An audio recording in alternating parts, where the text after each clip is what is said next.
we're coming live from the SSC on the third and the final day of the prestigious 143rd edition of the Battle of the Blues. With me, I have my counterpart from Royal College, Colombo, Ravitha. Thank you, Siobhan. And here with me is my counterpart from St. Thomas's College, Siobhan. Good morning, Siobhan. And we have a really beautiful day today. Yesterday and day before yesterday, in the first and the second days, we saw rather a gloomy sky before the start of the match. But here, today, we are rather having a really good weather, which the sun has come out, and we are expecting an exciting day of cricket today here at the SSC for the final day. And Siobhan, can we speak a little bit about the pitch conditions and tell our viewers about that?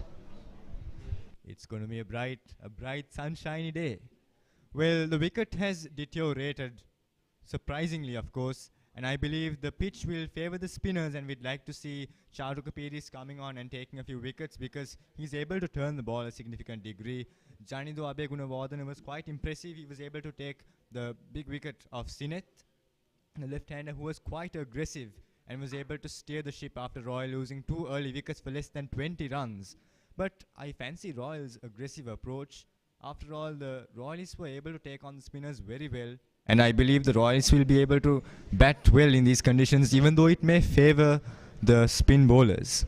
After all, St. Thomas's does not have any leg spin bowlers. We are banking on our right arm off-spin bowler, Charuka Piris. But Royal should be able to take on the spinners very well. Kavindu Dias and Kanistan Gunaratnam have been very impressive. Kavindu Dias was able to bowl the right line and right length, that off-stump line, taking it slightly away from the right-hander and bowling it in to the left-hander. We'd like to see the Royalists playing some aggressive cricket today. After all, we just have 6 hours of play today, 90 overs left, and Royal are still 135 for the loss of 4 wickets. The middle order batters could probably try to up the rate and get close to the 242 run mark. And maybe if I were Kishan Balasuriya, I would declare after reaching around 200, 210.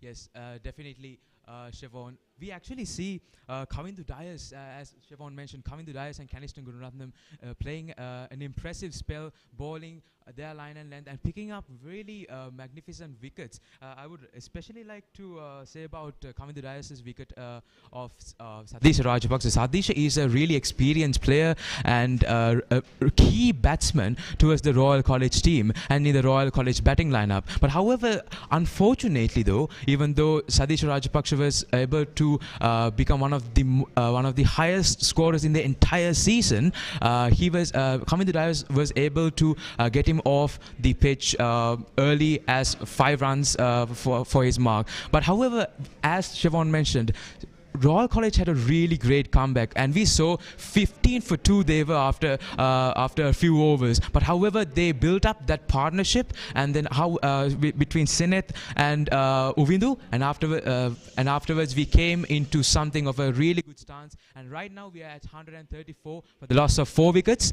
It has been a really steady run chase, and at one point we actually calculated when we calculated the run rate, it was over 5 runs per over, and that was really impressive, seeing as to that we have just 3 days left. It is, I think, really good thinking by the batsmen, and also they made sure that they do not lose wickets. Here, the star player for Royal College as of now is definitely Uvindu. Uvindu has scored 62 as of now and has a strike rate of 65.26, and that is something really impressive that we saw from Uvindu. He knew that he had to take up the challenge. He knew that he had to be the key player here and get those runs flowing. From a Royalist perspective, I would say we would like to see Uvindu take up the responsibility much more and go for a much more bigger score, and definitely make the score of the Royalists much more stronger at the end of their play. So definitely that's what we are expecting from our batsmen here.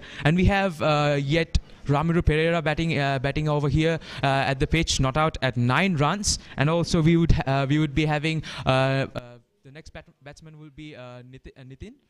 He's also known to be a good batsman here. But however, Royal College is actually going to face some problem after all those wickets, because however there are a little bit of all-rounders and we can expect them to bat well. However, we have to see what happens here, because as we saw in the previous innings itself, it's not about what you have scored in the season. It's about what you actually do at the big match here, because things have turned over.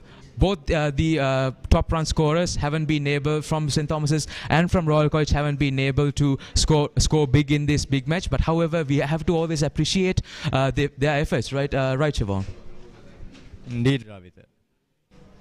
Well, Royal's strategy was not to go after quick runs at the start of the innings. Sineth and Uvindu were very smart cricketers indeed. They started off at a very slow pace. They recovered, they understood how the Thomian bowlers were bowling at them. They were able to read the line length and the swing of the fast bowlers. And because they started batting at somewhat of a slow pace, they were able to study the pitch conditions as well, which were somewhat favouring the pace bowlers. There was a lot of swing being extracted on day 2, but day 3 may be somewhat different. We don't see a lot of green patches on the pitch, may support the spinners. But Sineth and Uvindu were able to play some aggressive cricket towards the end of the second session, and that gave them a lot of confidence, and that has enabled the Royalists to come to a score of 134 at a run rate of 3 runs. The difference between the Thomian innings and the Royal innings is that the Royalists were playing some positive cricket right throughout. We saw St. Thomas's losing 5 quick wickets in the second session on day 1, but they were still having a very defensive approach. But on the other hand, the Royalists were able to recover because of their positive approach and the positive cricket they played.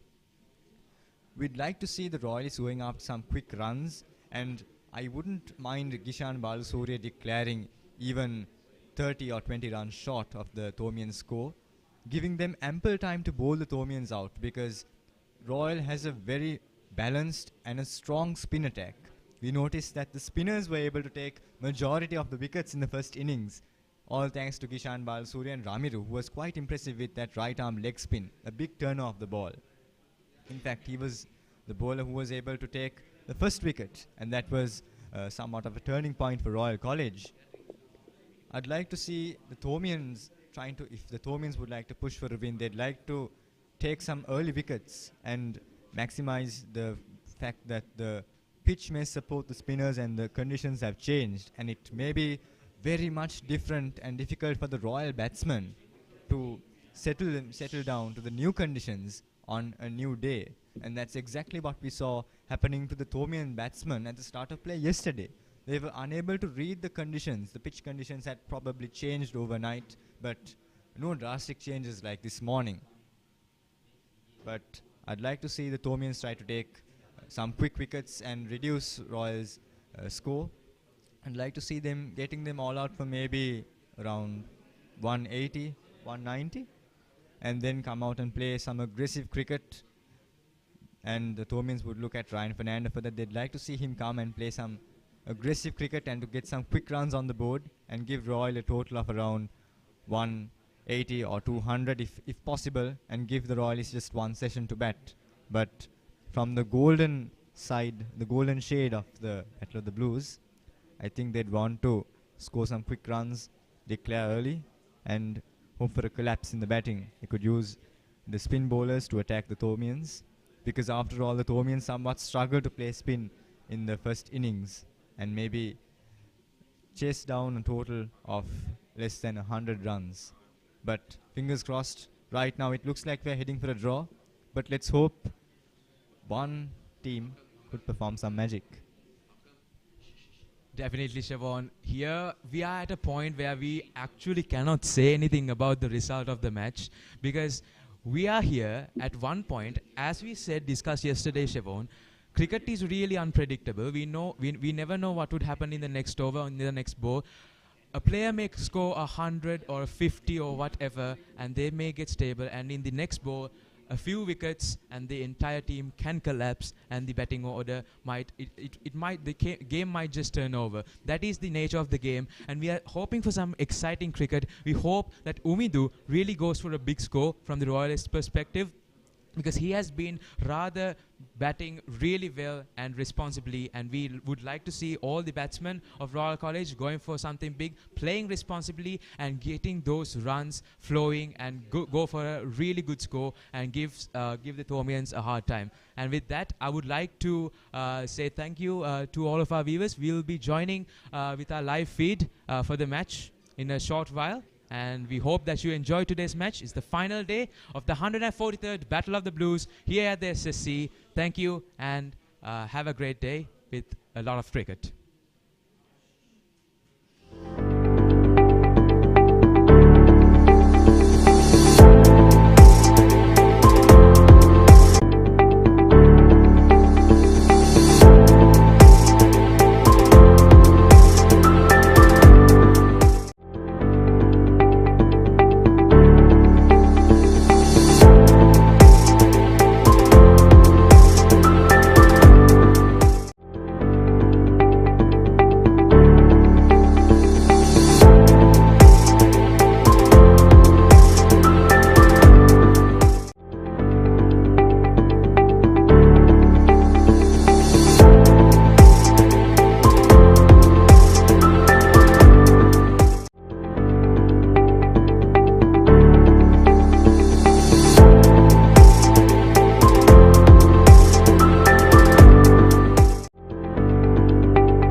And we have Royal College at 134 runs for the loss of 4 wickets here.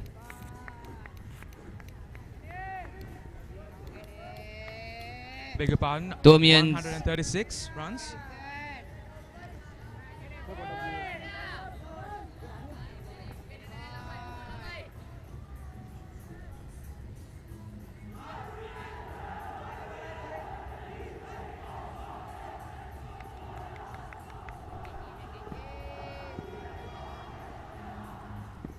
We see Kanistan Gururatnam continuing from the People's Bank end.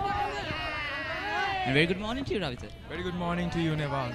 We have a very comfortable pair here, batting pair here, Ramiru and Uvindu. Uvindu is at 63, yet the highest run scorer in this. Incredible, especially when he was batting around with Sinead Jayawardene yesterday around. I mean, they were making it look like T20 match out there instead of a test match. Definitely. But of course, the Thomians were able to pick up the key wicket of Sinead Jayawardene and were able to really get the Royal run rate to drop. Yes, at one point, Nevan, we saw the Royal run rate up as high as close to 6 runs per over, above 5 runs per over. And that was really impressive because they knew that they were going for something big. As of now, we see that the run rate has gone down to around 3 runs per over, but still, seeing that it's a 3-day match and it's a school match, it's really good to see such a run rate. Yeah, definitely, Ravitha. But of course, Thomians have slowed it down significantly. And that's nicked past Gully. But since that Kanistan Gururatnam is trying to reduce the amount of runs that he's conceding, we saw that earlier on in the Royal innings, Gururatnam wasn't getting that line and length correct. He was bowling a bit all over the place and he wasn't bowling towards the field that he had actively set out. But now we see towards the later end of yesterday and currently we've only seen a couple of balls being bowled, but Gururatnam has picked up that line and length. Ooh! He was very lucky there. Just nicked off that edge. Kanistan Gururatnam is St. Thomas's main bowler, and he has been in a good form. And right now, we have Uvindu, who is rather the highest scorer of the match. He has to take some. I think he has to take the responsibility of letting Royal go big here. And there's the third umpire saying hi to the cameras. Oh, that's a brilliant Yorker by Gururatnam. But I must say, though, Veerasekara trying to play an attacking role to that ball. Probably unwise from someone with his experience. But I think what Veerasekara wants to do there is show good intent. Show that intent straight on in towards the third day. To really get the scoreboard ticking. But also having that battle with Gururatnam. I think that's what you want to see, a battle between the bowler and the batsman. I think that's what everyone here, or everyone watching the match at home, really wants to see those battles unfold. Yes. And at the end of the over, the score stands at 137 for 4.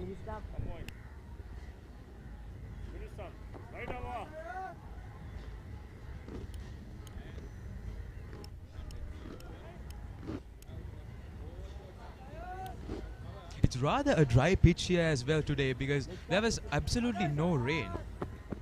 There was absolutely no rain and it is rather a much more faster outfield and it's rather easier for Royal College to score runs today compared to yesterday morning. Kavindu Dias back in action, picked up 2 magnificent wickets yesterday, including the wicket of Sadisha Rajapaksha. That was brilliant by Dias at that moment because Kavindu Dias is only 15 years old. He still hasn't written his O-levels and he's already playing the Royal Thomian. I mean, that just shows that there is a significant risk factor when taking him on, but also shows the tremendous amount of potential that these players hold. I mean, look at the other people who really played the Royal Thomian before playing O-levels. You have people like Delon Pires and Sitara Hapuinna. Both ended up being Thomian captains and Sitara Hapuinna actively went on to win the Royal Thomian in 2019. So this really shows that Kavindu Dias is being groomed by Dinesh Kumar Singh to make sure that he's a key figure in the Thomian setup for the years to come. And comparatively to the Royal team, the Thomians are a very young team here. They only have, for next year, they only have 2 outgoing colorsmen, or rather 3 outgoing colorsmen. Everyone else will be there and available. And mind you, there are 3 colorsmen who are not playing this match as well. Getting the outside edge there, Dias. But he is bowling quite well. I would say out of the fast bowlers we've seen at the Royal Thomian today, he has been the best bowler for me personally. Dan Podiwala comes close, but Dan Podiwala did bowl some loose balls and was somewhat all over the place and wasn't getting the batsman to play the ball. Whereas I think Dias on the other hand is bowling consistent and being able to make sure he's getting the batsman to play shots, and that's what you want to see from your fast bowlers.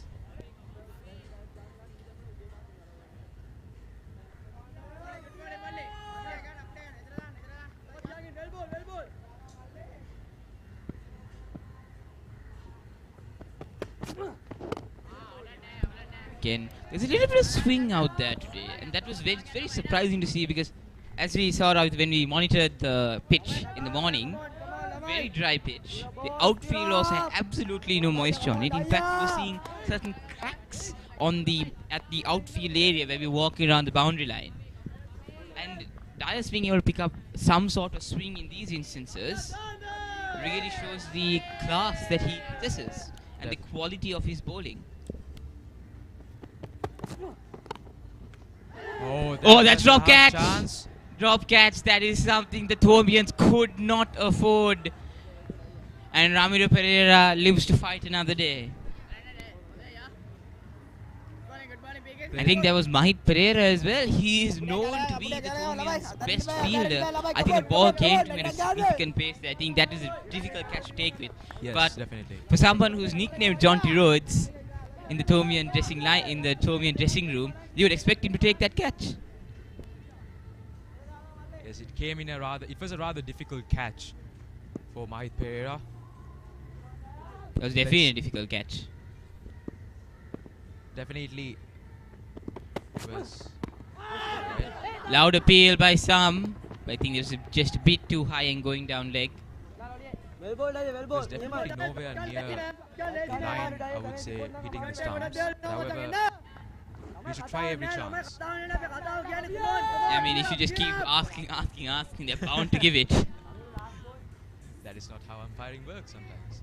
Not sometimes, but You'd be surprised to see how many umpires really give in to the pressure the bowling team gives them. I mean, like so many umpires, like Kumar Dhammasena and like some of these Marius Erasmus also spoken that sometimes to shut the fielding team out, they sometimes would give a somewhat, if it's close, they would put it in favor of the fielding team.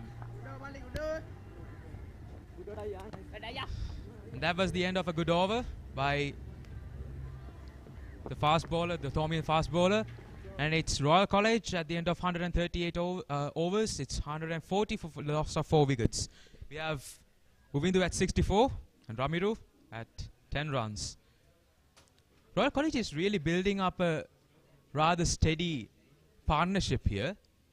One thing that I have seen even yesterday is, Nevan, that Royal College got into some partnerships, but all of a sudden when they were getting rather steady, all of a sudden the Thomians got their breakthrough. And that is something that Royalists should look at, building a good partnership and making sure that they go for the big runs. Yeah, I think Ramiro Pereira is definitely the more unsettled batsman out there.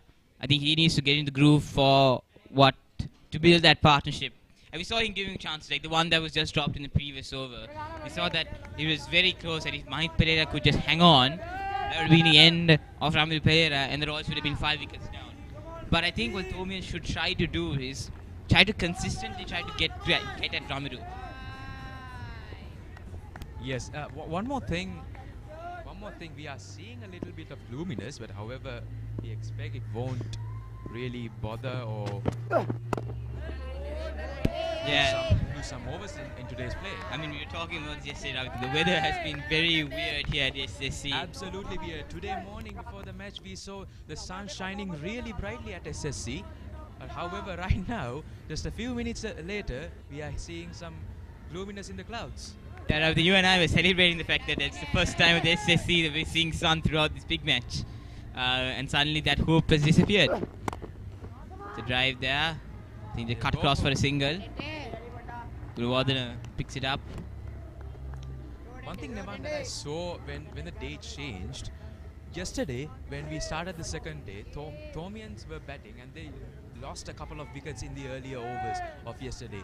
And here, right here, we don't really see that happening from the Royals. The Royals have managed to, however, handle the pressure and the mentality change over the day, and also the wicket has really changed from yesterday to today.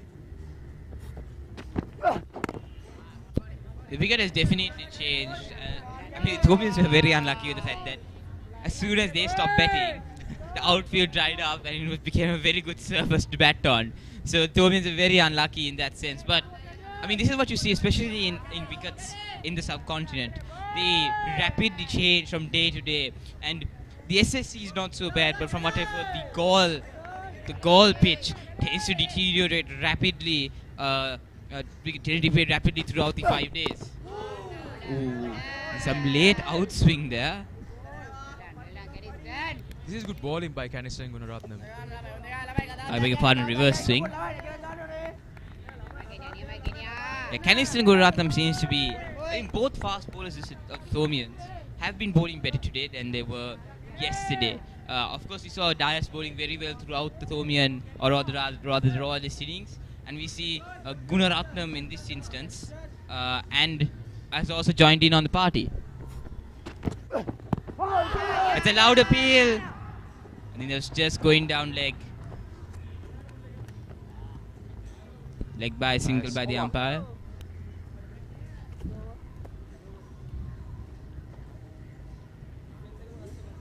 At the end of the over, the score stands at 141 for 4.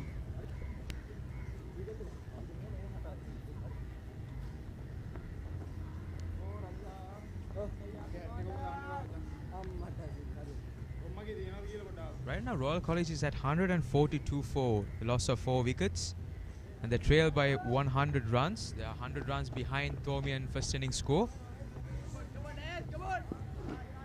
Quite an impressive batting from Royal College. Umidu at 64 of 102. Quite a good strike rate as well, I would say. He's the top scorer of the entire encounter as of now. Along with Ramidu, he's building up a really good partnership steadily. Yeah, but I think the key here for Ramidu Pereira is to not give up his wicket. The one thing you don't want as Veerasekara in this instance is another wicket falling, and suddenly you're on the back foot again. Suddenly you have to be concerned about the other batsman again, or rather batter in this instance. That's exactly what Veerasekara definitely doesn't want at this moment, is for another wicket to fall and for him to, again try to speak on, really build on that rapport once again. It's going to be very difficult for them in that instance. Definitely, much of the pressure is actually upon Uvindu. And Ramidu, we see Ramidu giving a really good support. Pamindu Dias. Oh, that's... It was a bad ball by Dias, but it was pretty close, even though. Very close. I think Ramidu Pereira wasn't able to connect that to his bat. But I think the issue here is, Ravita, is I was talking about this with Minidu and Asif, and I was talking about this to you as well yesterday when you're doing yesterday's pre-match show, about how when you come out to bat the next day, it's like as if you're batting from zero, because that momentum that you had from batting the previous day all goes away when you do the post-match warm down and the other stuff. It's an outside edge there, sent back immediately. The fielder was very quick to react, and that's what you want to see from Thomian fielders. But I think that's what is going on here, because even though Ramidu Pereira has been out there, he's faced almost 60, he's almost faced 10 overs, he's actively faced 9 overs at this instance, and Uvindu Veerasekara has been out there to face over 100 balls. But again, you haven't seen them really get up there and play the shots that we saw yesterday, Veerasekara in particular, purely because of the fact that you're coming out there new. You're completely refreshed and you need to get that rhythm back. Yeah. Another outside edge there. Ramidu Pereira isn't connecting at all, and the Thomians are looking closer and closer for that 5th wicket.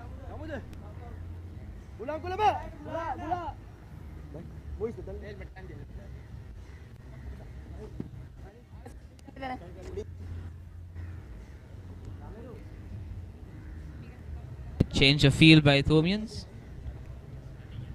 I think the one criticism I have with Thomian fielding strategy is because I feel they're overusing their bowlers. You saw Balasuriya when the Royalists were bowling, using bowlers in shorter spells and constantly changing his field and using different tactics to each batter. And that was very, very useful, or very, very useful for the Royalists, purely because of the fact that the batsman could not get settled, because every time it was a new bowler, or it was a different tactic they were using. So the ability for them to get settled was incredibly hard, whereas the Thomians have been using similar tactics for longer periods of time, and it hasn't borne fruit for them. That was a quick throw. Bulankulama. He's quite the comedian, actually, Senadi Bulankulama. I see. Smiles over the pitch. Almost got out, Ramiru. Yeah, I think Bulankulama, I know him personally, he definitely said something there. That is a typical Bulankulama, perfect place for him to put in a joke. And as you said, Nivan, I completely agree with what you said about the Thomians' bowling approach. They have been using more of Kamindu Dias and Kanistan Gunaratnam in the past 2 days of Royals batting, and that has been something of an issue for the Royal bowling lineup as well, because whatever the amount of wickets you take, It's a wonderful drive there, piercing that region. It's running down towards the boundary, and that should reach the fence. As a first boundary for the third day of the 143rd Battle of the Blues. And that, I must say, Ramiru Pereira needed that, because he wasn't connecting at all, and he needed that to really boost up his confidence in that instance. And with a juicy half volley from Dias to make sure that from Dias, and Pereira did not miss out. definitely Nivan. And we have a change in the commentary box here. It's Minidu Amarasekara replacing Ravitha Pereira. Good morning, Nevan. Morning, Milu. I guess our banter battle continues. Well, I hope that you are hoping to continue that today also. We'll see what happens. Should we let the audience decide? Who do you think is the better banter audience? Is it me, or is it the man from the golden side of the Battle of the Blues?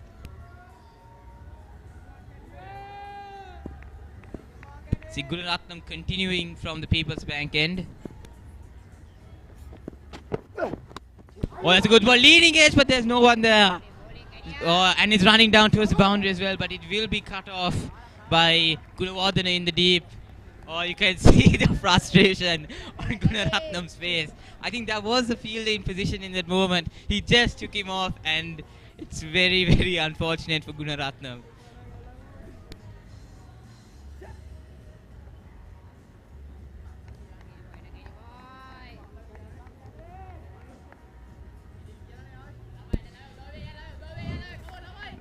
Veerasekara, was it Pereira in the instance, was very lucky.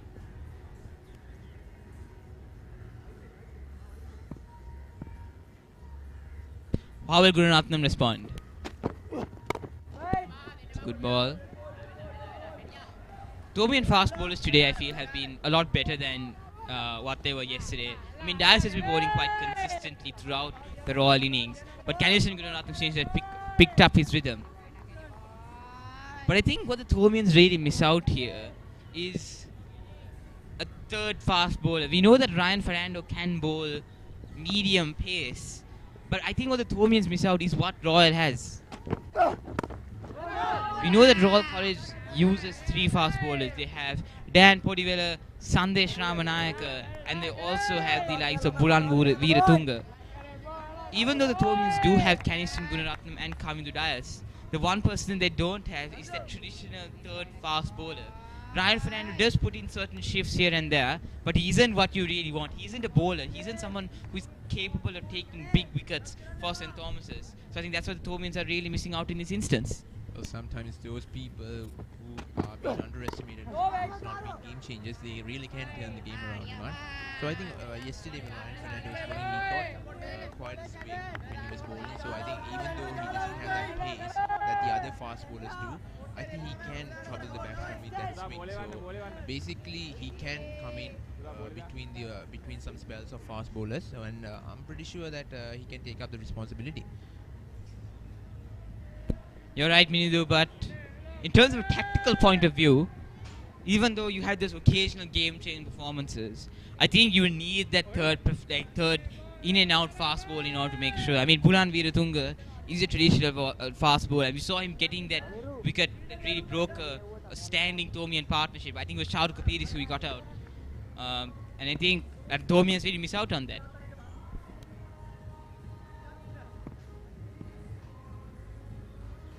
Pereira is on strike.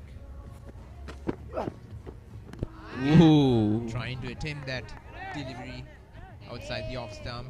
Quite risky play here from Pereira at this moment because he hasn't settled in, even though he was able to dispatch a bad ball from Dias to the boundary.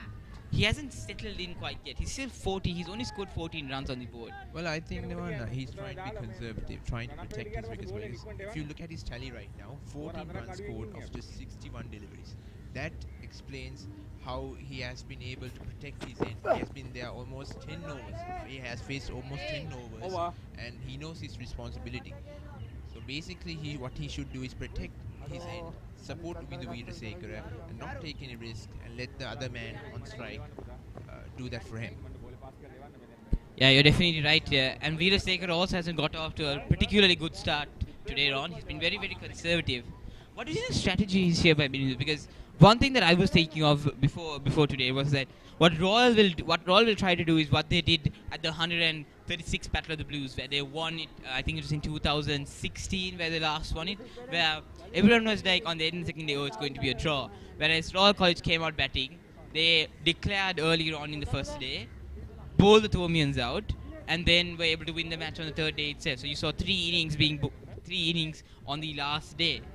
What is the strategy here that Royal is trying to do here? Because they aren't seem to be going after chasing down the Thomian first inning total as fast as we'd like to see. So what is this Royal strategy? Right now, Nevan, I'm pretty sure now the game has started. It's been a few minutes since it has started. I think right now both the batsmen are trying to settle in first and try to adapt to the wicket of the new day. And that's what I think they are trying to do. And after that, right now Royal College is trailing by 95 runs. I think slowly they will be able to adjust to the wicket and get the run rate ticking. We saw with the Veerasekara dispatching a boundary before, so he needs to get those kind of bad deliveries. He needs to get those kind of bad deliveries to boost his confidence as well. So that's what I think these two batsmen who are in the middle right now are trying to do. They are trying to adjust, and I think they might take some few more overs to adjust to the wicket. Then after that, I think we are going to see a rampage with the Veerasekara for sure. So in order to prevent that, the Thomians have to scalp him, or Ramiru Pereira, who is actually on the other end protecting the wicket. So right now the Thomians need wicket, and the Royals, they need to minimize that deficit and at least declare at the end of the first session. Otherwise, then they won't have ample of time to let the Thomians back and try to take a win. You're completely right there, Minidu. I think the strategy is here at the moment is to just get settled first and then go out and play those big shots. We'll see what happens.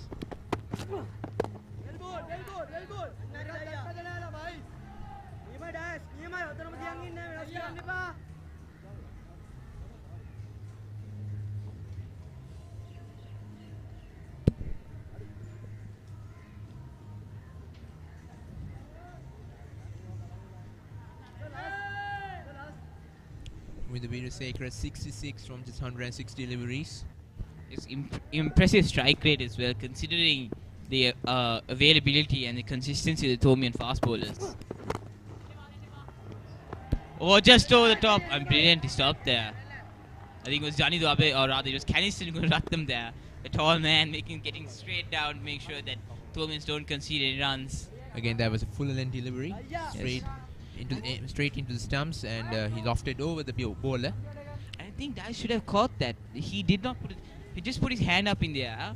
But I think he should have maybe, if his follow through was a bit better on this instance, I think he would have been able to take that catch. I think that's a criticism of the technique that he's using. Even though he's been bowling very consistently, maintaining that line and length, I think his follow through is something that he needs to improve on. Again, just drives it straight to mid-on. No single will be taken here. Just one delivery left in the over. Neman, what are the extras that have been given by the Thomians so far? What does it signify for you guys? I think most of those extras that we do have mostly been leg buys. You haven't seen the Thomians really, other than I think there's one ball where it just went down the leg side and hit the arch, wasn't able to pick it up. I would say the Thomians have unbowled a significant amount of extras because most of them have just been leg buys. So those aren't things that I would consider to be significant amount of extras. Oh, and it's taken in. Thomian strike early morning, and that is the danger man as well. Uvindu Veerasekara has to walk back to the pavilion, and that is exactly what St. Thomas has needed. A brilliant low catch there by the fielder. And it is the danger man. He said, what does this say, Uvindu? What does this say, Minidu, of what has happened to Royal? Their informed batter makes the long way back. They were relying on him. Their hopes were on him. But right now, the danger man, the key man, the last hope maybe for Royal College is going back to the dugout. You can clearly see that how disheartened he is after that dismissal. Again, a good catch at first slip. A brilliant delivery by Kavindu Dias to send Uvindu Veerasekara back to the dugout. But he should not be disheartened.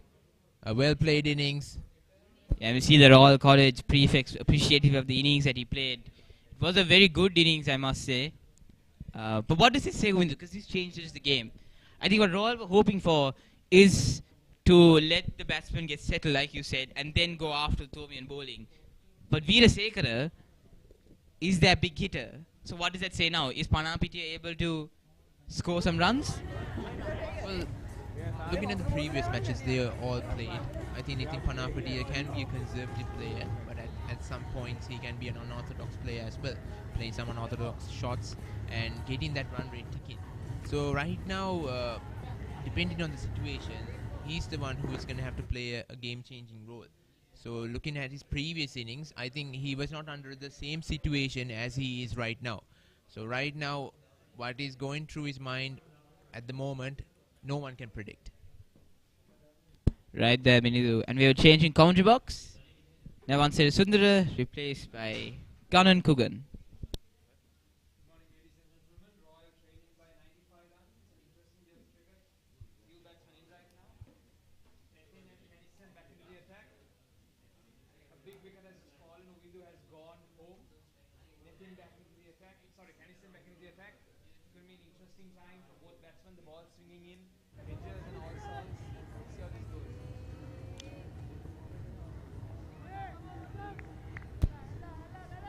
That is true, Ganan.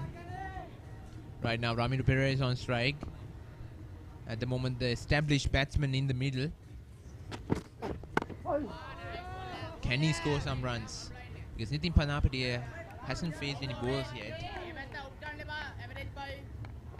So it might take him some while to adjust to the wickets, adjust to the conditions, and adjust to the respective bowlers as well. So now the responsibility has been shifted to Ramiro Pereira from Uvindu Veerasekara. It's an unfortunate dismissal of Uvindu Veerasekara. The Royalists were relying on him to take their scoreboard and end that trail. That's another shout. Feeling loud. Kennison is asking for the wicket. Umpire says no. That had fall through. That's 2 wickets in 2 consecutive overs. But unfortunately, Kennison has not been rewarded. They're trying to find that edge. If Ramiro goes now, it's game over for Royal. 2 set batsman going right after morning play start.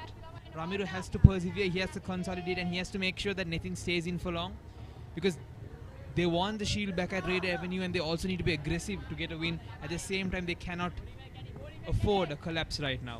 Yeah, like now, would like to remind the viewers that only few sessions will be remaining of this match. So far, sides have to utilize the time they have been given. I think St. Thomas are right on track right now with the wicket. Even though they're confident, their confidence is oozing, and both fast bowlers are doing a good job. They're hitting those lengths. They're trying to find that outside edge with it is needed right now. 12 extras, not so bad from St. Thomas's. Been very clinical for 43 overs of play. Caniston with 1 for 46 up to now. Will he get the second wicket? That's the big question. Running in. It's a full ball right to the fielder. Right now, these two have to retain the strike. That's how they could take that scoreboard. If they stay at the same place for a long time, the pressure is going to mount up. And when that happens, the mistake starts to happen. And that's when the Thomians would utilize those opportunities. We saw with the Veerasekara getting out. Right now, I'm pretty sure a lot of things are going through the minds of these two batters in the middle. You could see Captain Ryan gesturing Caniston to bowl and try to find their edge, because they realize that's the way they need to go right now. It's a new day, a drier pitch. They're trying to find that swing. That's why the captain hasn't opted into his spinners yet, and he wants to keep going with Kavindu Dias and Kenny G at both ends. Yeah, with that, I mean, we'd like to remind the viewers that we didn't have any rain interruptions even before the start of the game. So therefore, it's a dry wicket. You get that extra bounce as well, and it's good for the spinners as well. The outfield is quick. And right now, there is a different condition compared to the 2 days we had in this encounter. Yeah, very interesting. Always in the big match happens, if it's March or July or even October, somehow rain comes into play. It's very interesting, a fun tradition you could say, where somehow the rain comes and gets into play. Even though we've been lucky this time to get a full day of play on both days, even though it's only been delayed by a couple of overs or small amount of time. Today, I think we're promised for a good day, a good finish for this 3-day fiesta. The Royal Thomian. It looks like it will turn out to be a draw as of now at the speed of things are going. But a Royal collapse could mean a Thomian victory, or if Royal go all out right now and win that battle and put Thomians under pressure, we could even see a Royal victory. Good game ahead. He finds that edge and dropped catch. That's an easy catch right to the hands. He's dropped again. Who's the fielder there? At first slip, Kavindu is definitely angry. He's not happy with his fielders. He's been bowling magic since the morning. Is that Captain Ryan who dropped that catch? That was to his hands. The bowler delivered what the captain asked him, but did the captain drop the ball literally and figuratively? Did he do that? Yes, it was Ryan at first slip. Big wicket there was Ramiru, the set man in, I think. 2 wickets back to back from Kavindu would have been really good. It hasn't happened yet though. They need to find another edge. That was right to his hands. An easy catch dropped. St. Thomas dropping their chances for a win today. We shall see. Only time will tell.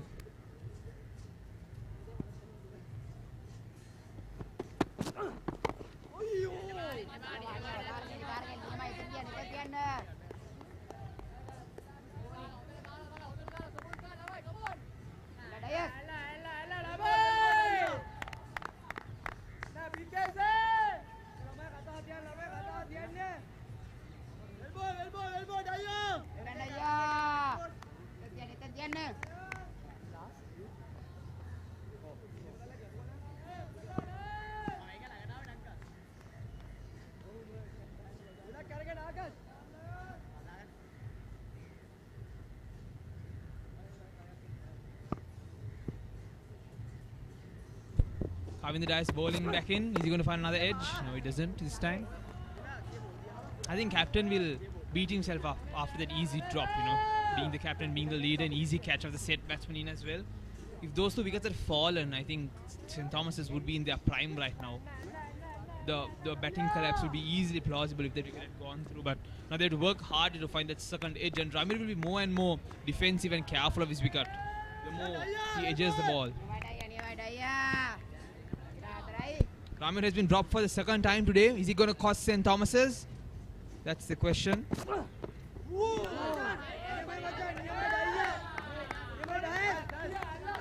Kavindu has been really impressive, being the youngest quick bowler in the St. Thomas attack. Picking up 3 for 44 is brilliant work, but I think he has still so much to offer and to get more wickets. You can see the older bowler, the colorsman, Kenny G, supporting him, telling him what to do exactly as well. And Kavindu is also giving what the team wants him, finding those edges, but it's about converting those chances into wickets, and St. Thomas are lacking since then. They could have gotten 3 wickets up to now, but 2 dropped catches. We shall see how this goes. Is it going to hurt them, or are they going to find an edge soon?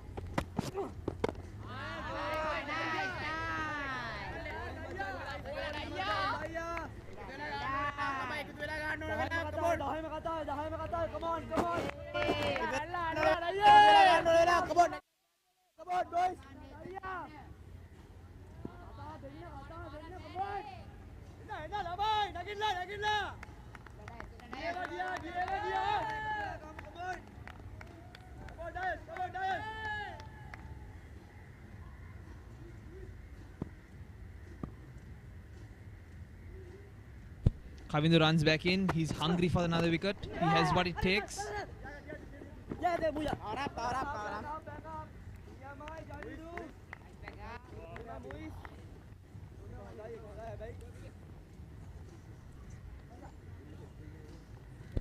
I think Ryan is trusting his fast bowlers like he should. Both bowlers are doing a really good job, and Kavindu is finding their edges more often than not. But I think Canison also has that confidence, looking what Kavindu is doing, that the pitch is giving them something. It's giving them that bounce and that swing that might help them. So Kenny G is back into the attack from the other side. Both fast bowlers putting a good shift in right after the morning.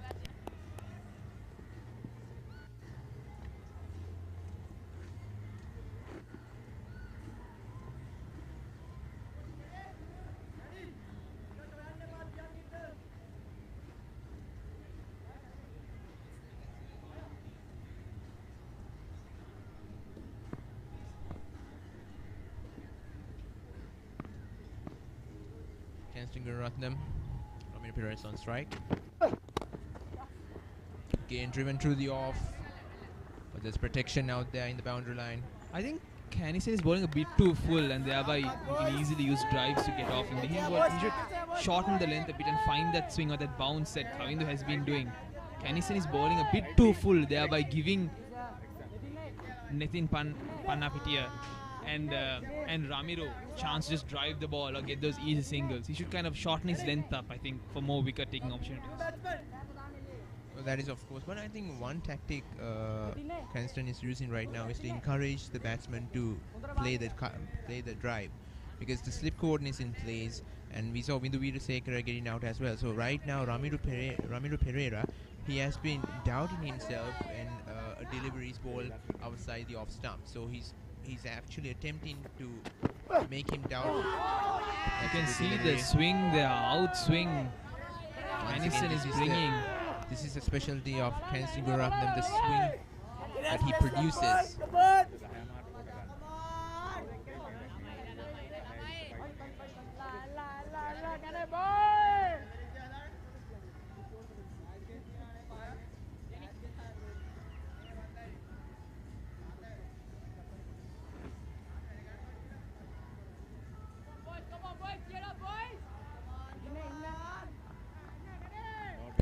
Canison running back in, tall fast bowler.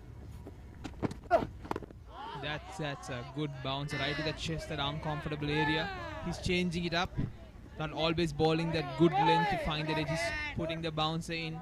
He's changing it up. He has a good Yorker as well. We've seen one good Yorker today morning. First over he bowled.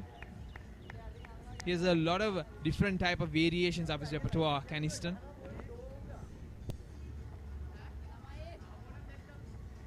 But Nitin and Ramiro are just holding on. They can see the pressure being applied upon the Royal batting lineup. Canison runs back in. Good ball there. Simple defense from Nitin. He's playing that no-nonsense cricket, not doing anything too unnecessary. Being sensible right now, understanding that the Royal camp are under pressure, and losing another wicket is the worst thing for them. He's being smart about his cricket. The run rate is dropping as well right now, so that's going to increase the pressure on the Royalists. That's what the Thomians have to do, both some economical lowers, compel them to make mistakes, compel them to take risks, and grab those opportunities when they are coming their way. What a ball! Missing the bat. Almost an edge there. Good way. Again, the swing factor. Since morning, it has troubled the batsmen. The Royals are under pressure at the moment. Again, a brilliant delivery by Canison Gunaratnam. Could have nicked that, and could have nicked the bat and gone straight to the keeper. It's very interesting because Royal has two options. They either have to go all out and say we're going to play for a win, or they have to consolidate and try for a draw. I really don't know what tactic they're going after. Are they preventing a collapse and trying to play for a draw, or are they going to take 2-3 overs to settle in and then again attack? Because they are 90 runs short, by the way. Even we did equal with St. Thomas's 242 last night. So it's a real question as to what Royal's tactic is. Is the coach going to say them, let's play for a draw? Is he going to say go and play our shots? We'll see how it goes from there. Well, that is absolutely a question running through the minds of our viewers right now as well. And not just the viewers, us and all the people who are supporting their sides here at the SSC ground. Once again, a brilliant delivery by Kanistan Gunaratne. That extra bounce, he's not taking risk. That's the end of the over. Royal College 152 for 5.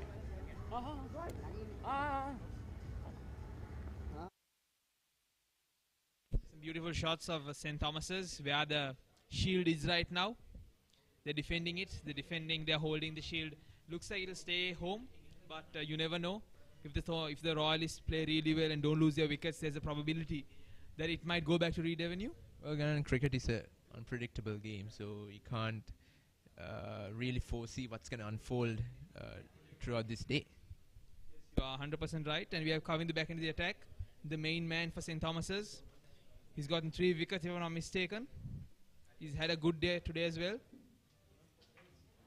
He's bowling a bit outside the off stump, a bit too wide, I suppose. Maybe because that get those easy leaves for the batsman to let the ball go and not play it. He might have to bring his line a bit more inside, so he invites them to play the drive, to play the defense, and thereby get an edge. The batsman also realizing that he's the more danger man compared to Kanistan up to now, thereby not going to play the ball if they realize it's not danger. It's not causing any danger to their wicket, or it's not going to cause any LBW issues, I suppose. The run rates keep dropping here. They are not converting those dots to singles or twos. Again, a brilliant delivery that came back into the right hander, but well defended. Ramiro Pereira. It's also important for Royal to keep the scoreboard ticking. If not, they'll just stagnate and we'll have to go for a risky shot after a while. Because like Menindu has said, their run rate is dropping. They're at around 3.29 per over, which is not great if you're trying to play for a win especially. They need to up their run rate, but the question is, will they lose wickets in the process of getting those runs, or are they going to prevail? That's a loose ball from Kavindu, easily flicked away, but he has his man at fine leg, a very wide fine leg you could say, getting that single, moving the strike. That's a loose ball from Kavindu. You can see he's also not very happy with what he had bowled. They were trying to go for that off stump, fourth stump type line. If the protection wasn't there, then that would have surely gone to the boundary. They have to keep their line and length secured.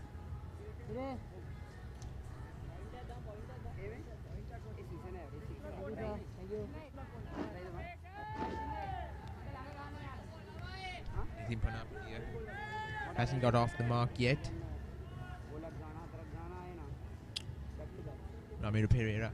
I haven't seen a change in tactic by Ramiro Pereira after the dismissal of Umindu Veerasekara, because after him, he's the established batsman in the middle, so he should take on more responsibility to tick the run rate, tick the scorecard. Oh, that's a mix-up there.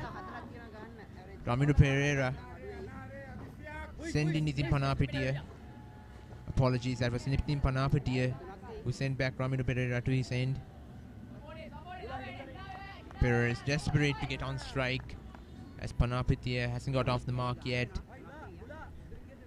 Yeah, the worst thing is to just get stuck at 0 runs and he's trying to find that single, trying to get that pressure off of getting out for a duck. Nathan trying to find that single, but Kavindu is always being on top, being on what he's been on today. A bit of a full ball, you could say. Does that give the single that Nathan has been searching for? Yes, it does. He's off the mark with a single after facing 7 balls. We have Ramiro right back on strike. 2 more balls for the over.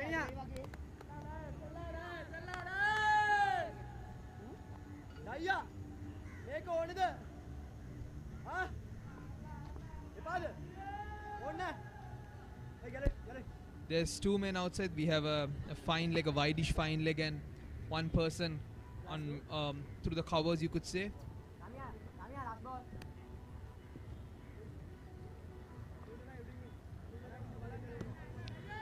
I think the gloomy clouds have moved away. It's a much more hot atmosphere right now than it was in the morning.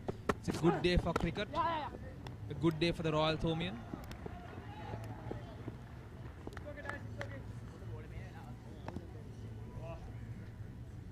That's the end of the over. Royal College 155 for 5.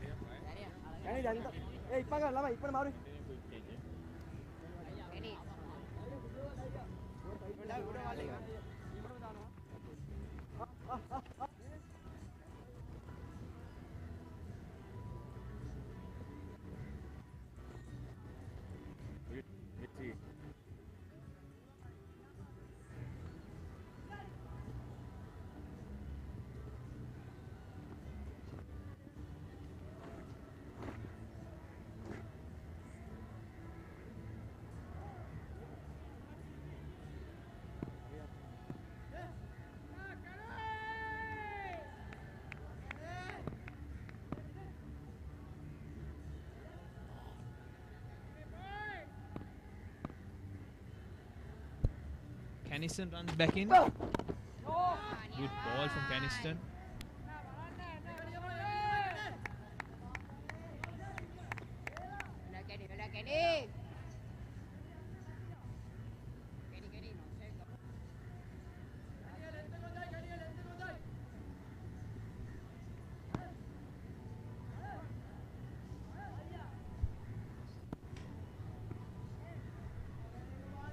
Sun is shining on the SSC here.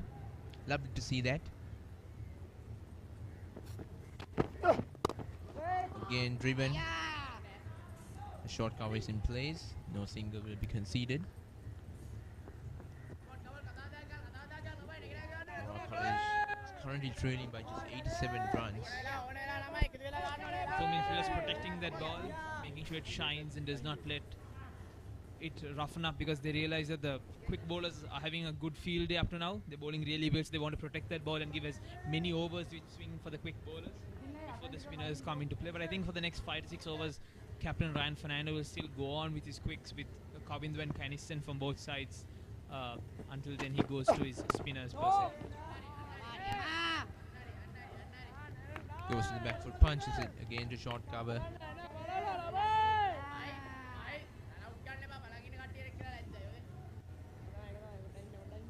Royal College is currently unable to rotate the strike, so that's gonna increase the pressure and the tension between these two batters.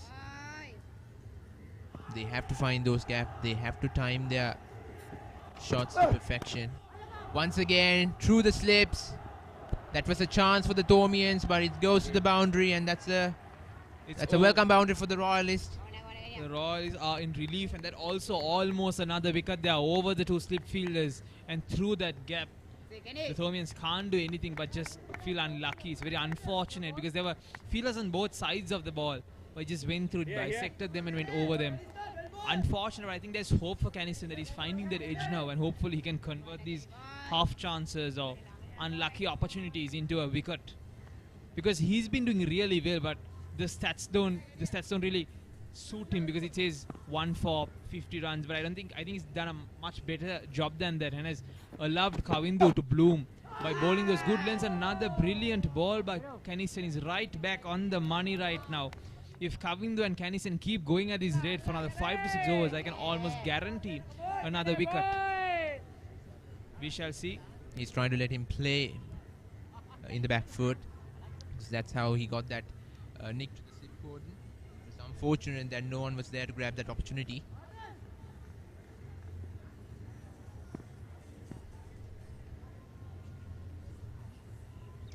Captain Ryan Fernando always being aware of the field sitting, always giving his signals to Caniston where he exactly wants Caniston to bowl.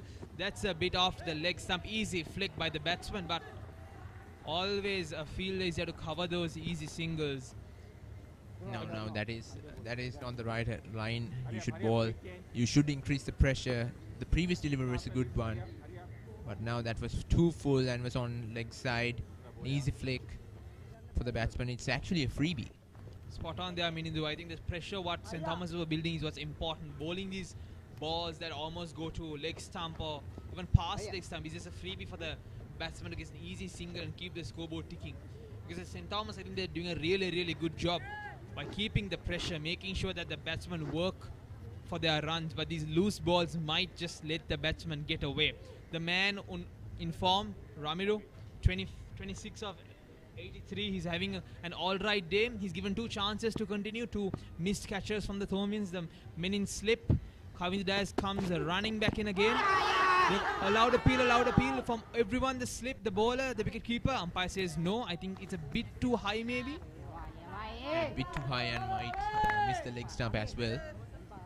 The umpire was not convinced that was hitting the stumps if the pads. But I think all of this is just good signals for Thomian. They find the edge. The batsmen are finding it hard to read the balls coming into their legs. So good work from Kavind Dias, really making the batsman guess his balls, because some of them are going to 4th stump, making him play. Some are just clogging him into his legs. Good work from Kavind there. Another good one. A very nice thing from Kavind. Some of the balls are swinging, some are just following through. So it's very hard for batsmen to see where it's going, because some balls just come back into them. They're finding it hard to middle the ball. All the batsmen, even Uvindu, has found it really hard to middle Kavindu's bowling off his bat. It's all edges and misses. Good work from Kavindu, the young man. Even though 15 years of age, he has so many variations. He's so mature. He can only grow to become a better and better player. And we hope to see him every year for the next 3 to 4 years at the Royal, bowling like this and making St. Thomas ask for more wickets from him.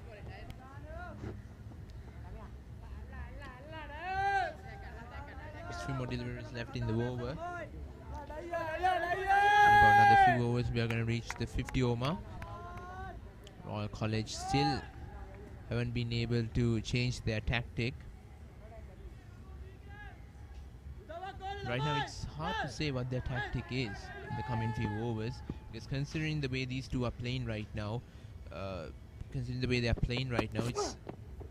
that's outside the off stump, left that one there. Considering the way they're playing right now, it's quite conservative, not taking risk and not converting dots to singles and not taking that run rate. So in the end, that's gonna mount up all the pressure on them.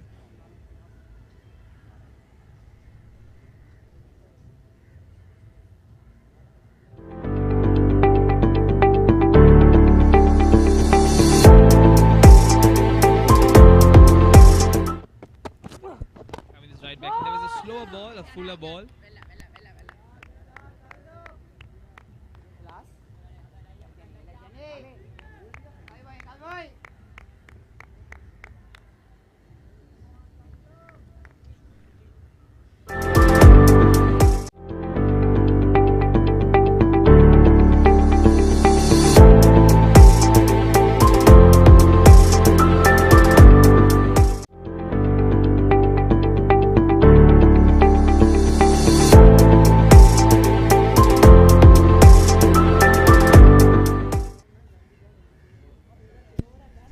Into action.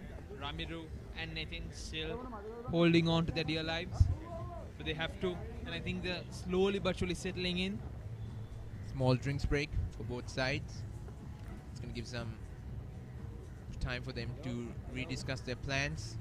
I think some messages from the dressing room will be delivered right here to change their tactics or what they should do in the coming few overs. After the spirits will be lifted and they will get on with the proceedings of the game. But right now, considering the stage Royal is at the moment, they are going to have to take their run rate and they are going to have to punch every delivery they face. That's what they should do now, because they can't hold back. They can't just keep knocking the deliveries to the fielders. They have to spot those gaps, time the ball, time the shots to perfection, and get those runs they really need. I'm actually interested to see what Royal come up after this drinks break, what the instructions from the coach is going to be. Is he going to tell them to play their natural game in a more aggressive manner to find those quick runs and put St. Thomas's under pressure? Or is he going to tell them to play conservative and see? But I think the most smart thing if you are playing for a win is to go after and get those runs. Maybe get to 200, 210 and maybe declare and ask St. Thomas to kind of chase it down and then hope for a collapse of St. Thomas, I suppose. But from St. Thomas, I think the instruction is pretty straightforward. They're having a good morning session up to now. I think hopefully their aim will be to get Royal all out by lunch or even 1 o'clock, 2 o'clock. That will be ideal for them. We'll see how the game progresses. Beautiful shots of Colombo near where we are, the Bear Lake.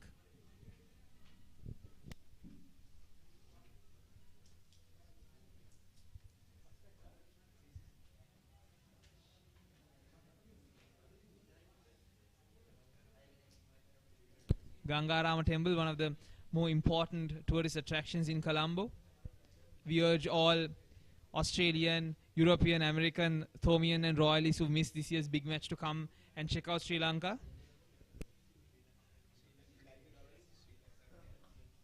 Well, not just Royalists or Thomians, everyone in the whole world should come and visit Sri Lanka.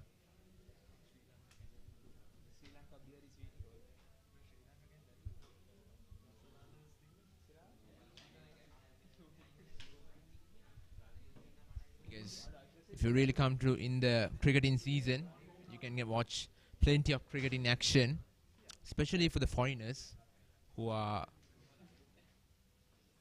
A change of commentary from Ganan to Menash.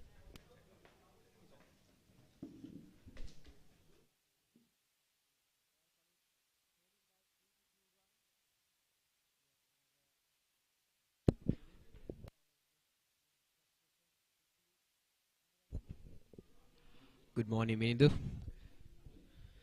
Good morning, Minash. You got a bit of a drinks break right now. St. Thomas's got off to a good early session with. So far, the session is going the Thomians' way. They came back strong after yesterday's end of the play. Let's hope that our viewers and everyone around here can witness some good cricket throughout the whole day without any interruption. Both Caniston and Kavidu have been very well disciplined so far, bowling the right lines and lengths, have been testing the batsmen. It has not been easy, and they were quite unfortunate not to get a couple more wickets. There were 3 drop catches so far. Play. What has impressed me so far is Caniston. The way he has been able to get a lot of swing off the pitch has been fairly impressive. He's been a bit too full on some occasions, but overall has been well disciplined. Well, I think it's two different tactics by Kamindu Dias and Kingston Gunaratnam. Kamindu Dias has been bowling some good length deliveries. He has been keeping it short rather than bowling full, and Kingston Gunaratnam is different. He's bowling full, trying to encourage the batsman to come forward and play that drive. While Kamindu Dias does that, he gets that extra bounce and trying to let the batsman be on his back foot. So that's what he's trying to do. But the conditions are really different compared to the 2 days we had. And there's extra bounce today. And if you're talking about the outfield is much quicker, considering the fact that there has been no rain since morning. Left that one there right outside the off stump. But right now, Royal College, they have to utilize this opportunity right outside the off stump. He left that one. He might have thought that there might be a chance that he might get dismissed in that delivery, but at the moment they should convert those dot deliveries to singles. So that's how they increase their confidence to get more runs to their tally. Yes, exactly. What we've seen so far from Royal is once again gets the outside edge. Poor work by the slip fielder, and they're able to get a couple of runs here. Ryan gives chase, cuts it off. But once again, getting that edge. Yeah, again, an unfortunate opportunity, but that just dropped short from the slips. But that he could have fielded it well. It was a misfield. We have been talking about the game plan of the Royals. So, Minash, what should the Thomians do right now when these two batters are in the middle? Yeah, right now what we see from Royal is that they have taken a more defensive approach to the game. And what the Thomian should be doing is trying to bowl them out as quickly as possible and to force the result, as they already are trailing by 81 runs. That's what we've seen so far. They've been fiery right on the money, trying to get the wickets, and they should be more consistent, and that's what they've done so far. And like I said before, been a bit unlucky not to get a couple more wickets. But overall, they need to try and change things up, change the field a bit here and there, and give the bowlers a rest. You shouldn't wear the bowlers down. Both Caniston and Kavidu have been bowling for quite some time now. So you shouldn't wear them down. You should change the bowling as well. But Ryan Fernando certainly wants to stick with Caniston and Kavidu because they're bowling well.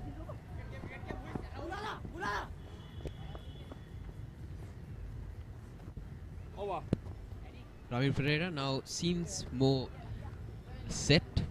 Looked a bit edgy early on, but now he seems to be batting pretty well. Just few deliveries left in the over.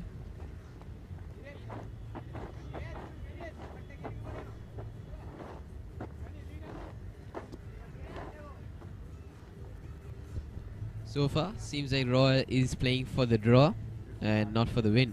They haven't come out all guns blazing. They've been trying to play more defensive strokes. Uvidu did try to take the bowlers on, but he fell, and after that, the runs have been coming very slowly for the Royalists.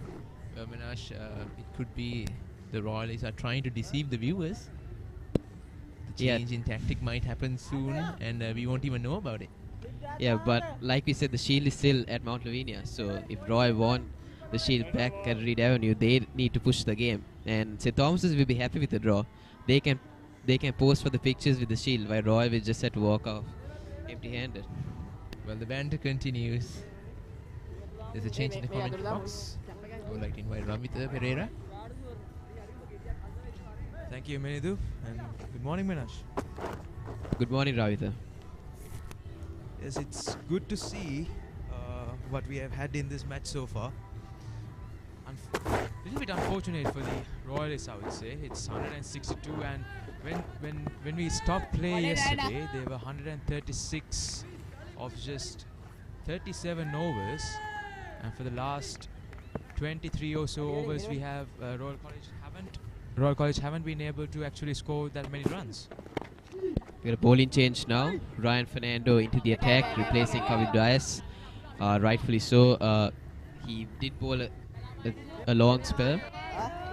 Yes, man. As those long spell, that long spell really did have a lot of impact on the Royalists. But however, Ryan Fernando should also look at using much more variation, trying to confuse the batsmen, because after all, we saw this pair of batsmen rather trying to get settled with these two bowlers, Caniston Gururatnam and Kamindu Dias. And however, we have seen this change, and that is something of that is some good decision by Ryan Fernando. Hopefully, he'll be able to bowl some good overs for St. Thomas's. Yes, certainly. They did bowl a long spell, so he'll want to give them a bit of a rest and bring them close to the lunch break and try and get a couple more wickets. So far, what Ryan needs to do is he needs to be tight, and he has to be on the money. He cannot let the batsman settle in and get those boundaries. So he needs to contain the runs and probably try and pick up a wicket as well. We might see a bowling change from the other end as well. We might see Caniston replaced by probably Shahrukh Apiris or Janidu Abe Gunawardena. Or they even have Akash Fernando, considering that there is a bit of swing. Might give Akash the ball. He didn't bowl much yesterday. Is that a quick single there? They're trying to get those runs flowing, Ramindu and Nitin. They are still a good batting pair. Royalists can have hope on them, but however, the run rate has dropped drastically after Umindu's wicket. Umindu is looking really good in form. However, unfortunate, he was bowled out. This time driven. And Go to the they get a fielder. fielder. Take a single. Like I said, pressure is on Royal to push for a result. They're still trailing by 77. And just biting down the deficit is not enough. They need to try and get a lead if they are to win this match. What I feel Roy could do is probably get to 200 and declare, even though there will be a deficit, to try and push for a result, try and get the Thomians all out quickly and try and chase it down. That might be a tactic that they will use, but at the moment they are playing a bit too defensively, rightfully so. They can't afford a collapse. Once again, good delivery, a bit of shape away from Ryan Fernando. Yes, a really good delivery by Ryan Fernando, Thomian captain. And another thing that the Royalists have in their advantage is it's not like the outfield is rather dry. The outfield is rather wet, because here we haven't seen much rain today, and it's rather easy to score runs in this dry outfield, rather comparatively dry outfield, I would say. Yeah, credit goes to the ground staff. They've been amazing so far. We've had a couple of rain delays, but they've been efficient and they've been able to take the covers off. And that the outfield being quick just proves the point that proves how good the ground staff has been. Absolutely, absolutely. The SSC, not just the SSC, but however the Sri Lankan ground staff, Nitin, are known for their amazing jobs, and we see some great pictures, great views of Royal College, a prestigious organization in Colombo. Those walls, that architecture, the quadrangle where the Royal College team, the first 11 team, are sent, given a good send-off every year. And That certainly, is- Roy would be hoping that they can get the shield into one of those cabinets in one of those buildings, but still in Mount Lavinia. Well, definitely the pressure is much, much bigger for Royal, because they if it's a draw, St. Thomas would still retain the shield. So the pressure is fully on Royal College for them to get back the shield, the DS Senanaka shield, and prove themselves worthy of it. Because we see this is a really good team from Royal College. See Akash Fernando into the attack, left arm seamer.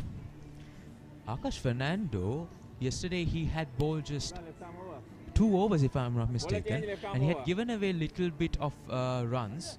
He had an economy of around 7 per over. It was not good, but however, I feel, we can never say, because yesterday, from the day 1 to day 2, when we saw some of the bowlers from Royal College, they had improved drastically for the second day. Yeah, I think it makes sense bringing Akash on and not a spinner. We've seen a bit of swing on offer. The pitch has a bit of grass on it as well, which is providing the seamers a little assistance. We saw Ryan Fernando coming in without probably giving the ball to Shahrukh Apiris, and now we see Akash Fernando coming in probably without giving the ball to someone like Janidu, which shows that the St. Thomas's bowlers want to extract that swing on offer. And Akash provides that variation as well. He's a left armer, can get the ball to shape away from the right hander and can get the ball swinging in as well.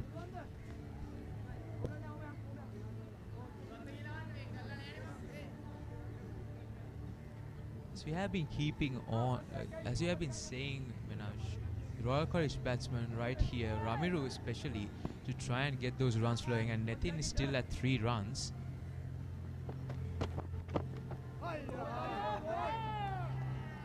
Because they can actually go for much of a good batting performance. Yeah, and so far we've been only talking about Royal's perspective of winning. But what about St. Thomas's? If they are able to pick these 5 wickets up for probably less than 20 more runs, they can effect a run out, effect a win.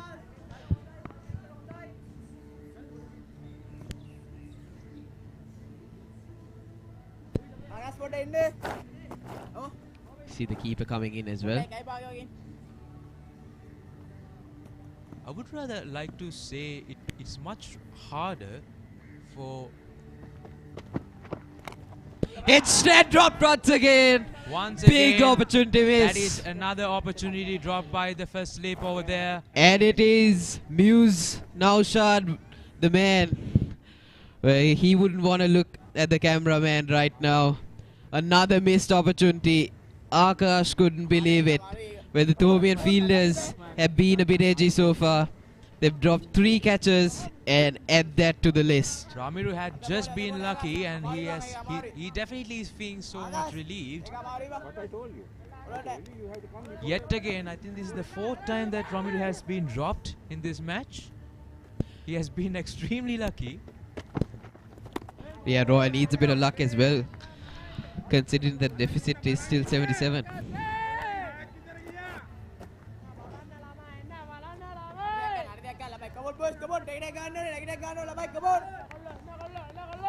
Akash, very unfortunate not to pick up a wicket. Must be frustrated. But he shouldn't be disappointed. He got the edge and should try and bowl that line once again. It was a loose shot from Ramiru. It's pretty hard to drive the ball with that angle. He's getting the ball to swing quite a bit. It's a bit too wide, but nevertheless, if he is tempting the batsman to go for the drive, it can be a very risky shot. And that's what we saw there. Yes, and it's yet another end of another over. The end of the 52nd over. Royal College 165 for the loss of 5 wickets. They trail by 100. I beg your pardon. They trail by 77 runs. Current run rate is at 3.17. We saw yesterday the run rate sometimes climbing up as high as close to 6 per over. Right now, we don't have it. Royal College has dropped to around half of the previous run rate.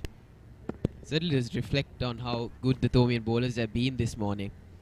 Both Caniston and Kavitudais bowled tight, and now we see Ryan Fernando as well bowling really well. He should try and get one of these batsmen out. We see Royal have lost a couple of their big guns from the previous encounter. They had Sadisha Rajapaksa, who did step up, but unfortunately got out this morning. It's rather inspiring. Yes, It's a good delivery there. But it's rather inspiring to see how the middle of the batsmen actually stood up for Royal College, and they were able to score some good runs and build up some good partnerships for the until right now. They have been rather playing rather really well because their top order fell, but however they managed to get some good runs off the board. I feel Royal is pretty afraid to go for the win at the moment. You can see that they're playing very defensively. They aren't looking to take the bowlers on. And at this stage, with just 2.5 sessions left, we don't see that it doesn't look like they're pushing for a result. And I think Ramiru should go for a shot. He's been riding his luck the whole day and probably might just be lucky if he goes for the shot. Yes, and it's extremely hard for the Thomians to get a win in favour for their side as well, seeing that it's just the point that we said. It's still the first innings of the game, and we're still in the first. We are in the last day of the game. Still in the first innings. That's something. Akash Fernando on screen. Oh, good delivery from Ryan. He certainly is getting the ball to bite a bit off the surface, getting a bit of extra bounce, getting a bit of swing. And tested times for the Royal batsman.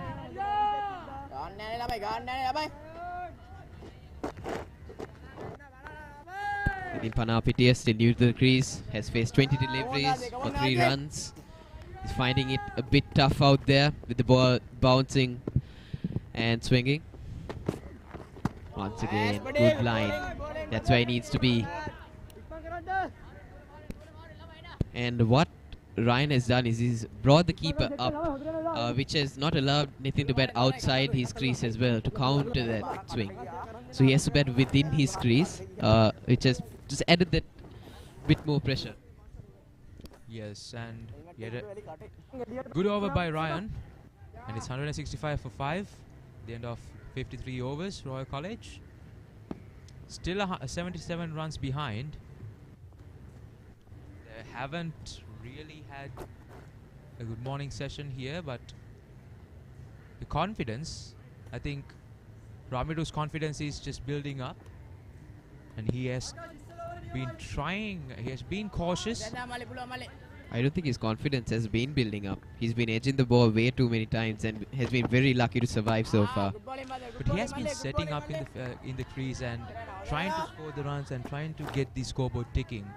And I think here, obviously, the more experienced and more stable batsman here for Royal College is going to be Ramiru. Certainly has faced 101 deliveries for just 29 runs and has been dropped about 4 times so far. So he's been riding his luck, and the Thomian will be hoping to get him out. It's again driven. We'll find a fielder. Just a single maybe.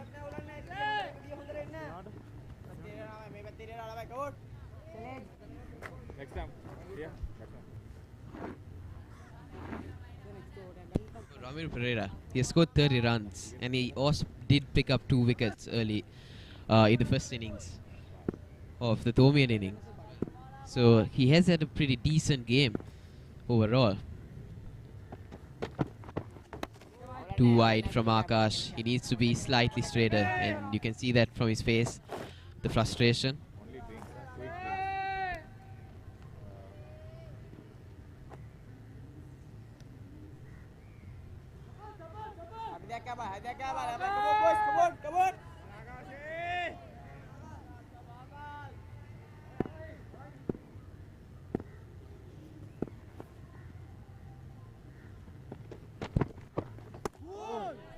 Better line, that's where he needs to be.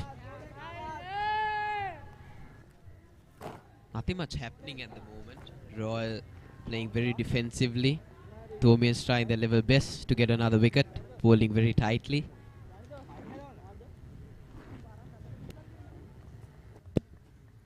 But I thought in the morning session, I personally thought in the morning session Royal will come out and try and boot the game, try and get a couple of quick runs and really put pressure back on to the Thomians. But so far we haven't seen that. I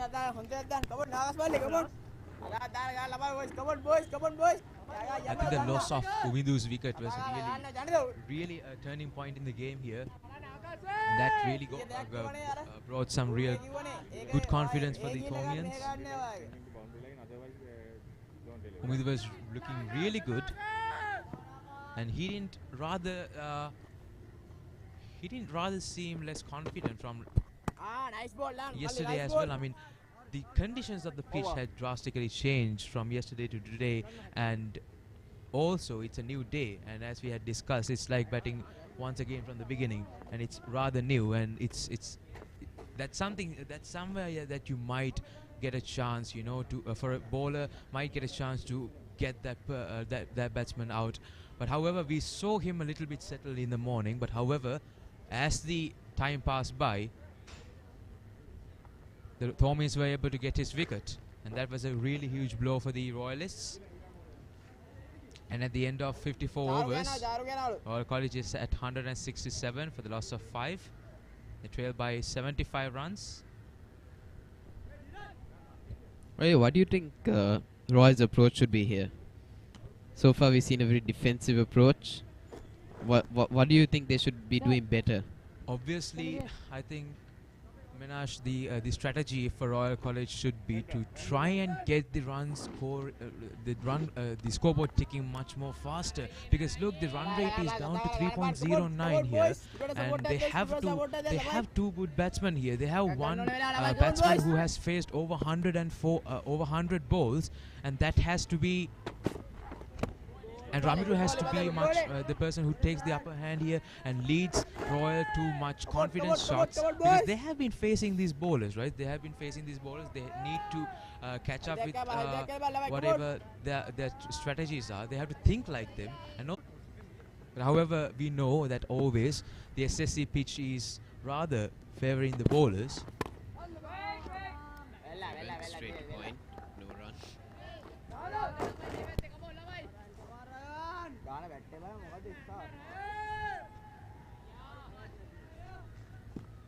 Plastic bolt again. Go on. Average and up पे पाग गाबो अपने गाबो दे average पाव कर रहा है.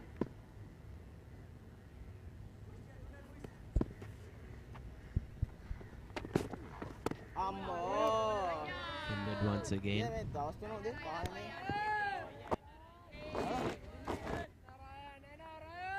පාන්නේ මේනේ තුරනේ දවස්.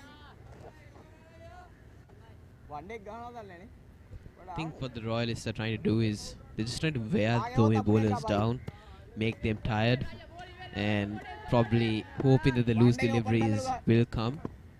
But so far, the Thomians have been pretty impressive with the ball. Chip straight to mid-on.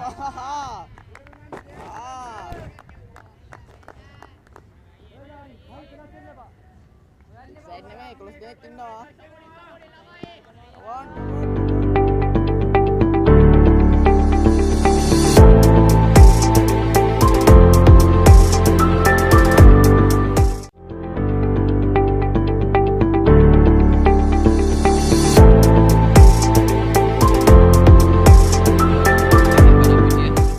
Very young, has played 8 matches this season and has only scored 62 runs, so wouldn't have a lot of confidence coming in. His average is just 7.7 with just a high score of 18. Maliban lemon puff.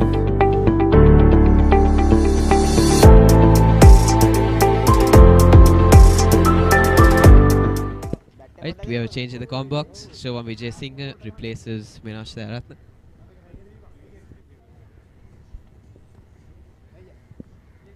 Good morning, Ravitha. Good morning, Siobhan. Nice to see the Thomian captain bringing in the pace bowlers to attack the Royal batting lineup once again.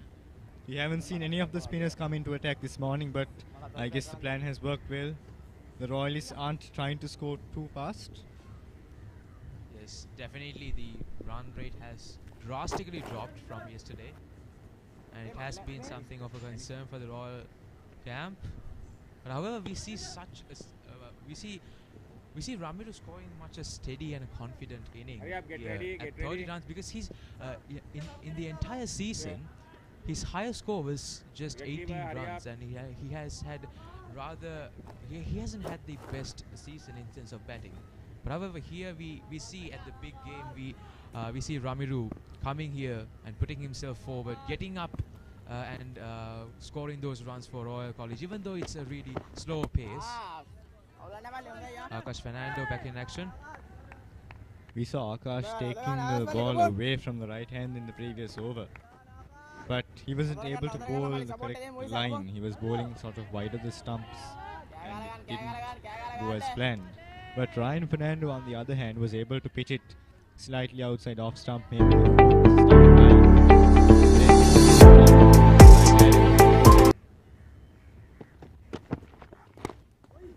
A decent delivery, not played off the full face of the bat.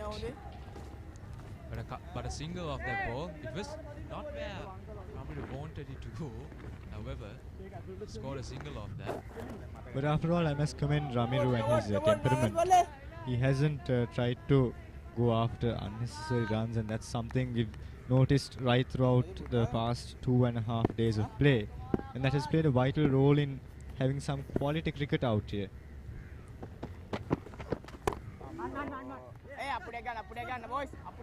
But another single. This is the rhythm that Ramiru should try. Ramiru and Nitin should try and get. At least those singles should start flowing, you know. Because after all, we need to see the scoreboard ticking as well while not losing a wicket. Yes, you should not let your wicket fall down, and it could be the last thing that Royal College wants right now. But however, what's the point if the scoreboard is not ticking? Because after all, the pressure will be on Royal College if they do not get that scoreboard ticking in. That was a fairly decent delivery, but Ravitha, I still think Akash Fernando needs to get his line right.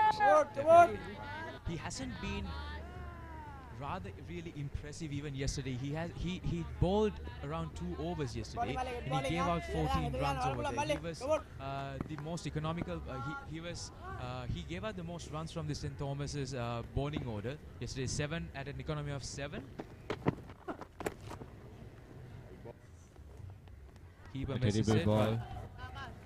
It was a bad delivery and that's a wide. The umpire signals it wide. Akash is able to bring the ball back into the right hander.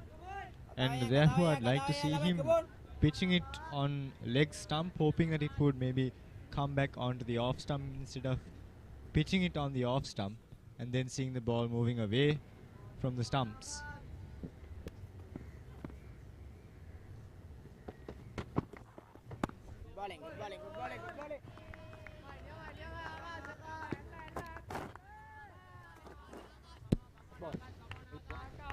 We've got just 1 hour left for this first session, and yet Royal is still trailing by 73 runs.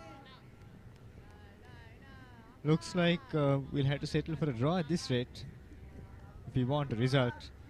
Either the fielding team would need to attack a little bit more, bring in the spinners, and explore how the pitch would support the spinners. As I mentioned at our pre-match discussion, the pitch seems to have lost a little bit of grass and perhaps will support the spinners and give some good degree of spin. Yes, definitely. Even we discussed earlier and we got news that the pitch has been rather deteriorated from last night. Tonight's spring is supposed to go until 5:30. Cut short around At home, 45 minutes your of fridge play. can be a photo album. Yes, I guess in total. At home, your TV can be a DJ. Yes, yesterday in the morning as At home, your bed can be a trampoline. At home, your washing machine can be an aquarium. At home, your sofa can be a cinema. At home, in your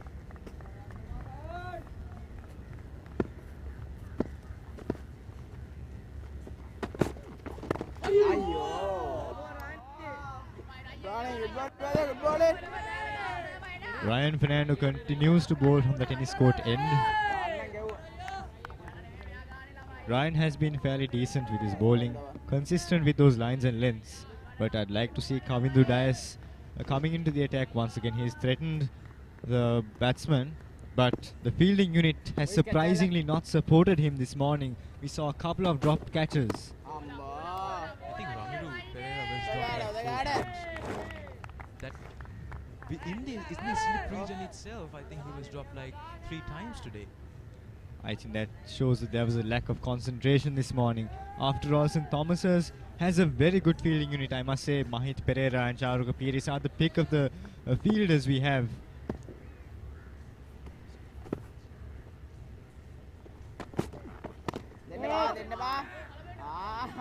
Nudged to point. It's nice to see Dhiran De Silva back on the grounds. He's a substitute fielder.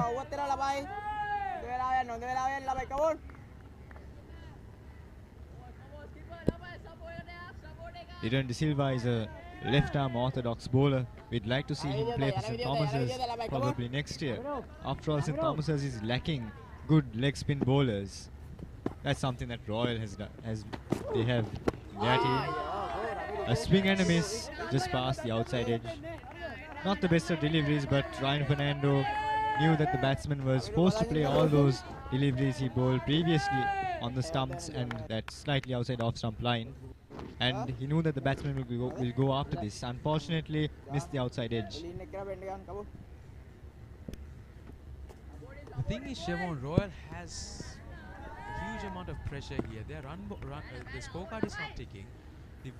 The outfield is quite fast, and also, most importantly, they don't have the shield, and the shield is at Mount Lavinia. They have to try and win the shield. Great Avenue. As a Royalist, I'm sure, Ravita, you would want to see the Royal team win this match and take the shield back to Reed Avenue. Definitely, of And course. in that case, I believe that Gishan Balasuriya would want to ask his men to come out and get some quick runs. We have Ramiru Pereira who could bat slow innings and stay on till the end, while the others try to score fast. Gone a little Well, high. he tried to take the aerial route, but that was not. He was not quite accurate with that shot. Brilliant fielding from Jani Dwabegunawardana, who does not give up the chase. The Royalists would like to see this type of batting where they are where they are aggressive. They try to take on the bowlers, and that's what they would need if they want to win the match. Because right now, I don't think Royal could push for a large lead, but instead they could catch up with that 242 runs, even if they fall around 20 to 30 runs short and declare. That should be all right, because they could put some pressure on the Thomian batsmen, who are not aggressive by nature, and they could hope to take some quick wickets like they did in the second session on day one by bringing in the spinners into play at the start of the innings.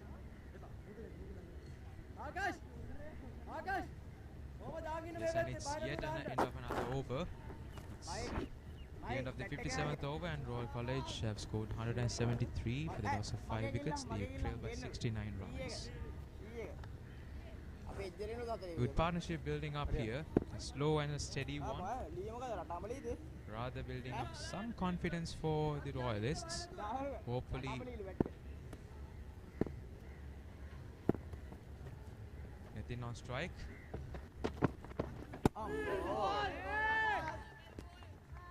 The Thomian pace bowlers continuously bowl on the off stump, even on the fourth stump line. But if you notice, the mid-on and the mid-wicket region are open. The Thomian bowlers are forced to bowl on the off stump. It is not by choice that Akash Kalhara is bowling slightly outside the off stump and even letting the ball slip out of his hands and pitch very wide of the off stump. Not the best of deliveries, but like I mentioned before, he is somewhat forced to bowl that line and length. But if Ryan Fernando could move that deep mid-off fielder to mid-on or to mid-wicket, then Akash Kalhar, who is able to move the ball away from the right hand, could pitch that ball on leg stump, force the batsman to drive, and perhaps even flick it to mid-on and get a leading edge or outside edge which would fly straight to first slip, or even a gully if he would like to bring in the gully to play. This bowling on the leg side could be could result in something that Thomians would not need, because the entire leg side of the field is rather protected here. Few fielders in the deep, however.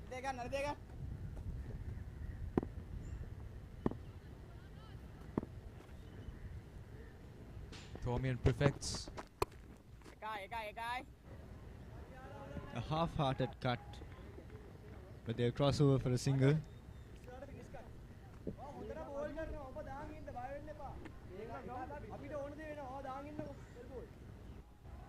Indeed, the 143rd edition of the Battle of the Blues has been a very different one, Ravita. Yes, definitely, Siobhan. Last year, we saw something that we would never expect. Rained in the entire first day, and the second day, half of it was washed out as well.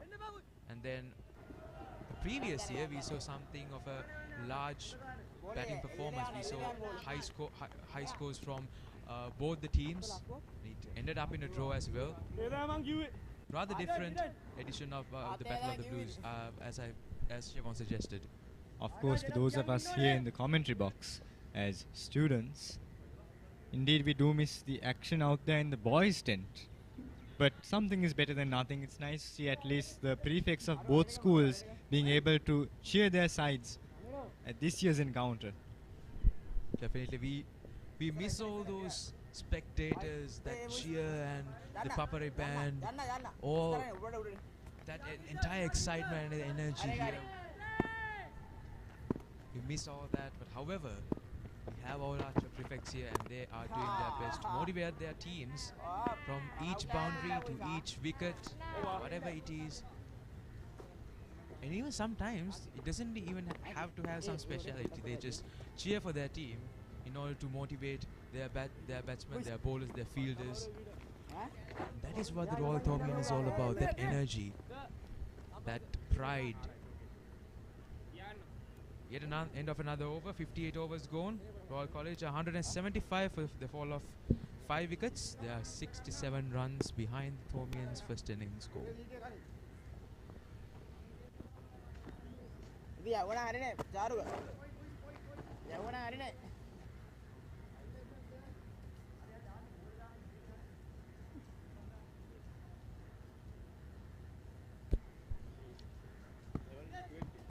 still no change in the bowling.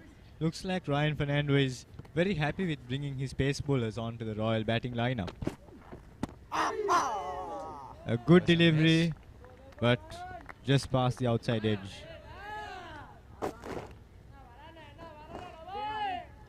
Ramilu has been struggling his way up since of late.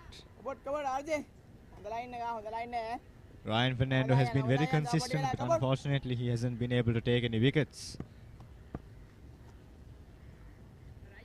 Rabitha, Ryan Fernando has not been a regular bowler in the previous encounters against Royal College. But we've noticed that Ryan Fernando was a consistent bowler right throughout this year's cricket season. And he was quite impressive with the ball. He was able to take 4 wickets for just 11 runs this season. Quite impressive. After not having been recognized as a bowler or even an all-rounder in the previous 2 years.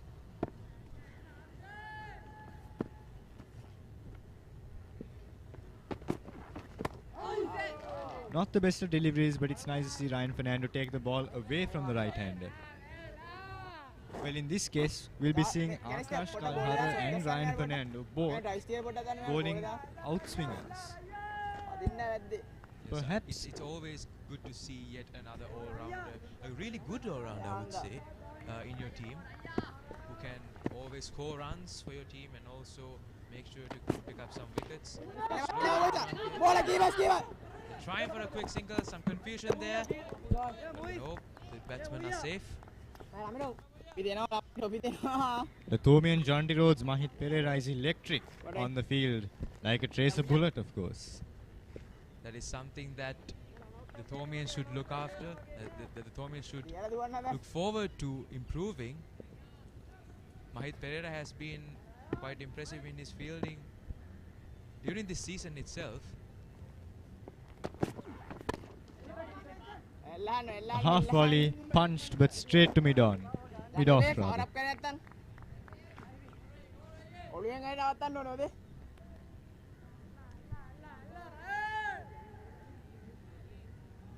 Ravita, I wonder what Ryan Fernando's plan is. He's been bowling pace bowlers for the past 1.5 hours and they've proven to be unsuccessful.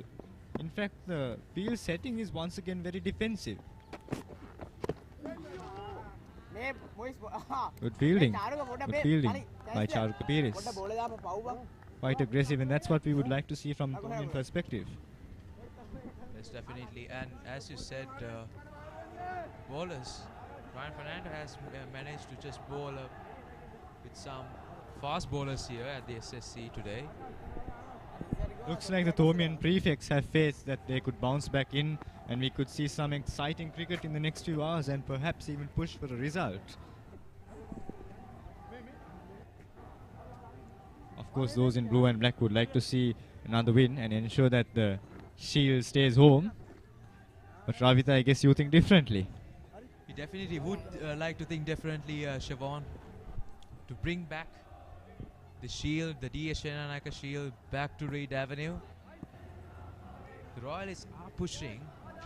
However, we are not quite sure about what the plan is. To try the pressure is... That's a bit of an inside edge. That was a good delivery.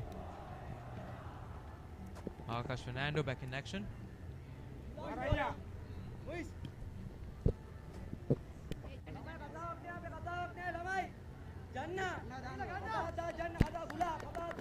Aniston walks up to Akash and motivates him.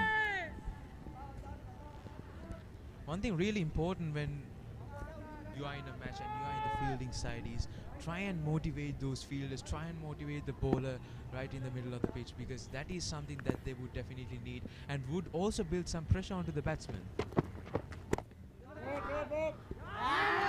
Straight into Well the fielded by Senadi Bulankulama.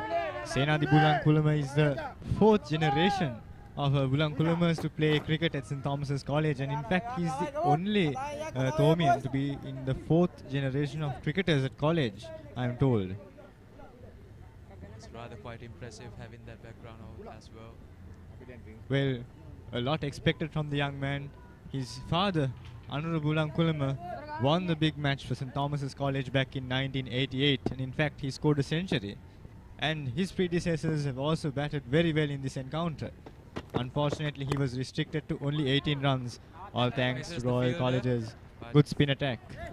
But finds the field in the deep Dineth. Dineth also has been quite an impressive fielder in this match. We saw yesterday as well. Yes, indeed.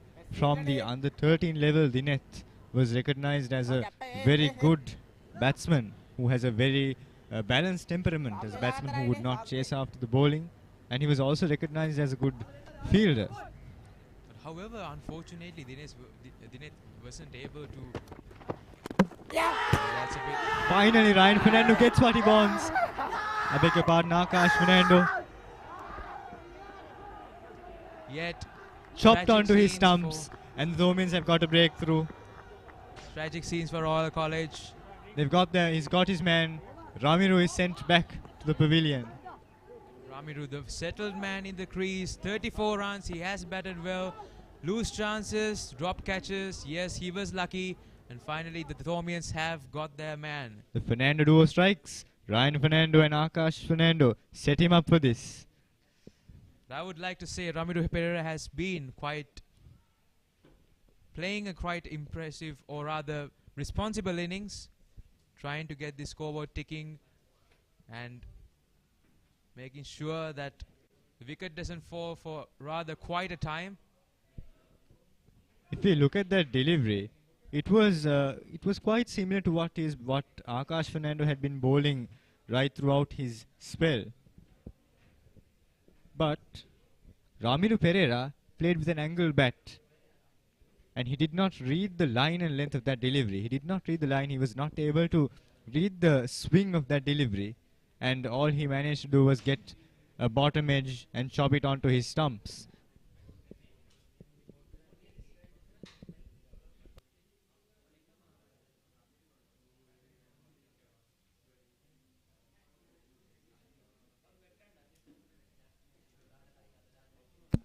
The umpires call for drinks. They have a short drink break. The It's score is 170. 178 for the loss of 6 wickets.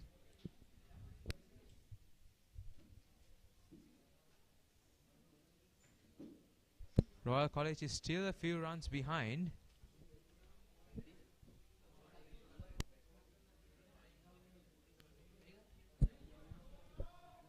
Ravi, that just shows us the importance of patience. After all, test cricket or the 3-day cricket we play at school level is a test of your patience.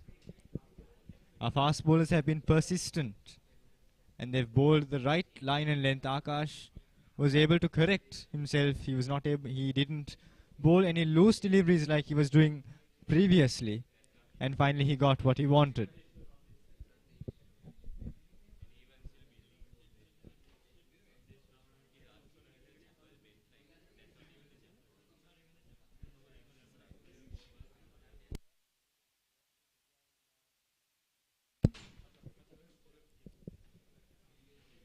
Sandesh Ramanayaka comes in. He's played 6 matches, 49 runs, but his average is 16.33. We'd like to see him perform today when his team needs him. Royal will need someone to stand up and play on till the end of this innings and push for some result. Definitely, Sandesh Ramanayaka, the new batsman, he has been impressive with the ball. Let's hope that he produces something off the bat as well today. An average of 16.33, strike rate of 28.49. He has had a best score of 27. We need the scores to level up, and here we are. We have lost yet Sandesh another good Ramanayaka batsman. hasn't had the best of encounters this time around. He wasn't very consistent with the ball, even though he was able to get 1 wicket. But hopefully he'll be able to perform well with the bat and get some runs for his name. Play. Akash to Sandesh.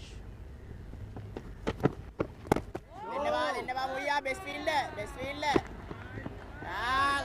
That was a little bit too full.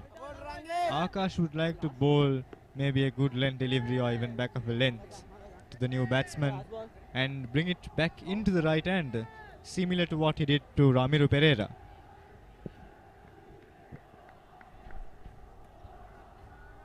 Siobhan, what do you think the Royalists' strategy should be right now, seeing that they are 6 wickets down?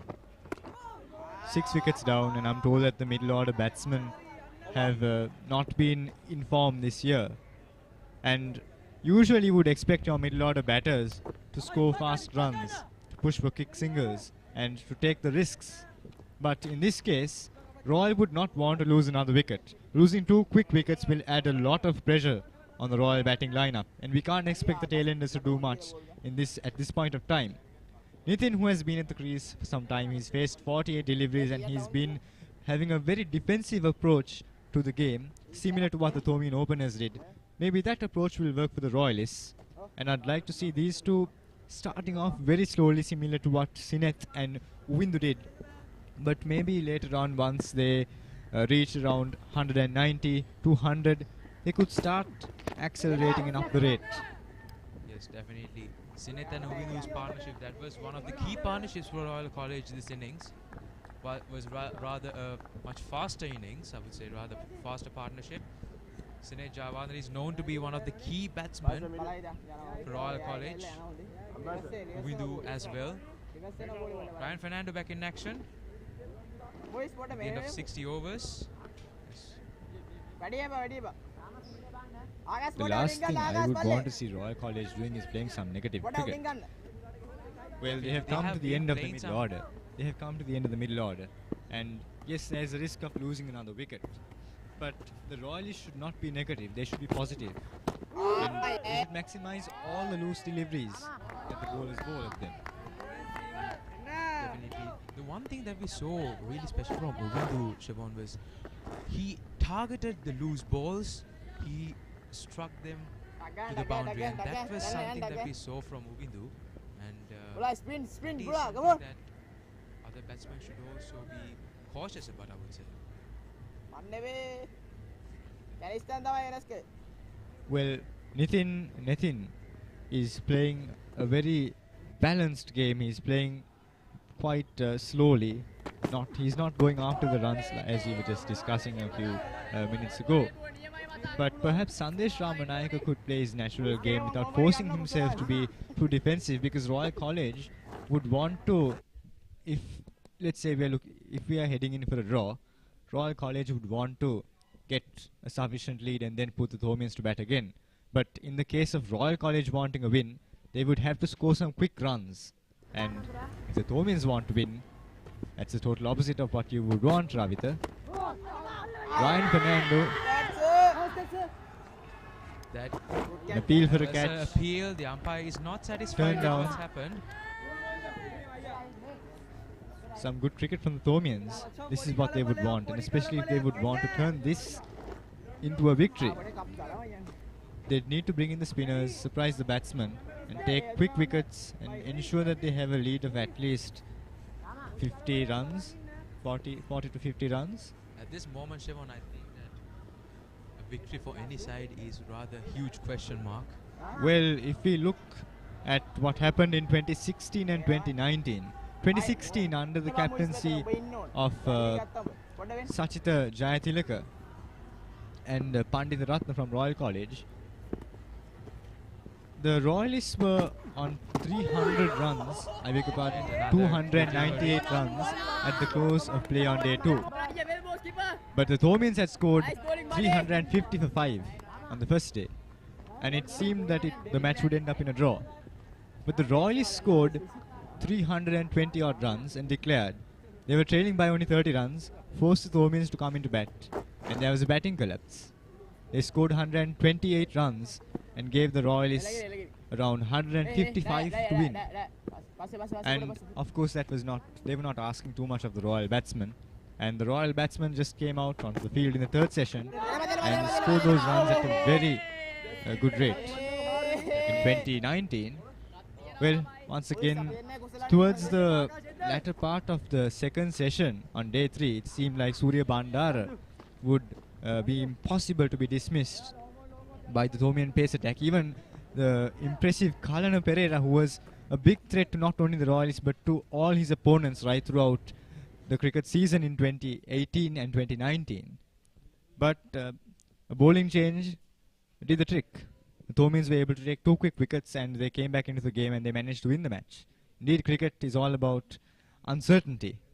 And that's why we all often talk about the glorious uncertainties of cricket. Perhaps the That's why we glorious love the game. uncertainties of cricket would come into play this year. Let's see what happens. It's never a final decision until the final ball.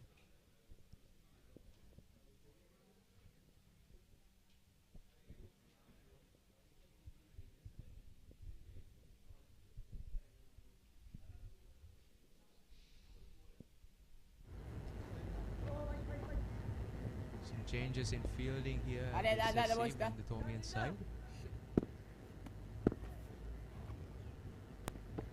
Akash Fernando.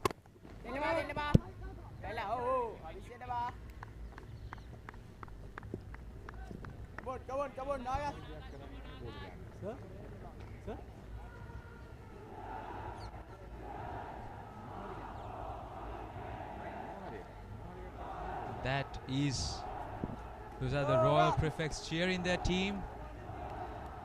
Quite essential.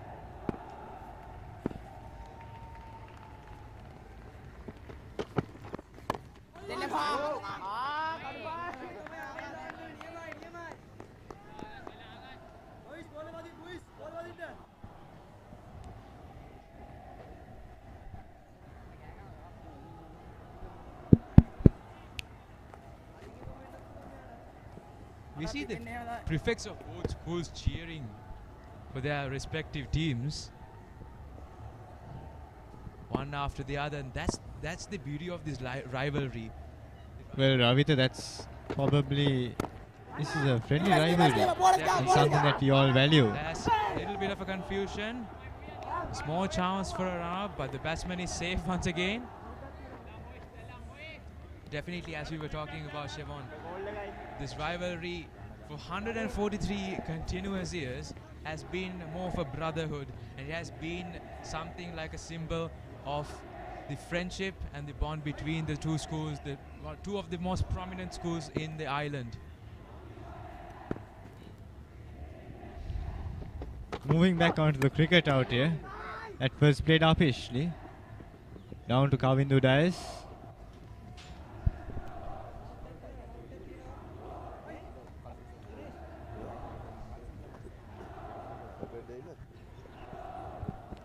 A change in the field setting. The captain Ryan Fernando has removed the gully fielder and moved him down to the deep square leg region.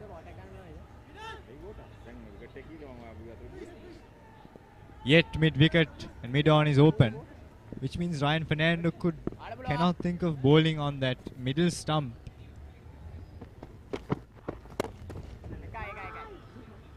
That was an aggressive shot, but I wouldn't commend his footwork.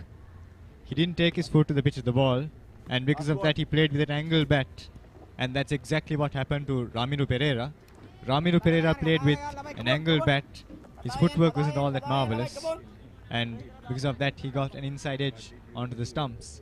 And that could very much happen to Sandesh Ramanayaka because he's tried this quite often thus far in his innings. He hasn't taken his foot to the pitch of the ball.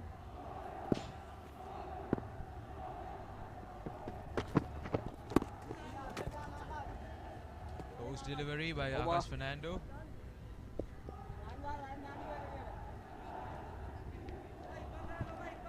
End of the over, 62nd over. Royal College are at 181 runs for the loss of six wickets. And they trail by 61 runs as of now. We have a change in the commentary. Govindu Pitithuakamage from St. Thomas's comes in. Thank you, Siobhan. Good morning, Govindu. Good morning, Ravita.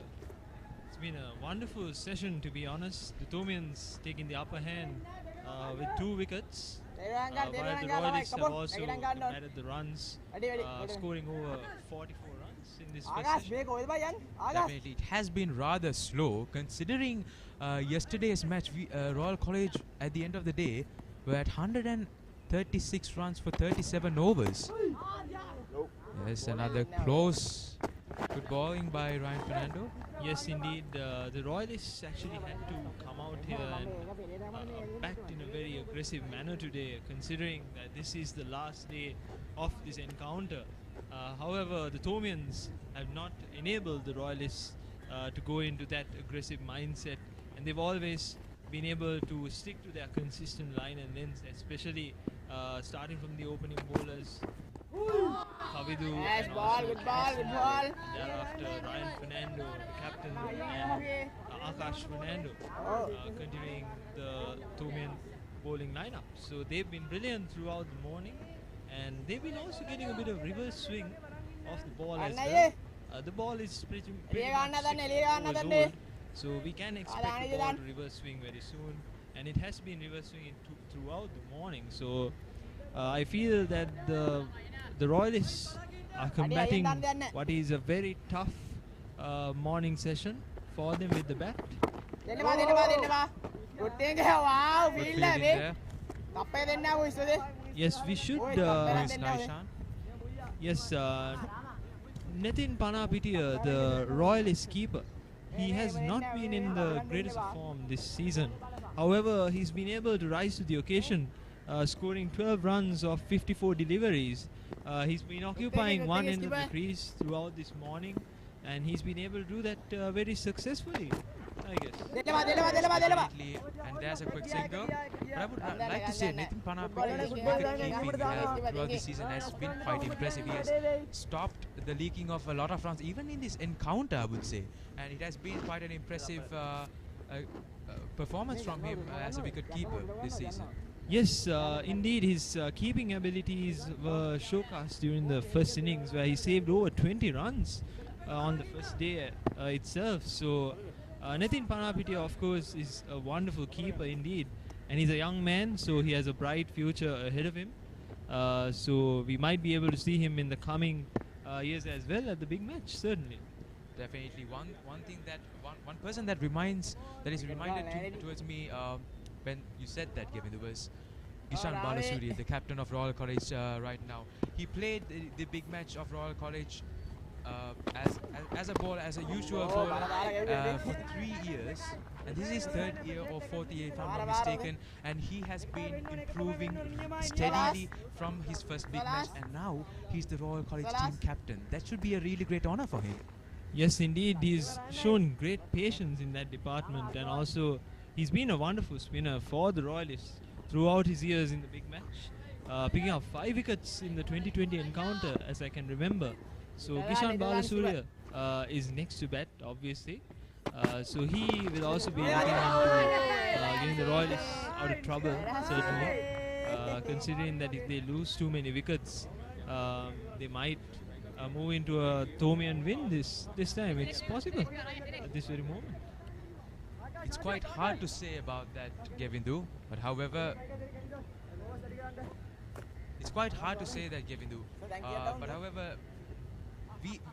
one thing that we would like to really appreciate about both teams is that they would have the confidence that they can go forward with the game, even though the wickets fell down, because we saw that from both the St. Thomas's batting lineup and the Royal College batting lineup. We are seeing that from them, that they have the confidence that they can go forward even though the wickets fell. Yes, it's definitely sure the top order batsmen should take up the upper hand, and sometimes it has not been happening here for both of the teams, and even in the first innings.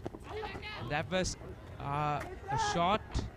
Well driven towards. It won't go for the boundary. He's taking the aerial route. That is something that both the Thomians and the Royalists have been unable to do throughout this encounter. We haven't seen many aerial shots from them. Definitely, there haven't been any sixes so far, but however, always they have to try, because this is a slower pitch, this is a slower outfield. They have to try and be much more cautious. Try and contact the middle of the bat with the ball and then swipe that for a 4. That is how they should try and score their runs. Akash Fernando. The fielder. What the Royal College batsmen should do right now is find the gap, because they have been putting a lot of energy into the batting right now. and they haven't been able to score that many runs as compared to the energy that they have put in. Yes, very true indeed. They've been unable to.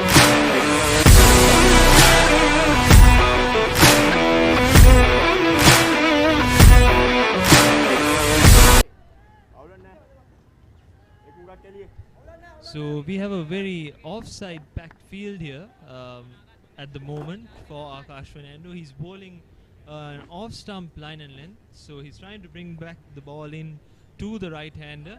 He was able to dismiss.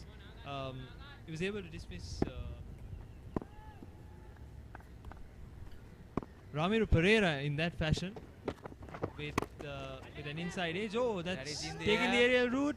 Oh, just Yet again, past. same result Canison as the Gunaratnam. previous delivery, Govindu. Same Yes. result. Yes, they're trying to take the attack on to the Thomian fast bowlers. We haven't seen spin as yet, but this morning the fast bowlers are getting a lot of assistance from the. I feel that Ryan Fernando will stick to his fast bowlers for a few more overs, and then maybe get in Charuka Piris, who has been brilliant throughout this season. He has been able to pick up 34 wickets in 8 games, so he's been a brilliant addition to the Thomian side. Straight into the field. Yes, Gavin.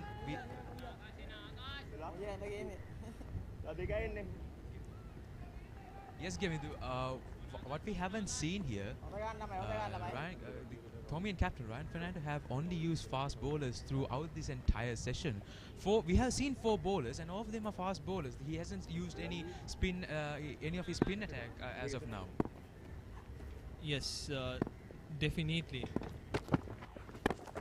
And spin is certainly an option in this pitch. We did see a bit of cracks opening up towards the batsman in the pitch, and also there could be a rough outside the off stump of the left-hander. So getting in an off spinner or even a left-arm bowler, but unfortunately the Thomians do not have a left-arm spinner.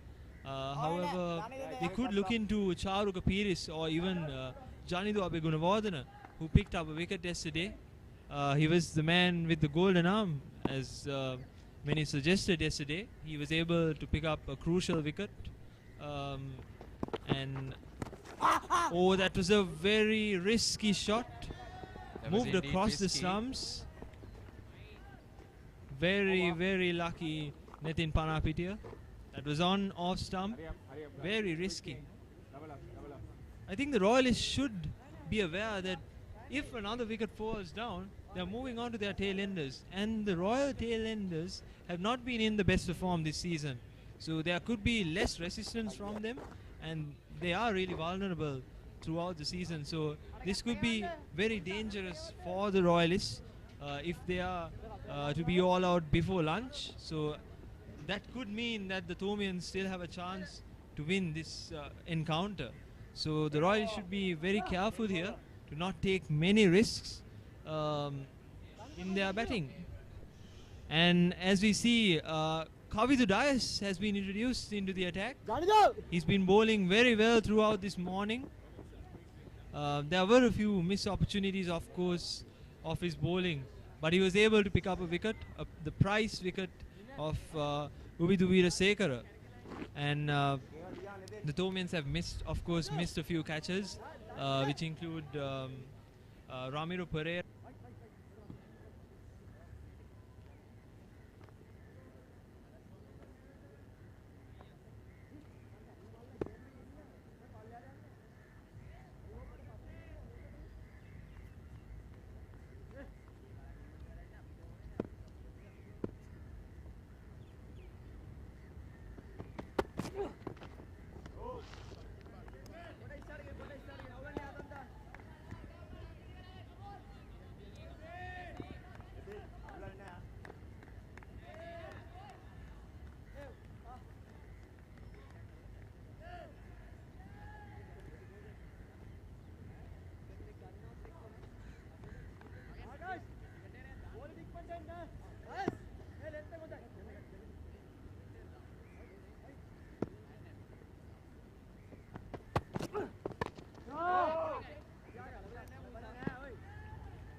මුයියා. මෙතන පොඩ බාංකිය මැදේ ඉන්නකෝ. යන්න ඕනේ පෙස්ෆීල්ඩ් අපි දෙන්න fight එක හොදේ. Baixa. Off some.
ඒක ඉවරයි පොඩ පස්සෙන් ඉන්න.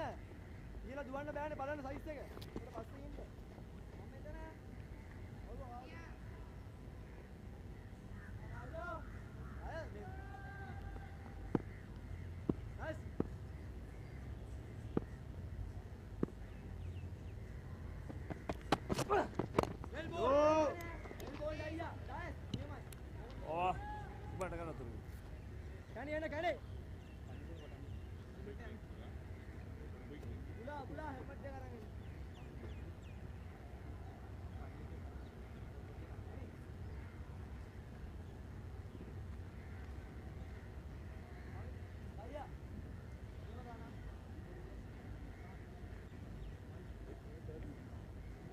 Alright.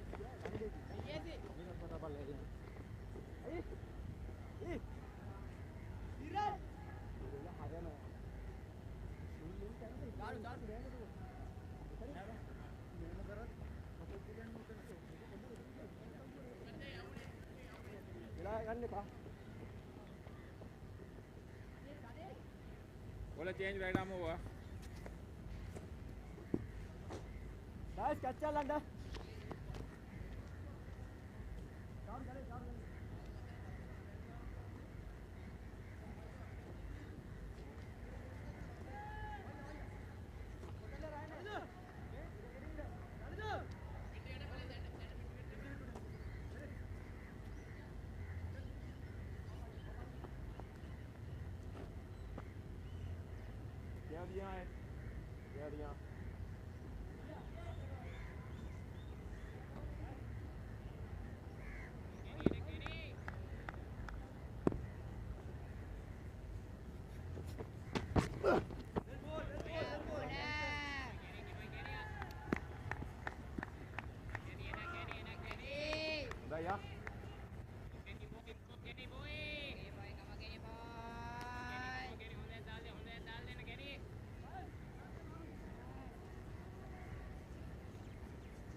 ball there.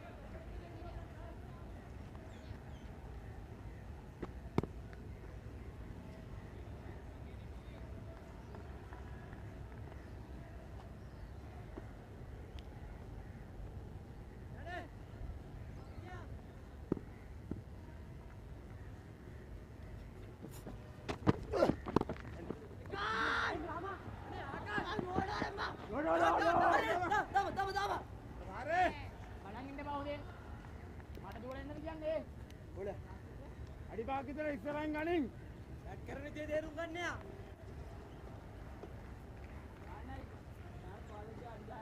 ඔව් ඔව්. ඔය ගානි.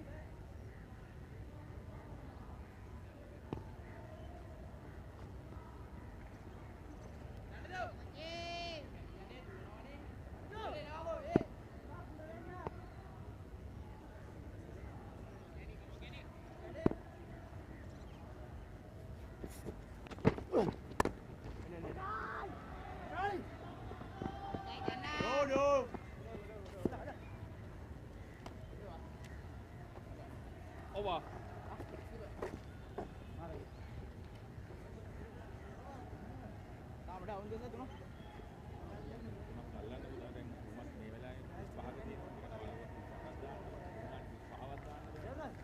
सर आंतरिक कोतरा देना सर आंतरिक कोतरा देना $12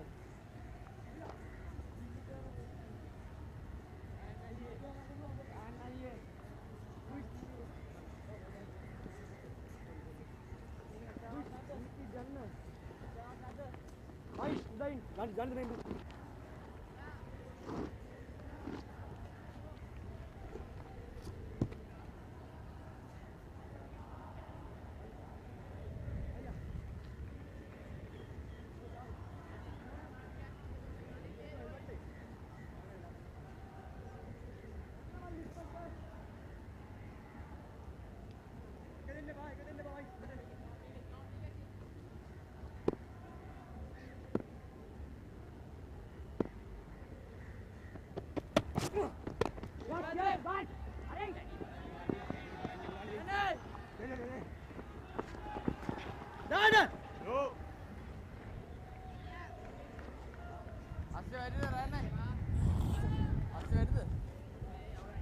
කියන්න ලෙන්ත් එක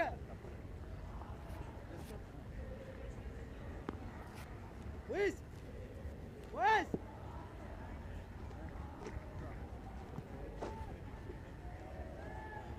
चारू ये गैप पे काटू करा थोड़ा पास से की डन उतरी वक्त का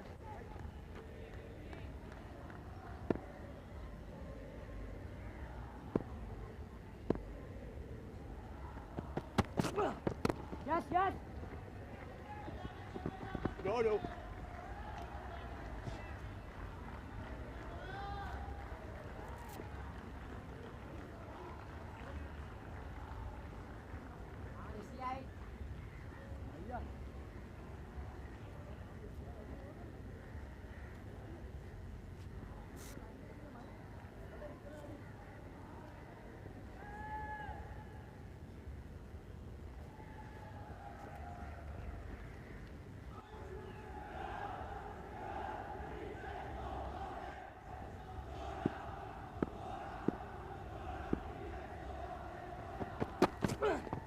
No!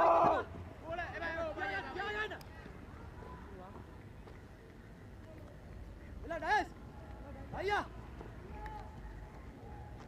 Betul. Mana suar ni ke mata? Hari. Mama. Wiz.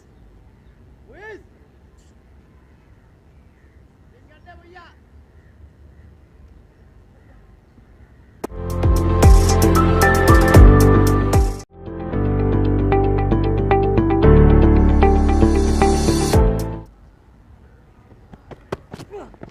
Udah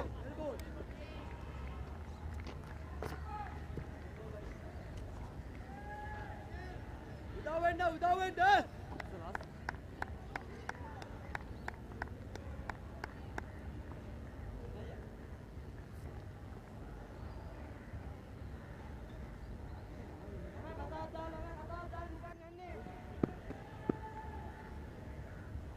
ඉන්න වෙනස් ගන්න එපා.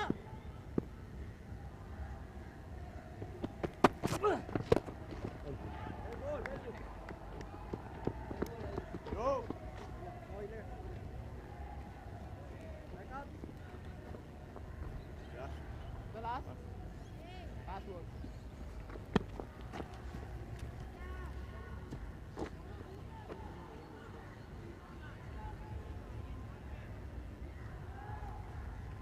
Guys, උදේ හිතලා බෝල් කරන්න. right එක දෙන්න.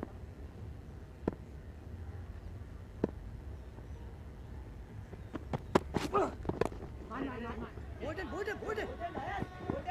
Who is that?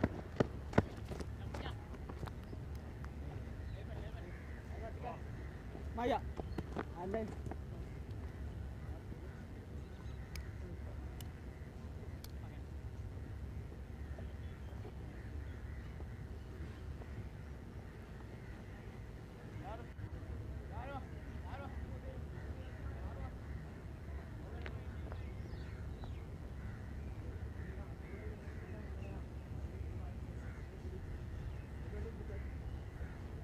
Pasal dia nak kan.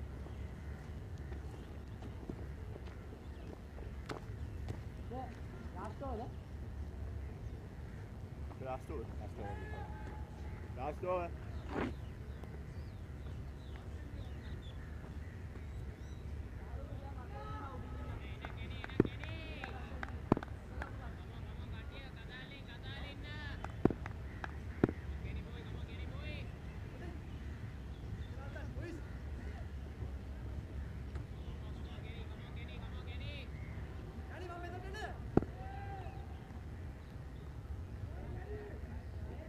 Ipak ගැලුවා.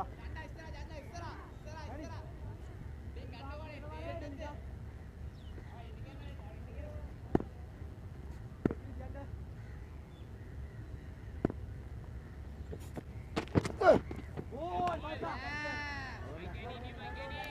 Bola bang.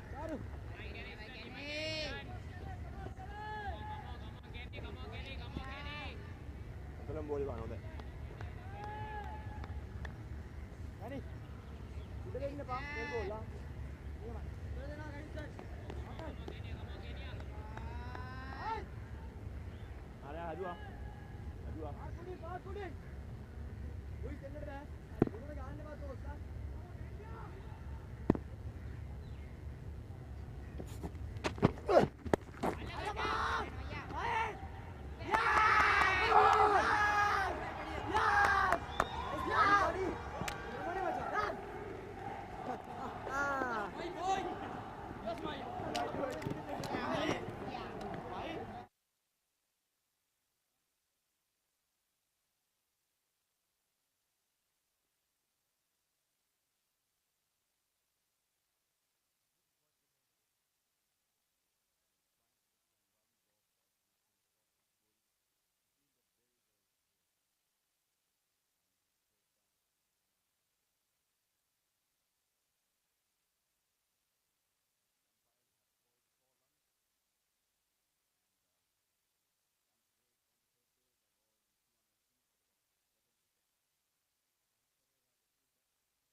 SSC grounds in Colombo for the 143rd Battle of the Blues encounter between Royal College and St. Thomas's College, Mount Lavinia. We welcome all of you to the lunchtime analysis on day 3. Here we are at with Royal College scoring 202 runs with for the fall of 7 wickets. And we just had the fall of yet another wicket of rather a confident batsman, Netin Panapitia. And now we have something to say for the both sides. Don't you think, Govindu? Yes. Yes, indeed, Ravita. The Royalists were really unable to score many runs this morning in an aggressive fashion. We were looking to a game of baseball this morning with the Royalists, getting to an aggressive start. But unfortunately, the Thomians have been able to stick to their consistent lines and lengths. And through that, they were able to defend the Royalists. And the Royalists were actually put into a very defensive mindset, I should say.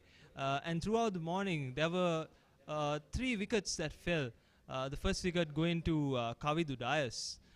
With the Royalists, Kavidu Veerasekara falling into the slips, and also thereafter Akash Fernando, the impressive left-arm fast bowler, who was able to bamboozle Ramiro Pereira through an inside edge onto the stumps. And later, right before lunch, on the last delivery we had, Netin Panapitia, the impressive wicket-keeper for the Royalists, was dismissed for 28 runs, where he went for a pull shot, which was very risky, to be honest. I was at commentary for about 20 minutes, and I've been seeing that Panapitia was playing a few risky shots. And that is indeed the mindset that the Royalists should take into the second session as well, considering that we don't have much play left during today.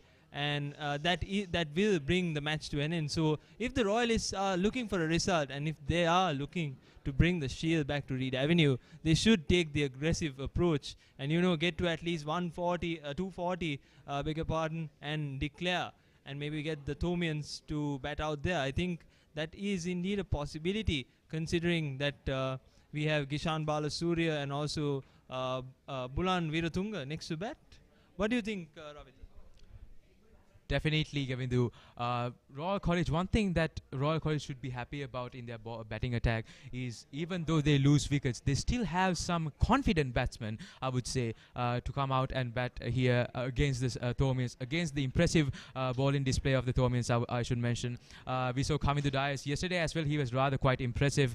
And a young man of 15 years of age, he hasn't still written his O-levels, but he has produced a brilliant spell in this match against the Royal College. But we would also like to comment on definitely the top batsman of the entire game, Uvindu Veerasekara from Royal College. Scored an impressive 60-plus runs at the Royal batting innings, and he was definitely the top scorer for both Royal College and in this encounter as well. Steady and an amazing innings, I would say. Really brought Royal College to where the scoreboards started ticking. And especially I would like to comment on the partnership that we had yesterday on from Sinet and Uvindu. Both of them were like fire, boundaries raining in, got the run rate up. We saw a run rate of more than 5 sometimes, close to 6, and that was something that we saw. But however, when we started off today, it rather looked really advantageous for the Royalists, however, because they were batting on this field. Even though SSC is known to be a pitch for the bowlers, right? Comparing the circumstances from yesterday and day before yesterday, we expected much of a quicker outfield and much more run scoring in. But however, after the yes, we did have much of a quicker run chase in the morning session. But however, after that crucial wicket of Uvindu Veerasekara, the runs started to rather stagnate, and that was something that we saw from the Royal innings in this. However, Royal are comfortably right now at 202 for the loss of 7. They have 3 more wickets, 3 more confident batsmen. Gishan Balasuri, the captain, is yet out to bat, and we have had something amazing, because we saw rather some batsmen who hasn't quite had the best of seasons for Royal College this season, coming out, play a really responsible innings, whatever it was, whether it was 30 runs or whatever. really responsible innings and batting from the lower order and the middle order of the Royal College side. And also talking about, let's turn into some of St. Thomas's bowling, Govindu. What do you have to say? Yeah, certainly. This morning, Ryan Fernando employed his fast bowlers mainly into the attack, where he used all his fast bowlers, which included himself, Akash Fernando, Kanistan Gunaratnam, and Kavidu Dias. And he hasn't been using Charuka Piris as much, as the spinners haven't got much of assistance from the pitch as they did on the first day. Today we've seen that the Thomians have been able to use the green spots left on the pitch. There is something for the fast bowlers at this very moment, and they have been able to use this advantage for themselves, and they were able to pick up a few wickets. So post lunch, I feel that Ryan Fernando will try to bring in his spinners as much as possible. Maybe get Charuka Piris to bowl from the tennis court end, because there is a certain amount of rough there outside the leg stump of the right-hander. So he might look into Charuka Piris, considering that Gishan Balasuriya is a left-hand batsman, and if he comes out to bat, there is a high possibility of him falling into the trap of the slip fielders. So he might look into Charuka Piris, who has been the leading wicket taker, of course, for the Thomians, and hopefully we'll see Royalists falling down at the end of at the start of the second session, and maybe the Thomians coming into bat. We've seen this many occasions in the past, where in 2016, as I can remember, when Sachita Jayatilaka was the captain of the team was went through a collapse in the second innings, and they were all out for 100, and the Royalists had a modest total of 150 to chase, and the Royalists were able to win and at the end. And also in 2019, the Thomians did the same, where the Royalists had a collapse in the second innings, and the Thomians came out to win. So there is still something in this game for both sides. It depends. Even the Thomians could win, as well as the Royalists can come back and win. So there is something left in this game. So viewers, please don't get discouraged. There is something left. So you guys can wait till the very end of this game, because cricket is certainly a very unpredictable sport.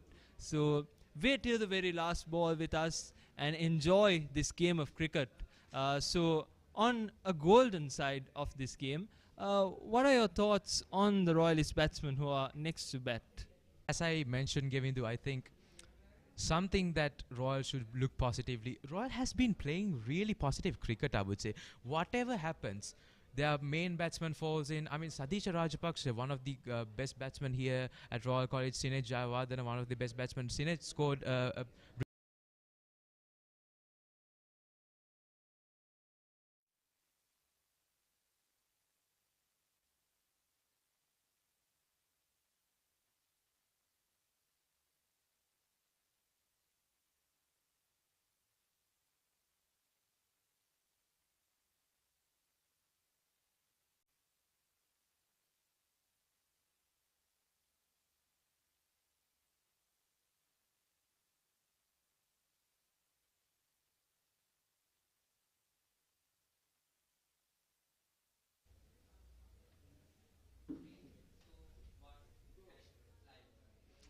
extremely sorry about that. We had a small technical difficulty right over there.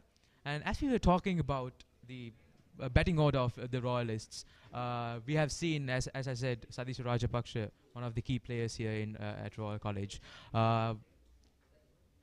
We have seen Ishan Balasuriya, even though they haven't really performed by the bat in this season, we have seen rather incredible innings throughout the entire day of play today, and that has been something that we are quite certain that the next three batsmen out there, Dan Podivela, Gishan Balasuriya as well, they have obviously done a tremendous job from the ball, and we hope to see them going forward and play responsible innings as batsmen, because that's what we have been seeing from the other batsmen as well. And especially we have high hopes about Gishan Balasuriya as the captain. He should take a huge responsibility to his hands, and hopefully chase down those 42 runs and score level the score, and then afterwards maybe even potentially look for something of a small lead, and then afterwards give give Thomians to bat, take their wickets early, and then afterwards try and chase down a rather small total and win the entire game and get the Shield back to Reed Avenue. That is from a royal point of view. Gavidu, what do you think that Thomians should do if they are supposed to win? Yes, most certainly they have to pick up the last 3 wickets as quickly as possible. We saw a few missed opportunities from the Thomians at the start of play. So that means that they were actually able to get another 3 opportunities there. So if they can produce that same consistent line and length throughout this, throughout the early parts of this session, they can most certainly bring the Royal batting to an end. And if they can fire in a quick maybe 100 to 150 runs and give back the Royalists during the 3rd session, I guess there is still a result pending in this game.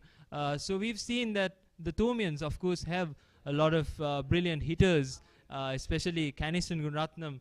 On a very personal note, I played under 15 cricket with him, and he has been that attacking batsman. At the under 15 level, I can remember he used to come at number 4 and whack as many sixes as possible during the under 15 times. So if he can produce an innings like that, even with Ryan Fernando, who is in tremendous form, with 2 double centuries to his name in the past few innings. So if he can get a few batsmen who are in form to go out there and get a quick fire 100 or 150 runs, I'm sure the Thomians are still in the game, and the Shield will not only be retained, but it will be won once again for the Thomians, and they can take it back to St. Thomas's, where it truly belongs on a very Thomian perspective. So Ravita, finally, on a final note, give me your thoughts onto this session. What do you expect the Royalists to do? What do you expect? What kind of mindset are you expecting from them? How will they perform during this session? Yes, Gavidu. The question of where it truly belongs is rather despite. But however, we also think that it truly belongs to Royal College. But let's see what happens in this. We have two entire sessions of play left, and so many things could happen within those 2 sessions, because we have 2, I would say, really talented batting and bowling lineups from both sides, and we can never say what would happen. The game is uncertain, and what I would like to see Royal College doing is definitely, as I said, Gavindu, go ahead, pick up those wickets, because we have, I beg your pardon, we have 3 more wickets left. So first of all, we have to bat those overs and get to that score and make sure that they're in a comfortable position before soon, and then declare the innings, give it to the St. Thomas's batsman, and rather be careful about that as well, because Ryan Fernando, he missed out playing much in the first innings, but however he might not do it again, because we have seen even in the recent past for Sri Lankan cricket as well, we saw at one game Dimuth Karunaratne, one of the greatest test cricketers from Sri Lanka, Dimuth Karunaratne and even Dinesh Chandimal, one of the greatest cricketers once again, I would in the first innings he could not score, but in the second innings he got a double 100, and that was something really amazing to see. So that could happen, and I'm saying that from both the Royal side and the Thomian side. Ryan Fernando could do that, Sadis Rajapaksha could do that, but we don't have that much of play left, definitely. So we have to expect something, and we had to expect both the teams to be quite cautious, and the bowlers, I would say, the bowlers have the utmost pressure here, because taking those wickets and limiting the scores to rather less runs, around maybe even less than 100 runs, is what would give a decision in this game itself. If that never happens, if that doesn't happen in the 3rd innings of this game, that's this pressure on the Royalist bowlers especially. If that doesn't happen, the game is most likely to not have a result, and that is something that we both of the teams would never need. And yes, so I think we have talked about a lot here.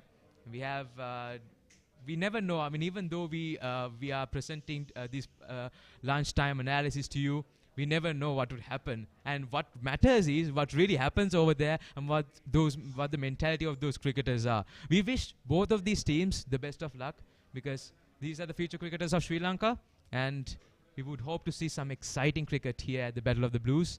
With that, signing off, I'm Ravitha Pereira from the media unit of Royal College. And I'm Gavitha Pirizogamage from the media unit of St. Thomas's College, Mount Lavinia. Thank you, ladies and gentlemen, and stay tuned for the second session of play on day 3 of the 143rd Battle of the Blues. Thank you.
session right after lunch.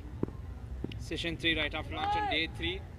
We are closing in at the closing end of the big match, the 143rd Royal Thomian. We have Gishan Balasurian to bat right now. Age 20, he has a low average, you could say 10. He has a best score of 21. He's under pressure.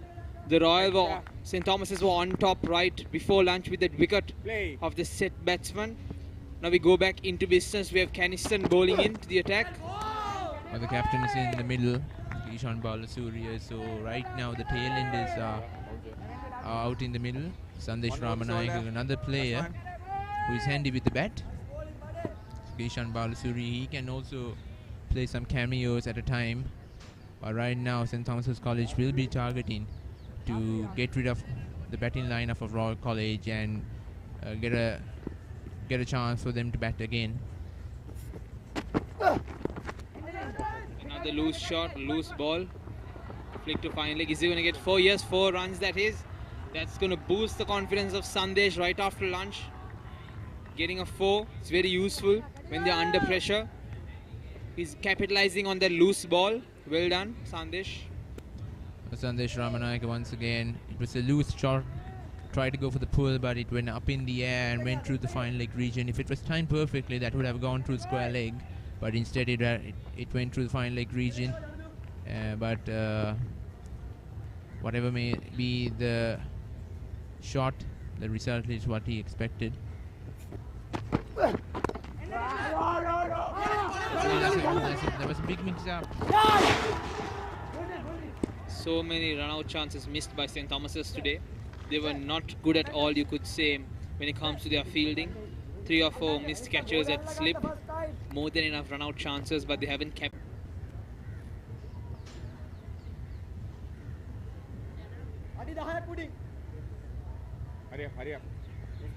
Again, the running between the wickets has to be perfect.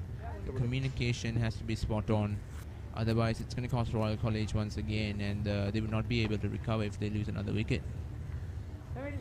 So for St. Thomas's College might have come up with a new plan, while Royal College, their tactic right now is hard to understand, but they might declare once they minimize that deficit they are under.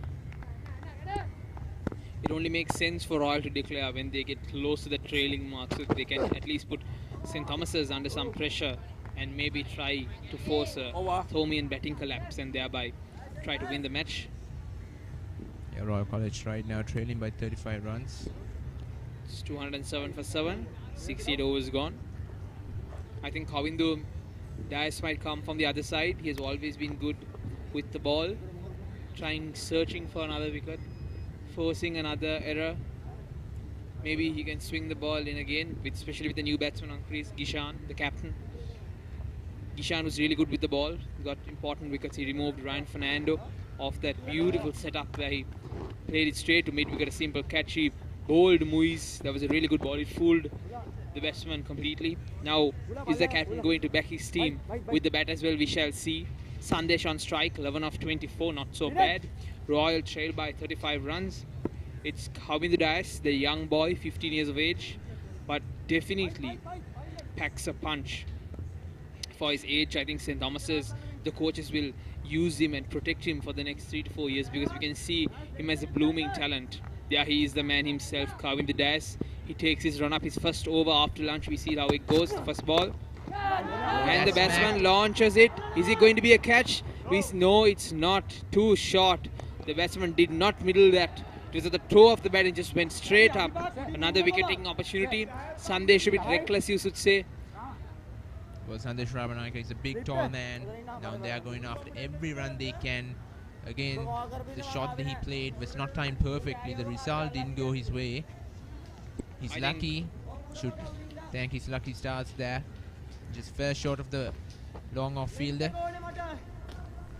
Captain Gishan Balasuriya giving him some words, saying him to be composed, not to do anything too stupid, because losing more wickets, especially the tail enders, could be dangerous and could force them into making too many mistakes.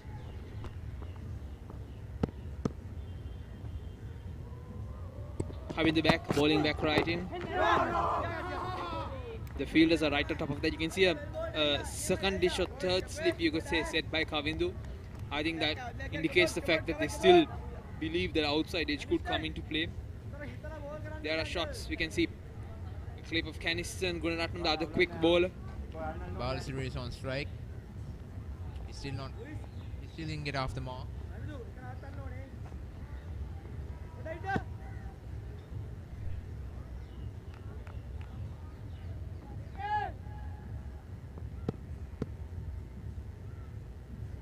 Coming the dice, running in.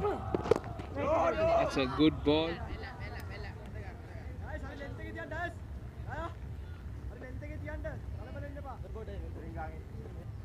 Gishan being cautious, trying to protect his wicket, not doing anything unnecessary right now. It's smart batting from the captain.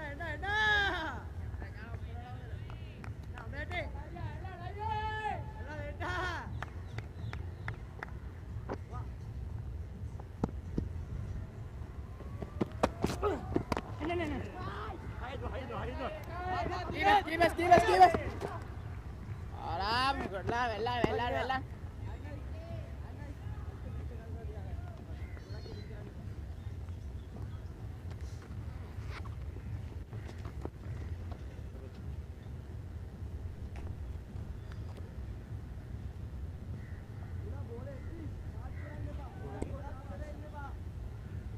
Sandesh facing Dias. 2 more balls to end the over. Is he going to try and find a boundary? Or is he just going to play it simple and let the over pass? Coming the Dias, running back in. He plays it straight down. That looks like a beautiful shot. Will he get 4? And yes, he does. Good, positive, aggressive batting from Sandesh. Even though he missed the first ball for a loose shot, he gets redemption. He plays a beautiful stroke over the head of the bowler. 4 is well deserved after that shot. Good play from Sandesh. Yeah, Sandesh, like I said, Come on. he might come from the low order, but this man is handy with the bat, like he is with the ball. Right now, he's the one the Royals will rely on again, like they were relying on with the Veerasekara. Slowly, Royal College is minimizing the deficit. Right now, they have to take the run rate and try to grab every opportunity they can. Good running there, good running. That's brilliant. Now we can see the approach from the Royals. That is to rotate the strike, and that is attack, attack, and attack. This is the morning. Positive cricket from Royal. Getting the runs, finding those boundaries is exactly what they need if they want to force a win or make St. Thomas's go under pressure. Because from the get-go, from today morning in itself, St. Thomas's were ahead on the mental game. They were applying pressure. They were squeezing the Royalist batsmen into playing those simple shots and not trying to do anything too positive or aggressive that might hurt the Thomian camp. So right after lunch, it's good to see that the Royalist batsmen are really on track and are playing the positive, aggressive cricket that they should be playing. Sandesh, 17 of 27 balls. A good little small cameo up to now. Will he convert it or will he really increase his run score is the question. Gishan, of course, just settling in. We shall see how it goes. Is it going to be Kaniji from the other end? Yes, it is. It is Caniston, Gunaratnam running in again. Kavind Dias and Caniston have been a good quick bowling pair. Both of them doing their good job.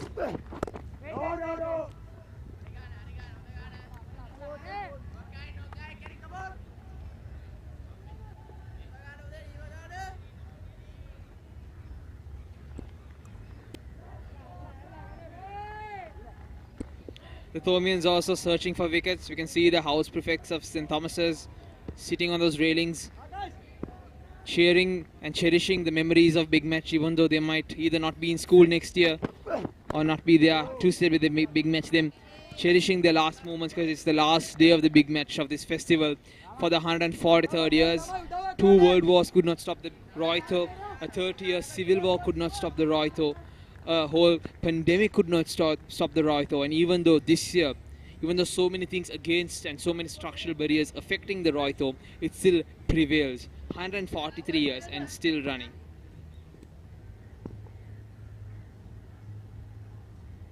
Caniston comes back, bowling. That over the keeper. Another 4 runs. Runs are just flowing for the Royalists after lunch. Good play. I think there was an edge above and it jumped over the keeper. Kennison also being that tall bowler, having that natural bounce that helps the batsman at times. It also benefits him. He could bowl those bouncers very, very well. Sandesh increasing his tally tremendously. 2 fours into consecutive overs. Very positive cricket from Sandesh while letting Gishan get comfortable and understand the pitch where he takes the initiative, Sandesh, to go after the Thomian bowling.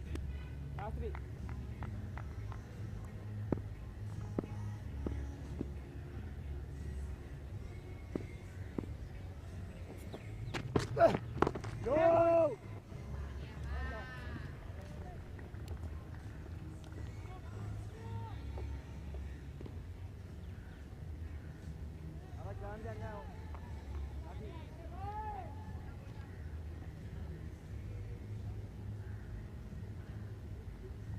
The Royal Thomian Mustangs Trophy will also be held soon, so we urge all viewers to come in and tune in for that match as well. That'll be an interesting cracker. This might end in a draw, might not, but we definitely know there's going to be a winner in the Mustangs Trophy match. So we urge all the viewers also to come in and tune in for that match. Kennison runs in, a miss from the batsman. Kennison has had a decent day out. Otherwitho 1 for 58, 19.4 overs. An economy of just about 3, which is not too bad for a quick bowler, especially when he opens the innings for St. Thomas's. Royal trail by 24 runs. Royal 218 for 7.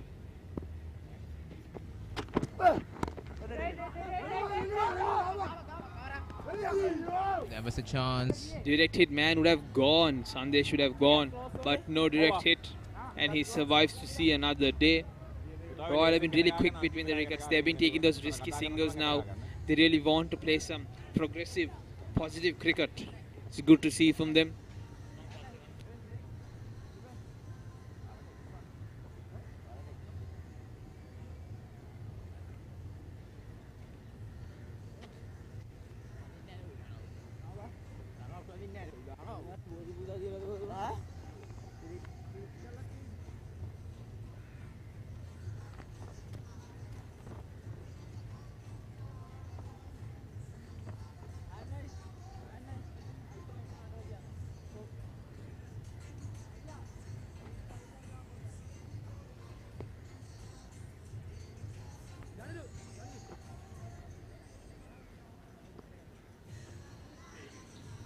A small delay. They're changing the field setup. Captain Ryan Friend always trying new things, trying to get Sandesh out. I think that's Gishan on the screen we have right now, the Royal captain. He has a good day out. I think Dias is coming back into the attack again.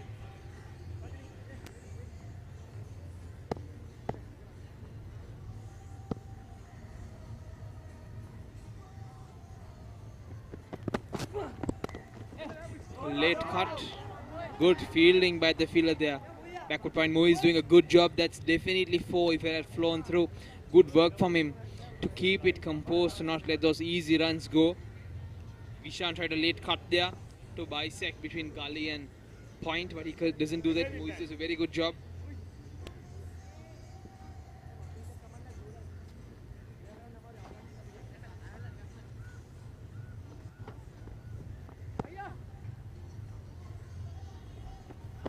Kavinder Das, he takes his run up again.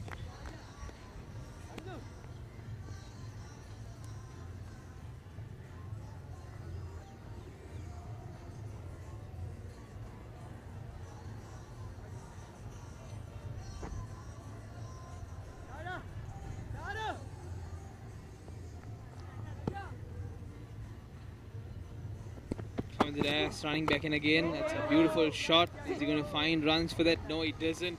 It's been stopped at covers.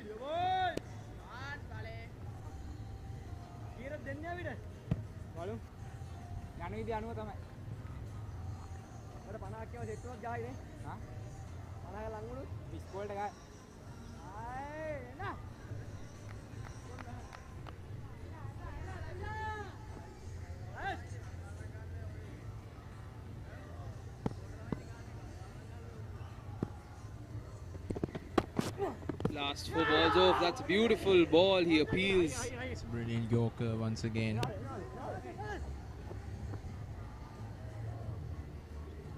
The keeper slips up. He doesn't take a hold of the ball, and thereby Royal gets a run off that. They're not very happy with the keeper's job. Sandesh back on strike. The Royal run rate has decreased over the last 2 sessions to just above 3.12 to be exact. If Royal really want to push for a change or to be some progressive cricket, they need to up their run rate, they need to score more boundaries, they need to find ways to exploit the Thomian bowling attack, because Dias and Canniston have kept the Royal batsmen quiet throughout this innings.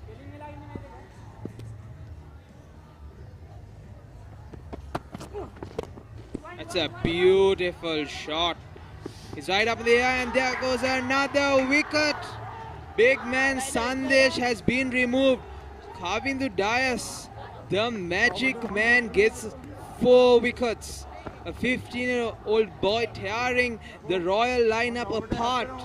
Watch the scenes, tune in now.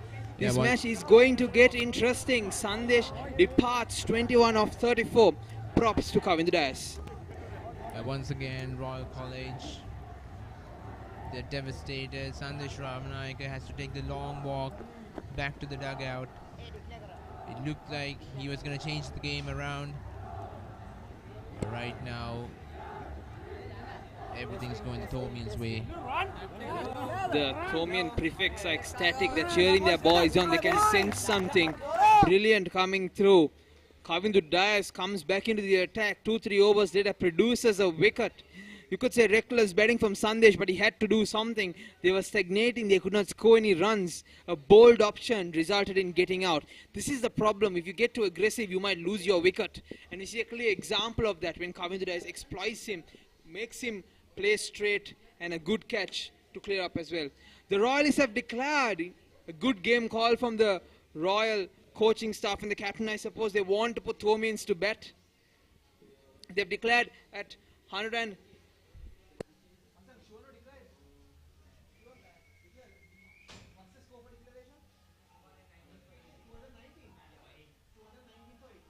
Royalists declare at 219 for 8.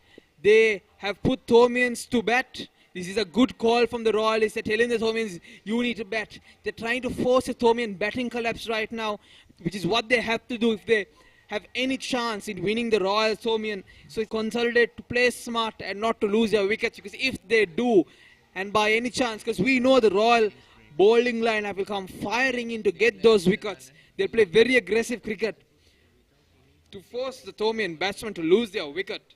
We shall see how this proceeds. An interesting game in hand. Tune in, ladies and gentlemen. Yeah, Royal College declaring 219 for 8. So the Thomas College is still trailing, but with the wicket of Sandesh Ramanayake, they have decided that's enough. It is our time to go out and express ourselves with the ball.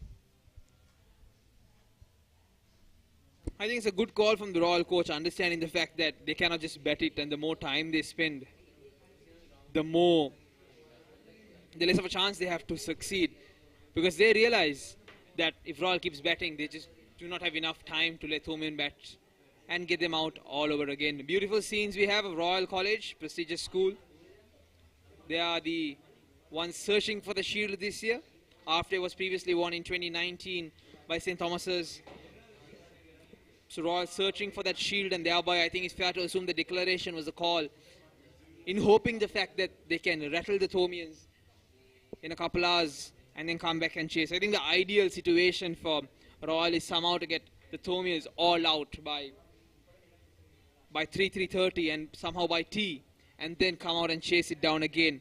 So it's testing the Thomians batsmen's perseverance if they can not lose their wicket and play smart cricket. Because if they lose their wickets, that's Royal game on. And I'm pretty sure Captain Gishan Balasurya will be coming in all guns blazing, telling his bowlers, you know what, if you let a boundary go, if you leak runs, that's fine. We just need quick wickets. He'll play very aggressive cricket. And generally, as we've seen through the last 3 days, Gishan has been a very aggressive captain. He's always had a short leg. He's always had a silly point. He's always had 2 to 3 slips. At times even he had 2 slips, a leg slip and a silly point. He's a very aggressive captain. So I think it really suits his style of play to force the Thomians into batting. Some beautiful sceneries of the boys from Mount Lavinia, St. Thomas's College.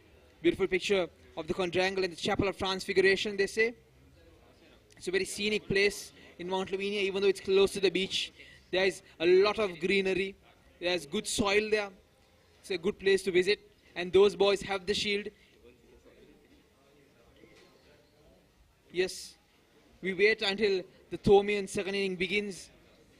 We'll have we'll have Janindu and Senadi open the batting, I suppose.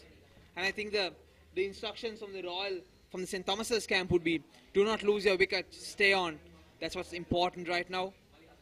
The field we see just grass, where typically the St. Thomas boys stand and the Royal boys stand is right on either side of the scoreboard, which are the loudest tents, the most exciting tents, and the tents where adrenaline is through the roof.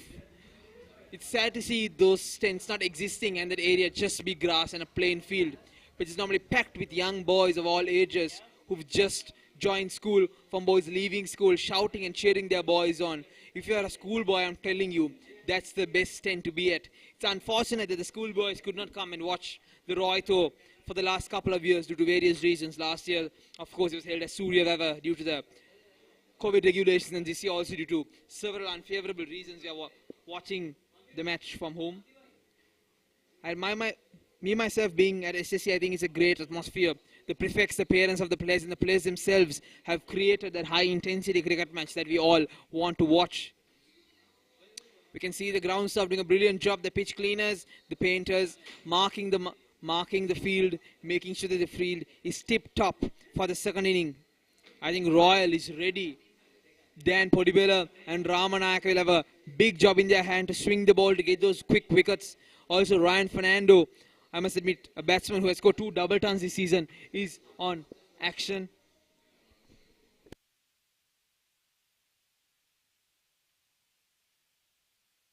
We have a change. Minindu goes out and we have Nevan Serasundara back into commentary. Hi Nevan, how is it going? Hi, Ganesh. No, here.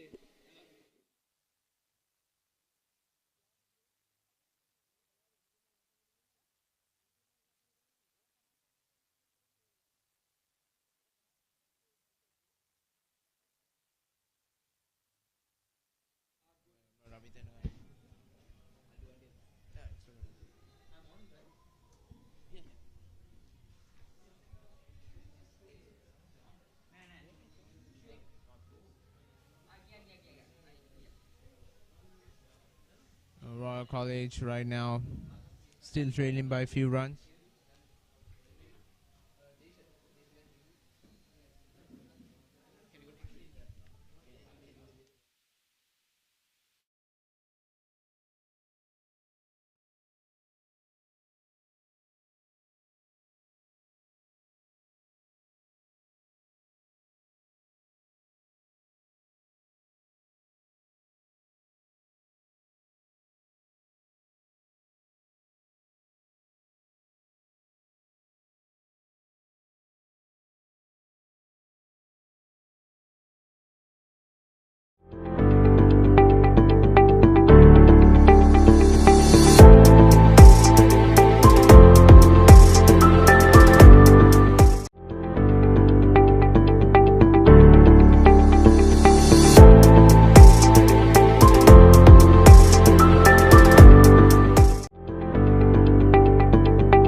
team.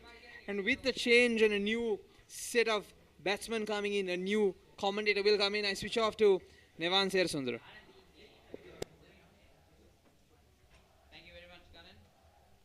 Thank you very much, Ganan. As you see, the Royalists have declared, looks like maybe the strategy that you predicted in the morning is in fact what Royal is using. Told you. You don't have to be so smug about it, so. Let's walk through what the strategy. What do you think the strategy from here on for Royal is at the moment? Well, the strategy should be to get the Thomians out as quickly as possible and get themselves to bat the second innings of their second innings.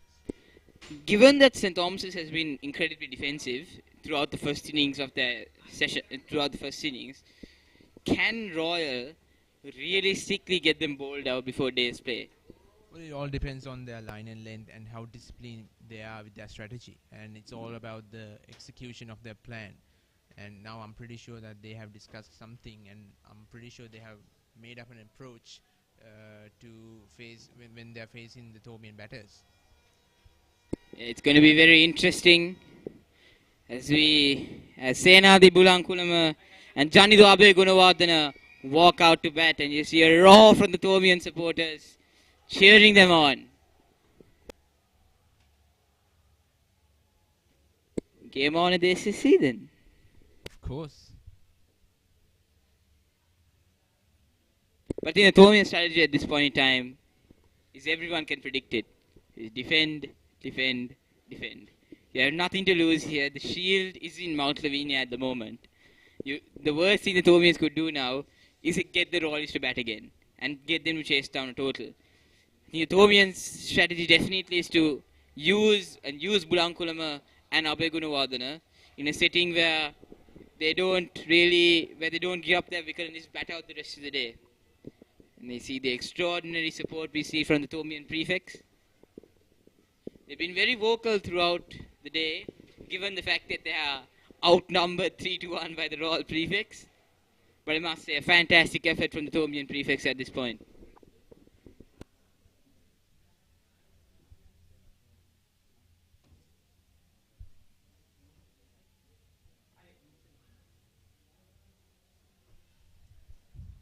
Yeah, the Thomian batters are getting ready to face their second innings of this encounter. Dan Puddiwala will start off the proceedings of the third innings of this encounter for Royal College. Yes, we can see him speaking to Dasis Panchanayaka and Gishan Balasuriya. Still this constantly discussing strategy.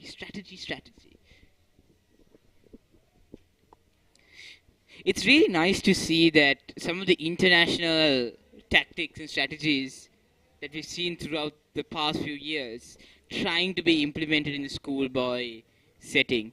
And Podivela charges in for the start of the Thomian innings. Fuller on the pads, it's glanced away for a single. Lovely flick through the leg side, just gives a couple of runs. And Bulankulama is off the mark. Senadi Bulankulama is a very interesting character, if I might say, because he's the fourth or fifth generation Bulankulama playing at the Royal Thomian, and he's rather fourth generation Bulankulama playing at the Royal Thomian, and his father actually captained the side in 1986 and ended the longest drought that St. Thomas's had, because St. Thomas's hadn't won the trophy since 1964. And his father captained the side that was able to bring it back to Mount Lavinia. Ooh, that's a good ball there by Podivela. A small inside edge, back into the pads. I think that was a slower ball. I think deceiving the batsman at that point.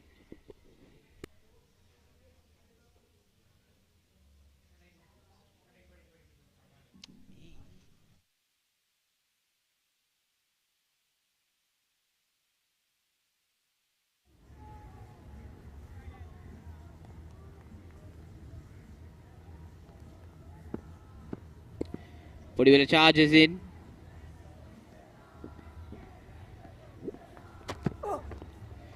Oh, down the leg side it goes.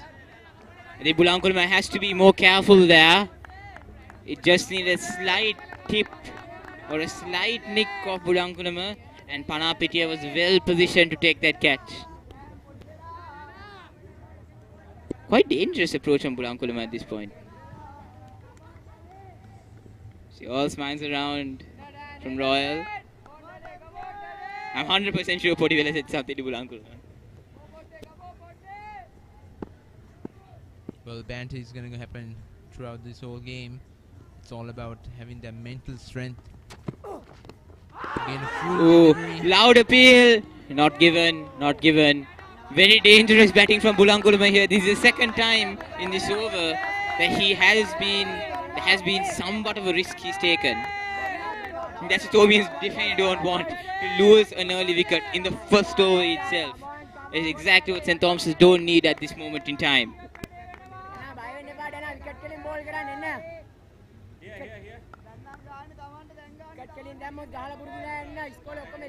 You see Veerasekara here. I would say he's played the best innings we've seen so far at the Royal Thomian. Probably in line for the best batter of the match, don't you think? Well, of course, I mean, he took his responsibility seriously and got off. Driven by Bulankulama. The cover fielder is well positioned there to prevent that run.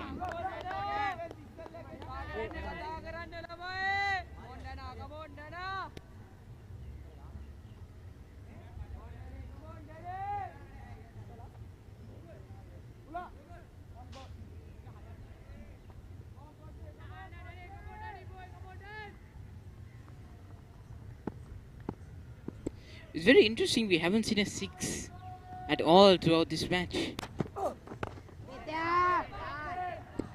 I think that resembles the very conservative approach from both sides. You saw Ramanayaka trying to hit one, and that brought the Royal declaration. Well, it's all about timing the ball to perfection. That's what gets you those maximums and all that. But at that moment, Ramanayaka was trying to go over long on, but instead it went straight into the long on. Yeah, and I think that was intentional from the Thomians. Both long on and long off were in play, and I was watching from the upper stand right above the commentary box, and you could see it looked like they were going to collide at one point, but Naushan called it, said mine far earlier than Abhay Gunawardena, and the catch was taken eventually.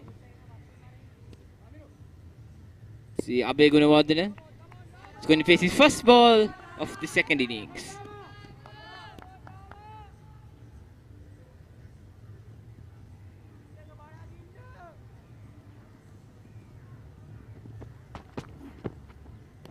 It's wide offside the off stump.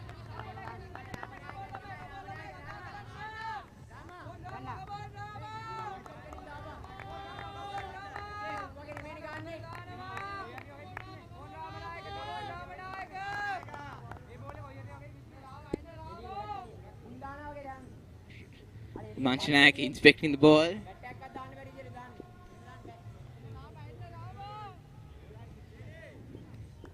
It's quite odd that Manchanayak is advising Ramanayak, even though he's the vice captain. Wouldn't you want a fast bowler to talk to you, Benidu?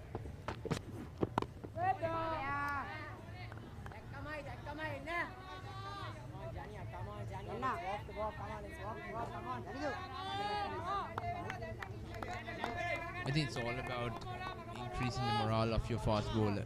I mean, it doesn't have to be. It doesn't matter whether you're a spinner or a fast bowler, because I think Dasis Manchanayaka can give him some valuable advice from his angle whenever he's approaching the batters in a different way. And I think further on, the Manchanayak does have that, knows what a batter is thinking at that point. Outside the off stump again, left that one. I think what Ramanayaka is trying to do at this point is to try to get Abhay Gunawardena to be caught fishing outside the off stump. It seems to be Abhay Gunawardena isn't falling for his tricks. For all our viewers out there, looks like we have an invasion of the Kaputas.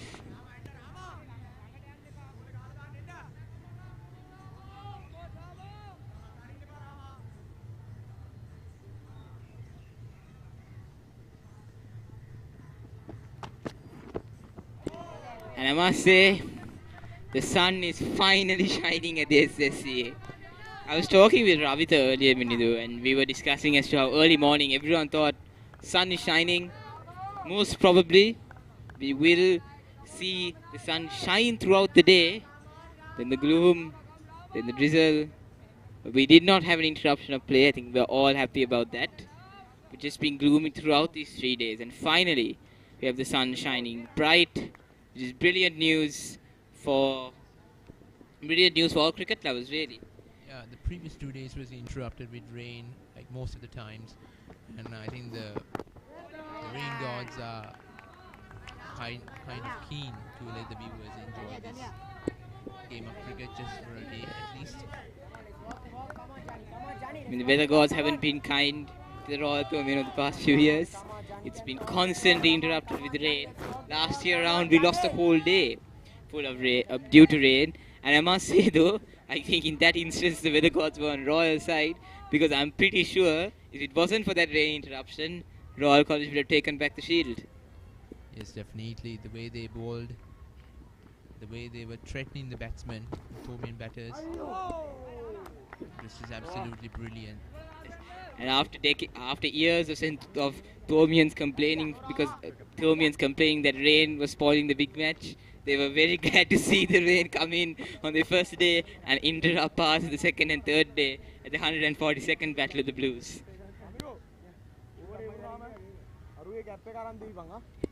End of the over, Thomians stand at 2 for no loss.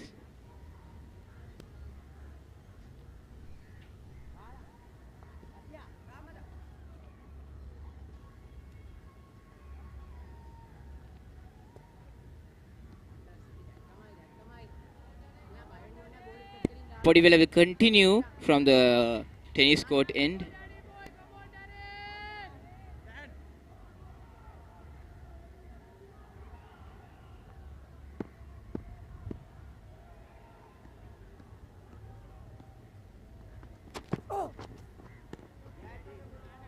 Wide down the leg side.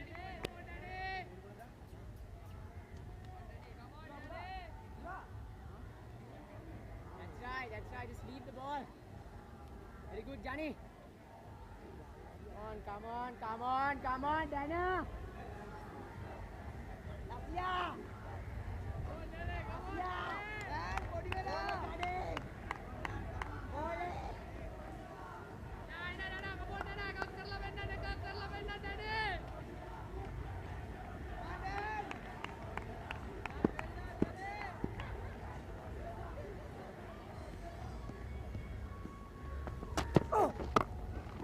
Full toss there by Podivela.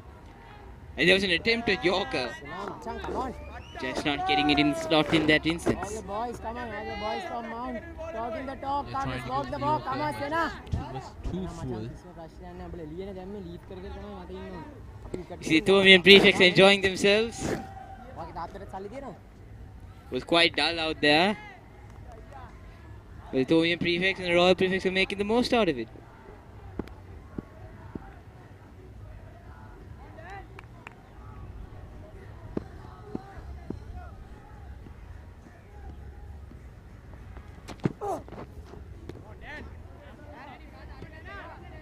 Podivela's lost his line here because we saw better spells of him bowling in the first innings. But I feel as if, of course, it is a limited spell we've seen from Podivela, but his line has been a bit all over the place. His length has been quite decent. I think it's his line that he's not being able to really get at this point. Well, that is true. Sometimes it's not all about the pace, and it's not all about getting the batsman to play the ball. It's all about putting the pressure on him as well. And how you should do that is by maintaining that decency in line and length. And it's gone. That's gone. Bulankulama gets caught fishing outside the off stump. And Podivela strikes. That's the first nail in the coffin for Royal College. And this is exactly what the Thomians didn't want. Bulankulama fish. Exactly what the Thomians didn't want is, and there's a discussion with the umpires, it's still not given.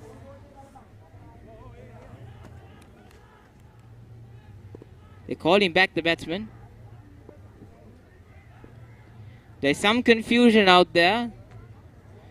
Yes, the umpires are checking. They are checking. Whether the catch was carried is what we've been given. Yes, and it is the third umpire's decision. Soft signal is out, so that does give the benefit of the doubt to the Royals at this moment in time, and there has to be clear indication that the ball did not carry for Bulankulama to survive at this point. But I must say that was a peach of a delivery from Bodivela. That is what fast bowling coaches really look for. Aim at the top of off stump. That is exactly what they constantly try to say. It's all up to the third umpire at this point.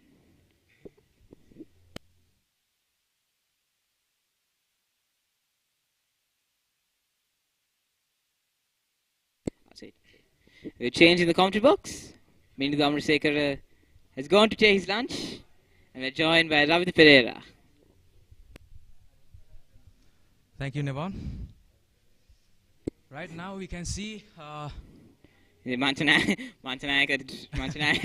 is trying to speak to the umpires. Umpires don't seem quite happy with Mantanayaka's constant badgering. I see something quite like Chamika Karnaranda from Dasis Manjanayaka. He's somewhat really aggressive sort of, and he's never trying to give up. He's always having that confidence and always trying to make sure that the right decision is made. Yeah, I feel Mantanayaka has taken some of the captain's responsibilities. Yes, definitely. But you need those kinds of characters, that odd character who go and get in your face. They're still waiting here. They're still waiting for the third umpire. But as you said, Dan Podivela, it was an impressive strategy by him. Trying to get the batsman go for that loose shot. Are we seeing the decision here? It's quite tense at this moment. It should be, Nevan, because as to what we saw, it was not that much of a clear thing to look at. I think the catch was almost taken at the ground, and that's what the third umpire is looking at. And it seems to be quite a difficult decision at this point, because usually the third umpire is extremely efficient in his decision. This is going to be a tough one.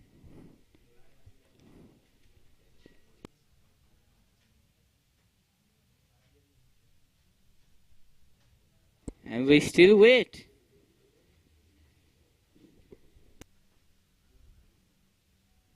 And time loss is not what we need right now at the third day. And this is what Royal did not want at this moment for this decision. I mean, they're very glad that the wicket was taken.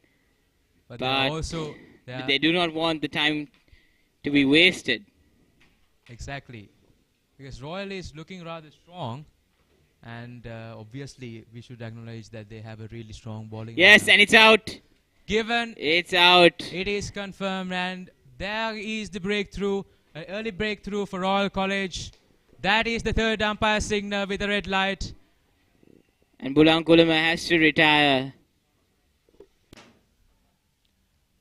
Bulankulama played some magnificent innings in the first inning. However, go on for an early breakthrough by Dan Podivela. Excellent bowling by Dan Podivela strategy-wise, and it was something nice to see from him. This is what Royal needed, an early breakthrough of wickets. And in this momentum, I think they are expecting a few more wickets to fall down within a short period of time. Yes, and the new batter in is Dinath Gunawardene. He wasn't expected to play this match actually, so if you look at the statistics cards that we actually made, Gunawardene wasn't given that card. Purely because of the fact he was not expected to play the match. It was supposed to be,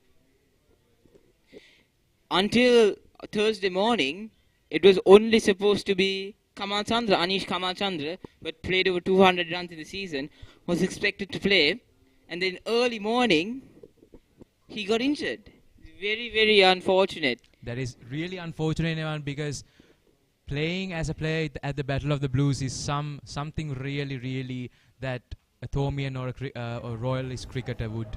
I mean, that's their dream, right? That's their dream. And in the end, Anish Kamal Chandra, it's sad to hear. I mean, even Royalist, Thomian, whatever you are, it's really sad to hear some missed opportunity like that.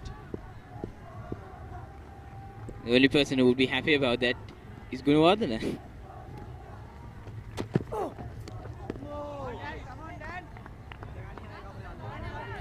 Nice bowling by Dan Podivilla. He was a key bowler in the first innings as well.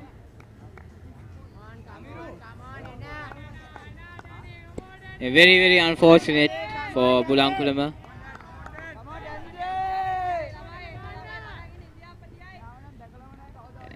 His personality, Bulankulama is, I would say, one of the nicest people you would ever meet in life in general. He is a person who very trustworthy and is always there for that comical, and is always very comical in his actions. He's known to be quite the joke. It's very I think one thing that Bulankulma does have is a significant amount of family pressure. Like I said before, he's a fourth generation Bulankulma at the Royal Thomian, and his father ended the longest streak of Thomians not winning the Royal Thomian. From 1964 to 1986, St. Thomas's hadn't won a big match, and it was his father who led from the front by getting a century in that match as well, to leading St. Thomas's to that victory that ended a 22-year drought. Yes, never aside from the fact that he won, he led his team to victory. That 100 here, it might not have been at the SSC, but it was at the SSC, Ravitha. Okay, so the 100 that he took must have been, 100 at the Battle of the Blues is something really special. Here they are calling for it's a loud appeal, but I think that was a bit too high on that instance. Yes.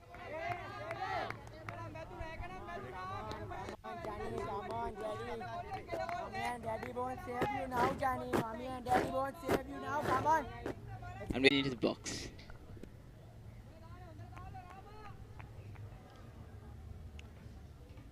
Good afternoon, Minash.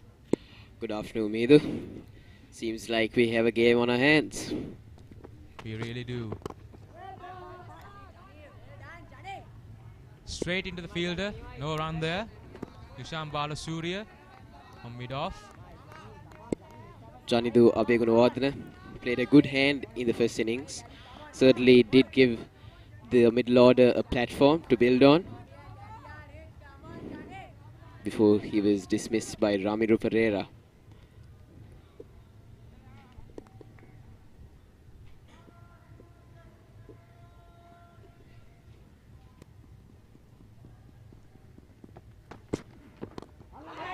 Once again, not the most... Yet again a close. Really good delivery, I would say, by Sandesh Ramanayaka. Certainly, the Royalists are right on the money here. They know what's...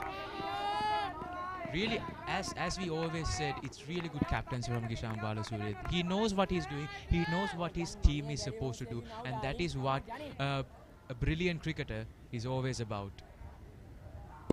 Even though this game is unpredictable, they should have a strategy, good strategy, that could lead them to something that they expect. Always the win. Yes, certainly. Roy will be hoping to bowl out the Thomians as soon as possible. Sandesh once again. So left alone.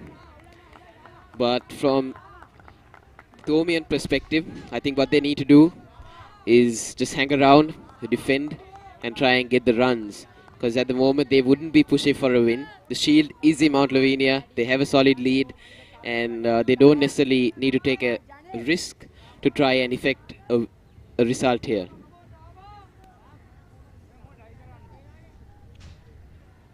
Manesh, when we look at these big matches, some big matches mostly even end in 2 days. I really doubt how it happens, because here at the end of the second day we were just half a way through the second innings of the entire game. We have 4 innings in the game, and we were just barely through the second innings.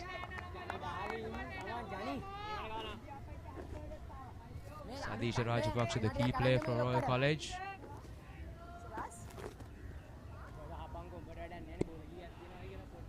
Yes, certainly, it has been a very slow-paced game so far. Even Royal had to declare they weren't bowled out, and Royal still hoping for a result. But the Thomians will be happy to play.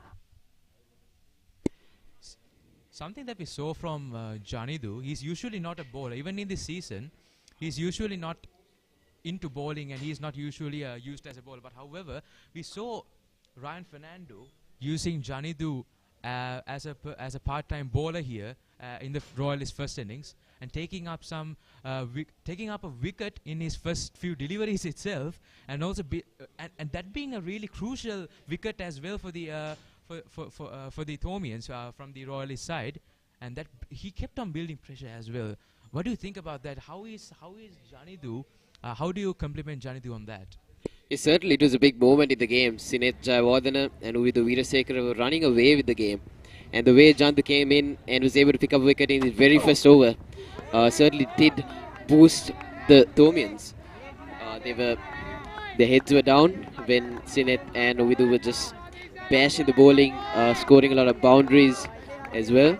So Janidu picking up their wicket certainly did help them build up their pressure.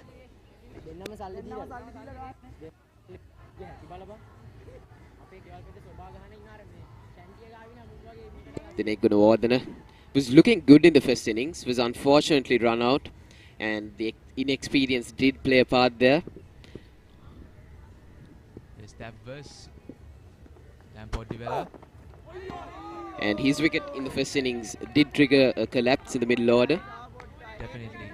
And it was, I would say, definitely an unnecessary run, as we explained earlier. Quite unnecessary. The communication was rather poor. I think it was Ryan Fernando from the other end. He was confident with the run, but however, the non-striker seemed a bit hesitant there, certainly.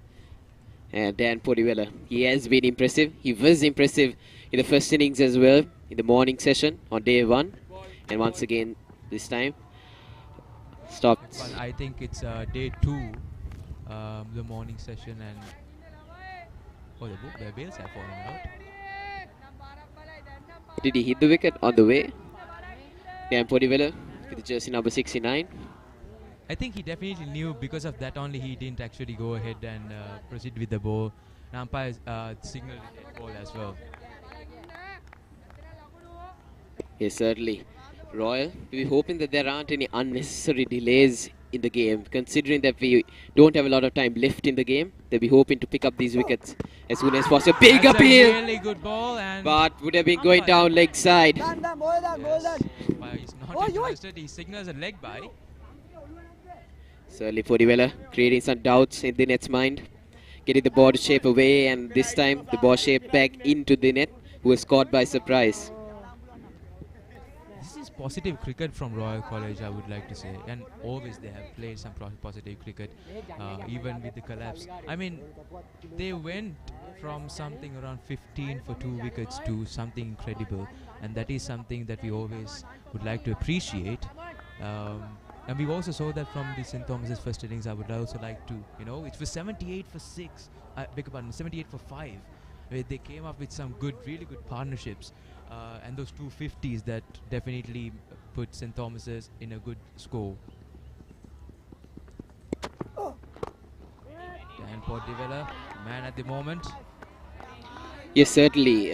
Like we saw for the Thomians, both Charuka Piris and Senesh Hettiarachi were able to build a partnership, and that's exactly what Sinet Jayawardena and Uvidu Veerasekara did for the Royalists after losing their openers early on, opener and Sadisha Rajapaksa early on. So the youngsters have stepped up in this Battle of the Blues, and both Uvindu Veerasekara, Sharuka Piris will be contenders for the Best Batsman award. And not to forget Chene Shetty. See the Thomian prefects enjoying the game. Nice shot, but straight to the hand. No So the runs field. over there. It's a tight field setting. Ishan Balasuriya. I think, look, the Thomians, yes, they need to be defensive at the moment, but you really can't get too bogged down as a batsman. Because as a batsman, your natural instinct is to go after deliveries. And if you try to defend too much, you might feel under pressure. Once you see the commentators.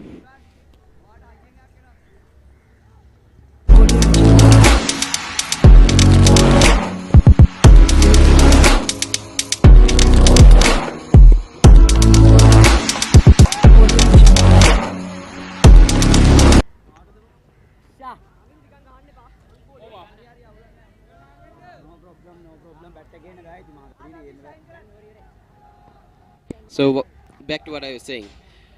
A batsman's natural instinct is to go after deliveries, and defending too much can build up some sort of unnecessary pressure, which Thomians really don't need at this stage.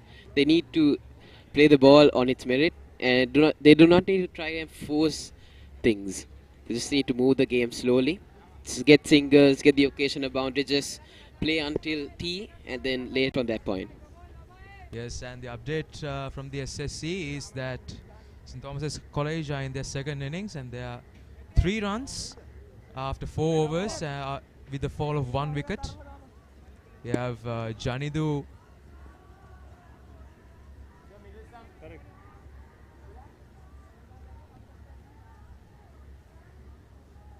Janidu and Dinet on the crease. They both have pretty Sandesh similar. Ramanayaka. Oh. Left alone, didn't like the look at that one.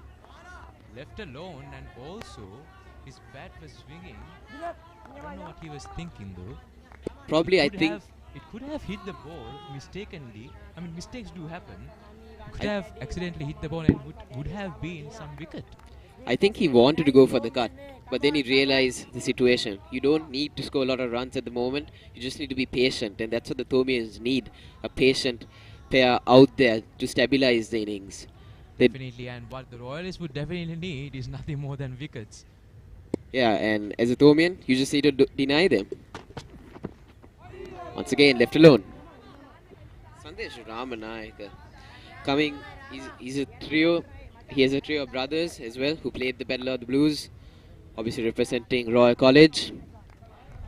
Son of Champaka Ramanayaka, who is the bowling consultant of St. Thomas's College. So maybe his father can give St. Thomas's some tips on how to get him out next time. I doubt that. Sandesh Ramanayaka, as we were talking about, Minash, has been impressive. I mean, first day, he was nowhere near. I mean, he was definitely not that impressive. Oh. Wide down the leg side, batsman tried to pull it, but was too far away from him. Royal College. Royal College and the quadrangle. Place where the entire team is given a good send-off. That's the tree, that's the historical tree at Royal College. Unfortunately, there's no shield there, but Roy will be hoping that they can get the shield back to Reed Avenue.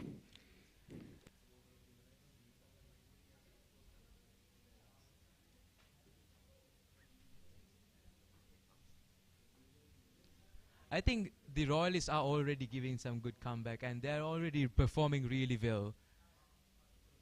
But performing in one innings is not enough to win the game. So what Roy need is a win.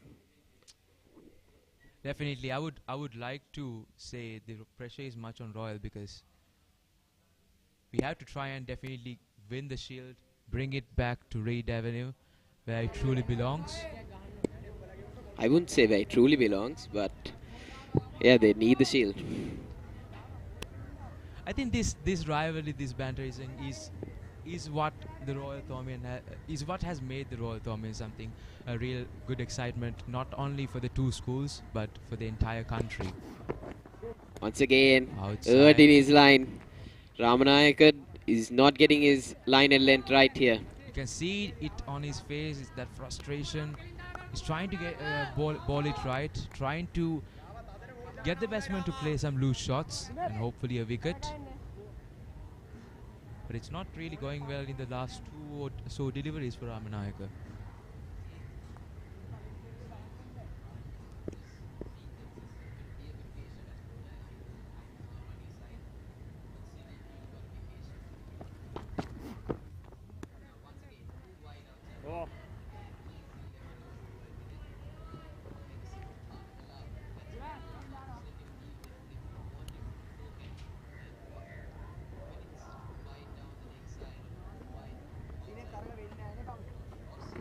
උයි මන් රමිදුට කිව්වා බං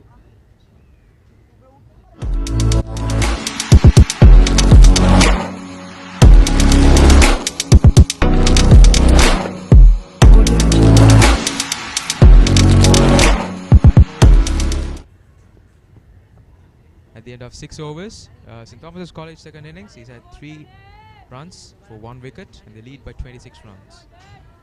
And to those of our viewers who are unable to watch the live stream, we do have a Royal Thomian app which is covering the text commentary aspect of the game. You can download the app via the Apple App Store or through the Google Play Store. And we got our team working on that as well here. Dan Podivella back into the attack. Outside edge. Right into the fielder. Dan Podivella is certainly bowling with some heat here. He has picked up 1 wicket. This Given away Rajapaksa 2 runs. giving the ball a good rub. Let's do it for mommy. Come on, Johnny. Let's do it for daddy. Come on, Johnny. Obviously the run rate a lot slower. Just 3 runs in 6 overs so far. But the Thomians would mind that. Ishan Balasuriya, as you can see, talking to the bowler, trying to motivate his players.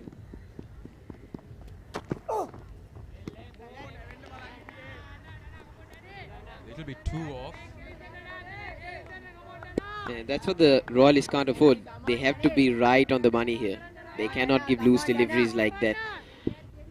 And as you see, What actually happens when they try and give those loose deliveries, yes, it doesn't cost them any runs. But however, those balls get, the time gets, the time passes by and it builds a little bit more pressure on the Royalists. And it also wears the bowler down because you're bowling a lot of overs and you can't obviously keep on bowling for River. So you get tired eventually. It's again some impressive bowling by Dan Podivella. Yeah, that's where he needs to be, testing Abeguna Wardana.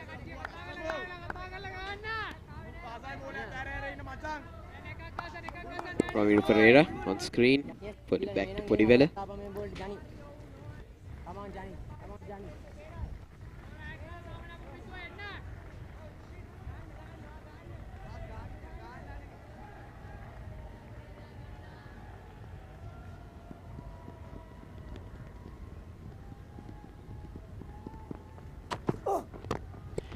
Nice shot, and he will get a single this time. The Royalists have to be patient, and you know Royal over the years have been very patient. Johnny, nice to see you, Johnny. Come on. You know, let's get on. Salvina, you may not get you. Hatara illan Salvina, you may not get you. Come on.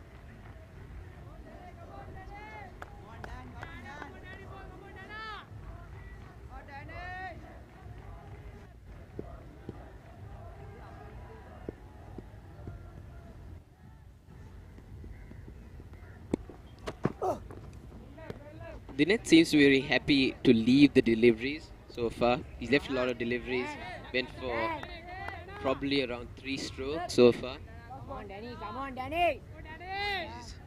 17 years old, fairly young, playing his first Battle of the Blues encounter.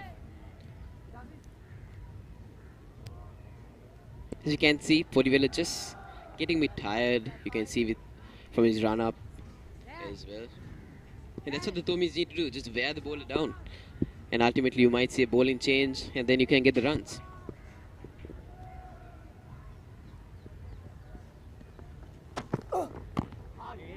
Inside edge onto the pad. No harm done. I really love the ball. If you can see it.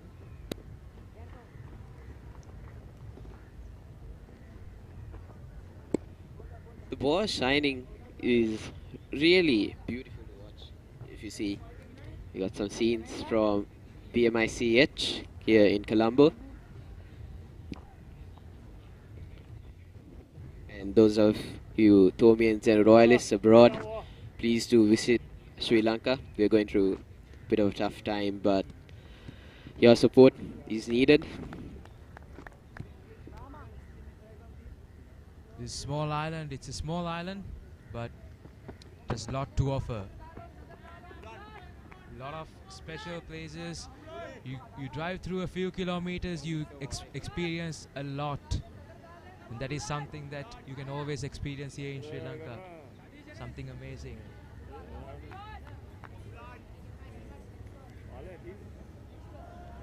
As the game stands, 7 overs done.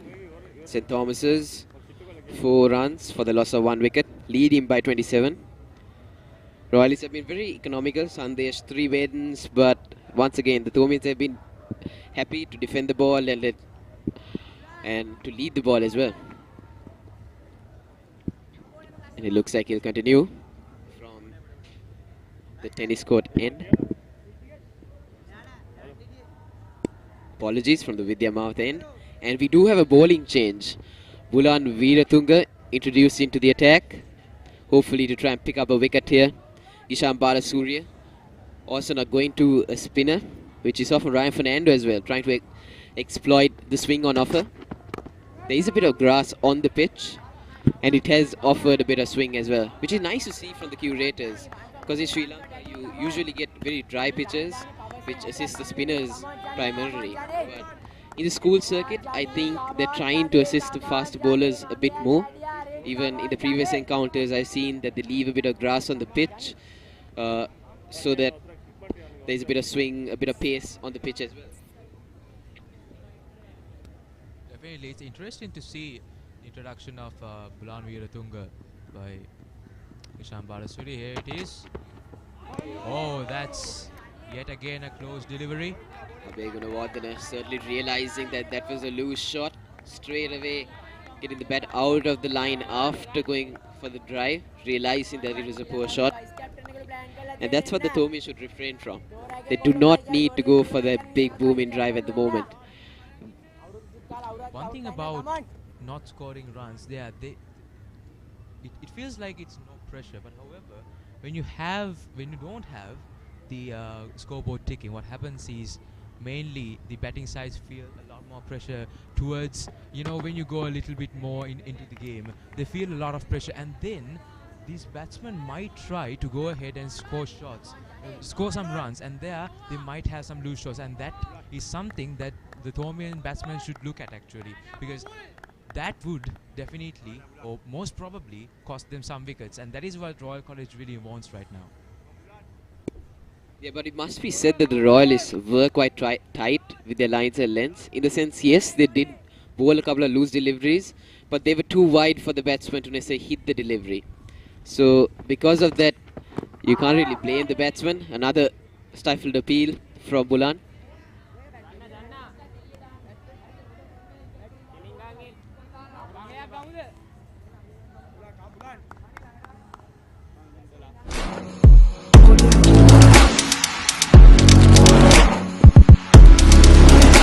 Do catch live on Instagram.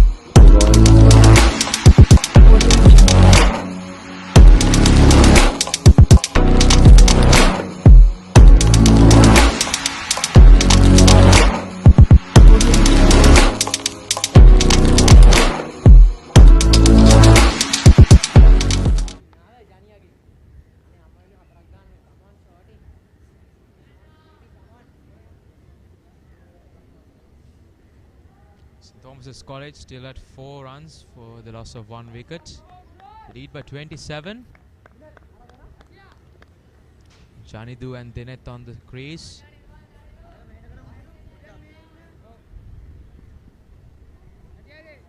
Obviously, the Royals have put some pressure on the Thomians as of now. But it doesn't seem like can pot develop. I beg your pardon, Bulan Veeratunga. Short leg in place now as well. I hope the short leg does chirp away at the batsman. That's what we like to see. A bit of bent out there. Just trying to get the batsman involved into a bit of a conversation. Probably get his make him lose his focus. And that's what we see even in international cricket. We see Roshan Dikwal, a very vocal wicket keeper, having a chat with the batsman as well. Roshan Dikwal. He is quite vocal. Yeah, that's another interesting aspect of the game. Otherwise, it does tend to be very dull at moments, and a bit of banter just brings that excitement to the game. Especially interesting conversations caught on stump mics.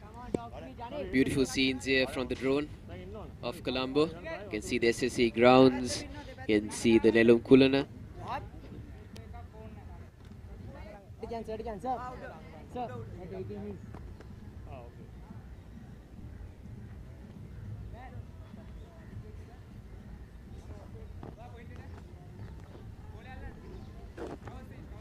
And it looks like we have a spinner introduced into the attack. Sadisha Rajapaksa seems to have the ball in his hand. Sadisha Rajapaksa, even in the first innings, even though he did not really pick up wickets, if I'm not mistaken, really put some pressure onto the Thomian batting lineup. And it does make sense bringing Sadisha into the attack. He got two left-handers in the middle, Dinet Gunawardena and Jani Dwave Gunawardena. Both are left-handers, and with Sadisha taking the ball away, would be a pretty good option.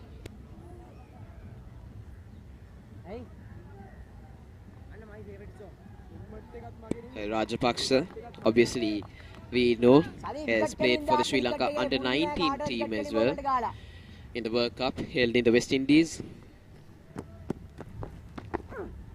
Oh, beauty, well done. Goes on with the arm on that occasion. Quite an amazing amount of experience for Sadisha Rajapaksa, the key player, one of the key players in the Royal team. And it's good to see Kishan Balasurya employing a short leg and a silly mid-off. Come on, Raja, come on, Raja, make him play, Raja.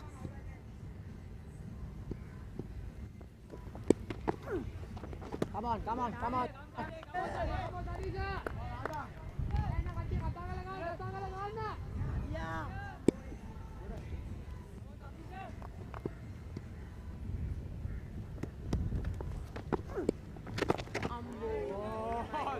Dinet trusting his defense here, not going for his stroke. Have to play on the front foot.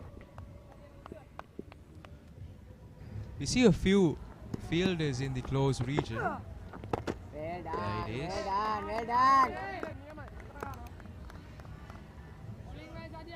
The Nice, real Adil, question is, nice, will Adil. Sadisha Rajapaksa or Bulan Veeratunga, who is doing the current spell, be able to produce some vision here? Yeah, and exactly, wickets is what Royal need at the moment. But Dinet Gunawardena happy to play a very patient knock here, leaving a lot of deliveries, defending off the front foot. Yes, and that's the end of another over. It's 8 overs gone. St. Thomas's College have 4 runs for the loss of 1 wicket. This is what we expected from St. Thomas's coming into the second innings. Certainly they don't want to push for a result here, and a defensive approach is exactly what we expected from them, and that's exactly what they're doing.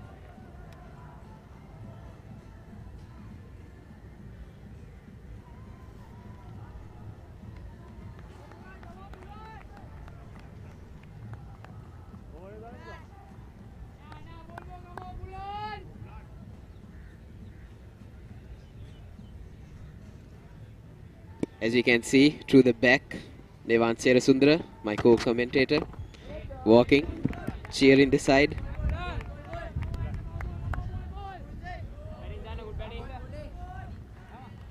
Certainly the prefects have been very supportive of their sides.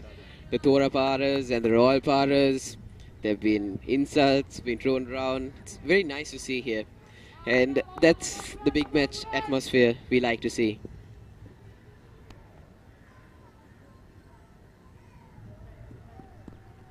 Both these batsmen haven't still got off the mark.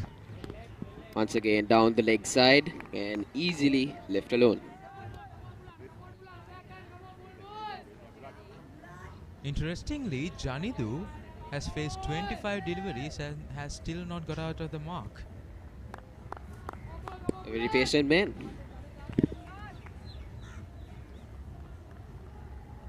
Reminds me of one of those innings where one certain batsman can't really remember. Yes, there, straight to the fielder. He took, I think, around 50 or 60 odd deliveries in international cricket to get off the mark. It's exactly, we've seen even Rahul Dravid. There's a famous video of him where he faced about 35 deliveries to get off the mark. 60 deliveries, in fact, I've been told, to get off the mark. And the crowd cheered when he got his first run. And hopefully we see some cheers for Abhay Gunawardene when he gets off the mark.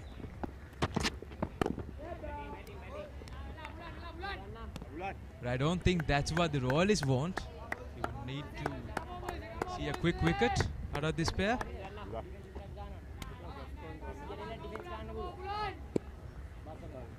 It's the end of 9 overs. St. Thomas's College still at 4 runs for the loss of 1 wicket, and they lead by 27 runs. And if you notice, Abhay Gunawardene wearing specs as well while batting.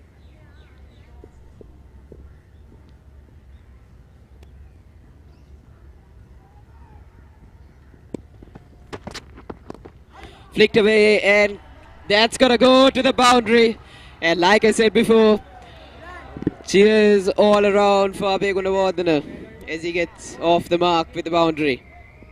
2 full and flicked away, rightfully so.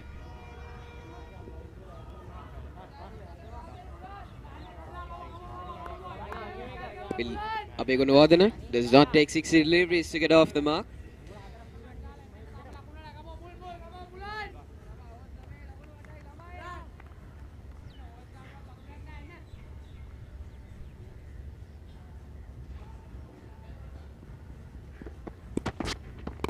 Once again, drives it this time into the gap. Will he go to the boundary? Fielder, he cuts it off. Kishan Balasuriya, the captain, out there. And they pick up 2. And so that's what a boundary can do. It gives the batsman some confidence to play his strokes. And like we saw there, he flicked it away for 4. And straight away we saw a drive.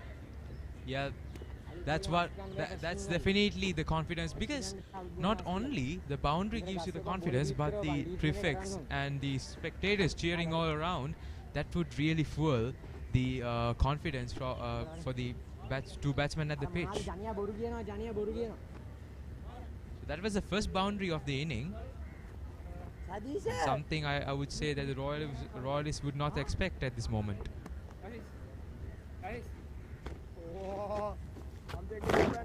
9 overs done. St. Thomas's 10 for the loss of 1. 10 overs done. So a run rate of exactly 1 run per over. Well, that shouldn't bother the Thomians, nor should it bother the Royalists.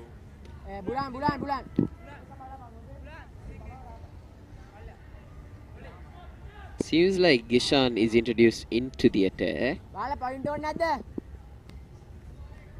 Yes, it is Gishan Balasuriya, the captain, introduced into the attack.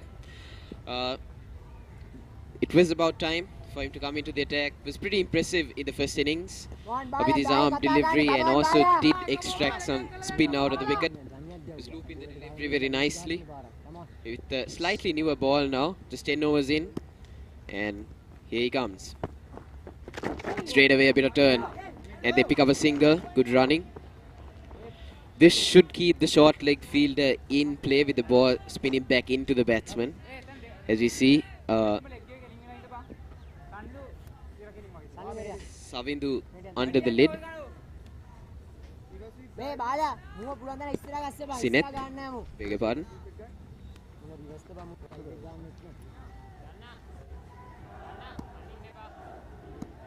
Now we see a leg slip introduced as well instead of a silly mid-off.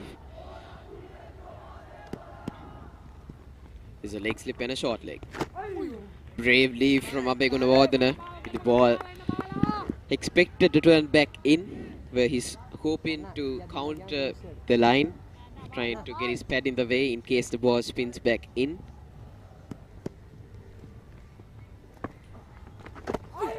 Tries to cut it away.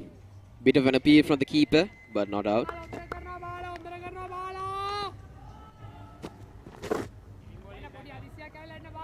Once again, we see the sun shining brightly here at the SSC. It was a rare scene over the last couple of days to see the sun out, but hopefully it prevails for the rest of the match. Negated the spin well there. Gichan Balasuriya, quite the man. The first innings picked up 3 wickets. Didn't give away a lot of runs as well.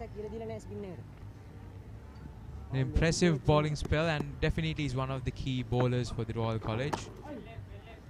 A bit of extra bounce there for Gichan.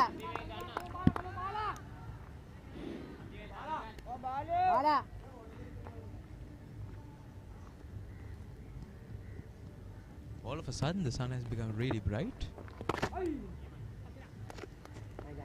But things not looking brighter for Royal at the moment, as they aren't able to pick up a lot of quick wickets. And it looks like we have a drinks break as the substitute fielders come on to the field. So now it's St. Thomas's College at 11 runs for the fall of 1 wicket after 11 overs. They lead by 34 runs.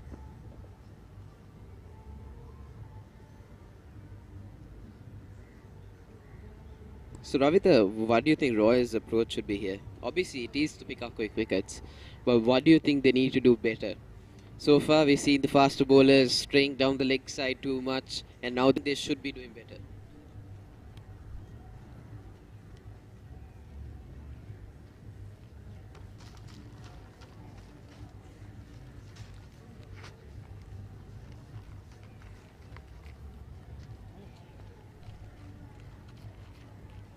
Yes, definitely, Minash.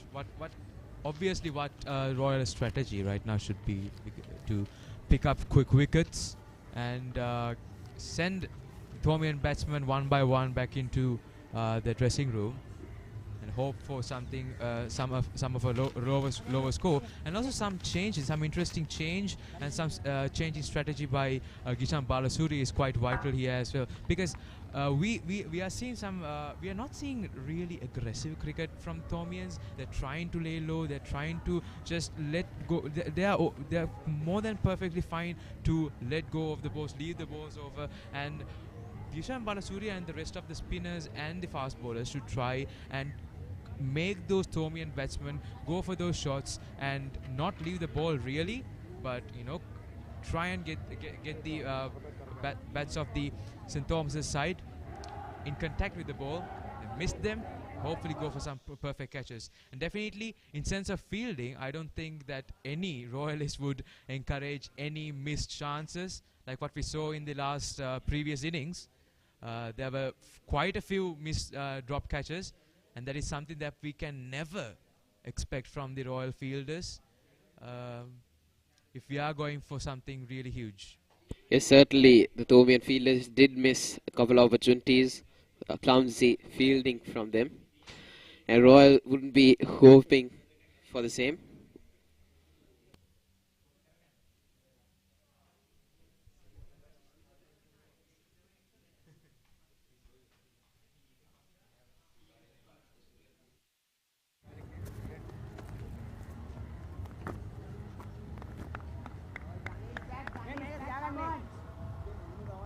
See, players back on, the batsman coming back onto the crease.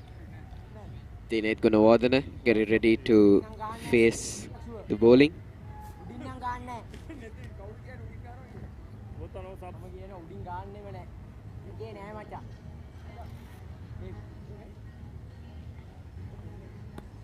And it looks like Sadisha Rajapaksa to continue.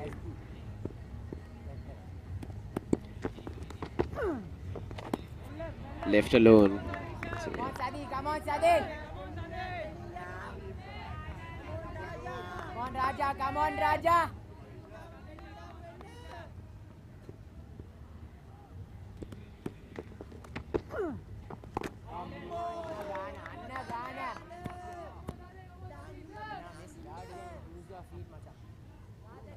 So, Menash, we don't really see the Thomian batsman really going for anything here. What do you feel about this? Do you, what do you actually feel about this? As a Thomian, I would say. I feel they're playing the situation perfectly at the moment. They don't need to go for the runs. Pressure is on Royal to get wickets. And it's on Royal to try and effect a result here. And their approach has been clear. Close delivery over there. It was really close. The approach is quite clear here, and that is to defend and let go of deliveries as much as possible. And whenever there is an opportunity to try and get a single, try and get an occasional boundary, that's exactly what they need to do. And I feel they're right on track here.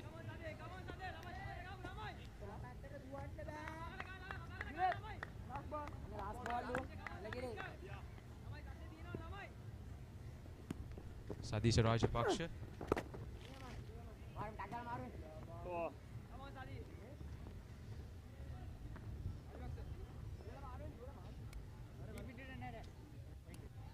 That is yet the end of another over. So Ravita, as a Royalist, does it hurt to see the shield in Mount Lavinia? Well, we would really like to have the shield back in Raid Avenue, because it is something that this big match is something that we all always cherish, and we always definitely cherish a win, and we definitely needed. I think Gishan Balasuriya needed this win this year as well, because I would say we saw Gishan Balasuriya in the 2019 Battle of the Blues as well. He was one of those bowlers who bowled brilliantly there as well, but unfortunately the shield went to St. Thomas's. Oh, that was a brilliant ball by Gishan Balasuriya, just when we were talking about his brilliance in captaincy, not only captaincy but his bowling as well. They went the other way. And yes, Gishan Balasuriya presumably playing his last Battle of the Blues encounter. This is his 4th year. And it's Declan! Royal gets another breakthrough, and they are St. Thomas's College lose their second wicket for just 11 runs. Good catch at slip, and Gishan Balasuriya strikes. And that is a wicket of Abhay Gunawardana, who has to make his way back to the pavilion. Timely strike that for Royal. They needed that. And St. Thomas's find themselves 2 down now. And definitely we should appreciate the catch as well. It was rather a really good catch as well from the Royal fielder there. Impressive. That's what Royal really needs right now, not to lose any of those chances, and definitely make sure that they grab all those chances and get those wickets. Yeah, certainly you got to pounce on opportunities, and that is exactly what the slip fielder did there. And Abhay Gunawardana walks away dejected. The captain, Ryan Fernando, making his way onto the field. The key batsman from St. Thomas's College, quite a dangerous man. He didn't perform that well in the first innings, but however, he can be right now. Yes, he has been in phenomenal touch this season. Has scored 2 double centuries and hit a record 260 plus score against. Hit a record 260. This is Isipathana College. And there's a change in the com box as Gavitha Pithidu Kamage comes in.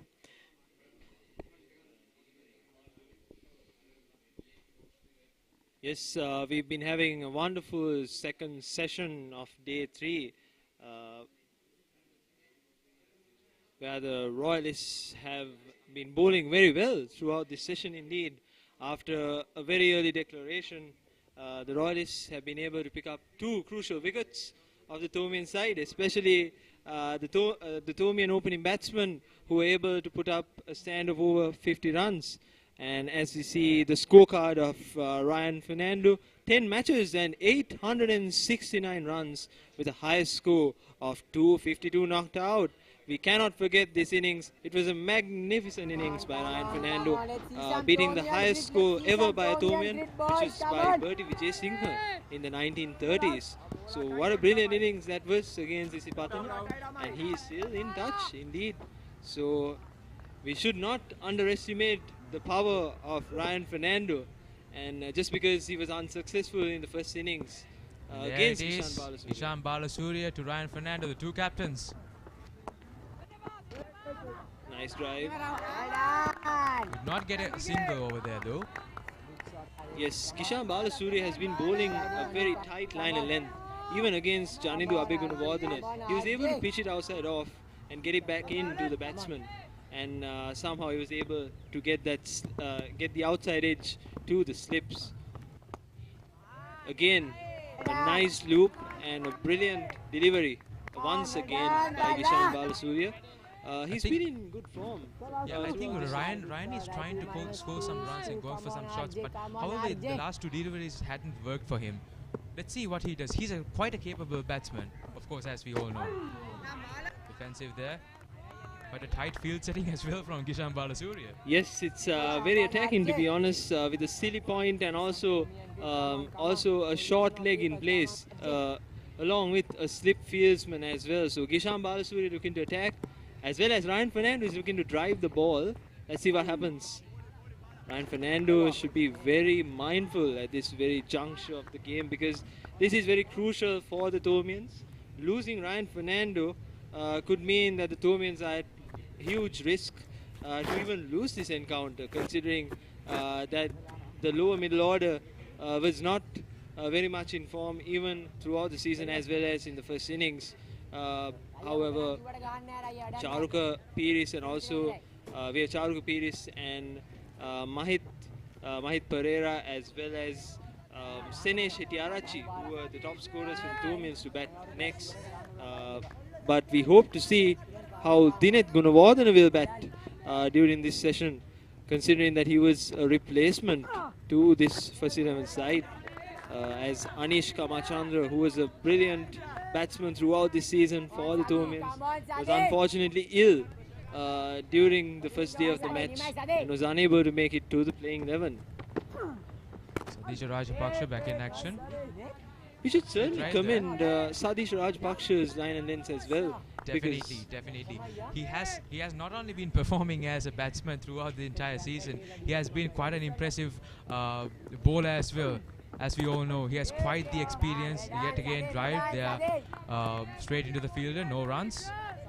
Yes, indeed, the off spinner is quite a handy move by Kishan Balasuriya against the left-hander, considering that there were 2 left-handers before. But Dinet Gunawardene is seeing the ball well at the moment. Kishan Balasuriya looking to attack with once again a short leg and a city point, with a slip in place and also the offside field back with no outfielders. There is only 1 fielder at the boundary, and that's also towards square leg. So all the fielders are almost inside the ring. So he's trying to attack and he's looking for wickets at this very moment, Kishan Balasuriya. And once again, Sadisha Rajapaksha is bowling a very good line, but Dinet Gunawardene, as I mentioned, has been playing very well, certainly, even though he was just called into the team on the first day of this match.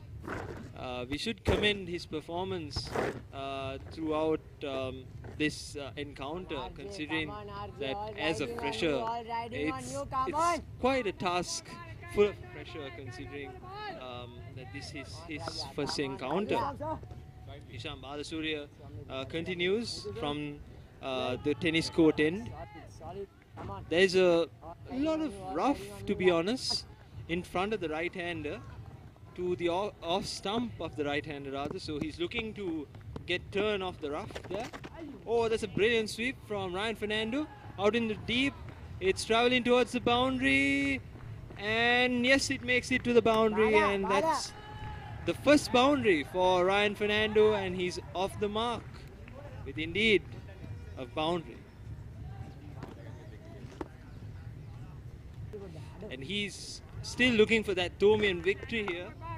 Certainly with his aggressive approach, we saw his first delivery was drive down the ground, and also since his second delivery he tried to drive it over the covers. So he's looking to attack. I want to see the Thomian batsmen taking a more aerial route with their batting, considering that no one has done that throughout this encounter.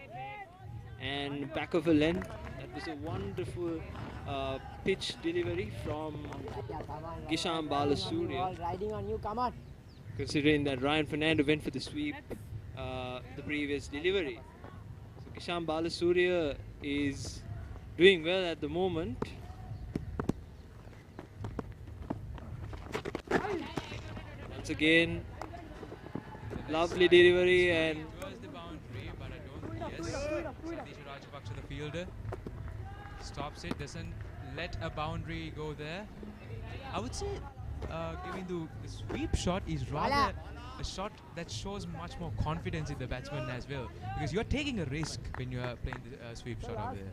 Yes, very true. We saw that in the first innings with Mahit Pereira employing the paddle sweep a lot against Kishan Balasuriya. And the Thomians have been good sweepers throughout the season, should say, because at home we've been seeing a rough pitch going up towards the wicket. So the Thomians have been good sweepers throughout this season. And Ryan Fernando is using that to his advantage at this very moment to combat the rough bowling by Gisham Balasuriya.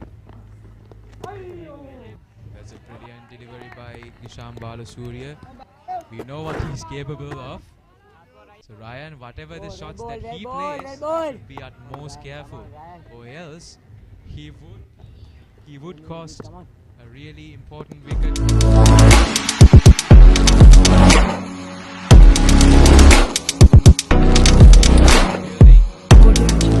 Great fielding there by. A small reminder, folks, we have 52 overs left in this game from now on, a minimum of 52 overs that is, so we can go beyond that. So there is plenty of play left today, and the Thomians are still at 17 for 2 after the completion of the 15th over, and they have a very modest lead of just 40 runs. So they should look into either playing a defensive mode of play, I guess, to get that lead up to about 100 by the end of play, and maybe go for a draw. Or if they are going for the aggressive approach, to maybe score around 200 runs, maybe get the lead to 200 runs and declare, and try to get the Royalists out for a collapse, I guess. That is something the Thomians can look into, certainly. And Ryan Fernando is showing intent at the moment, and he will be looking in to scoring a few runs in this crucial juncture. Straight into the fielder. Doesn't do any damage, or doesn't really score any runs. Dinet Gunawardana. Satish Rajapaksha yet again drives there. Straight into the fielder. They won't get any runs over there as well. This is a very good strategy employed by Gisham Balasuriya to get all the fielders within the 30-yard circle, and he's attacking. He is certainly attacking, because Dinet Gunawardana has been unable to get a single since 2 or 3 overs now, and also Satish Rajpaksha has been bowling continuous maiden overs with both of his for just no runs. So that means that Satish Rajpaksha is bowling a good length, as well as the captain is attacking. Captain's attacking field positions are also working out for the Royalists.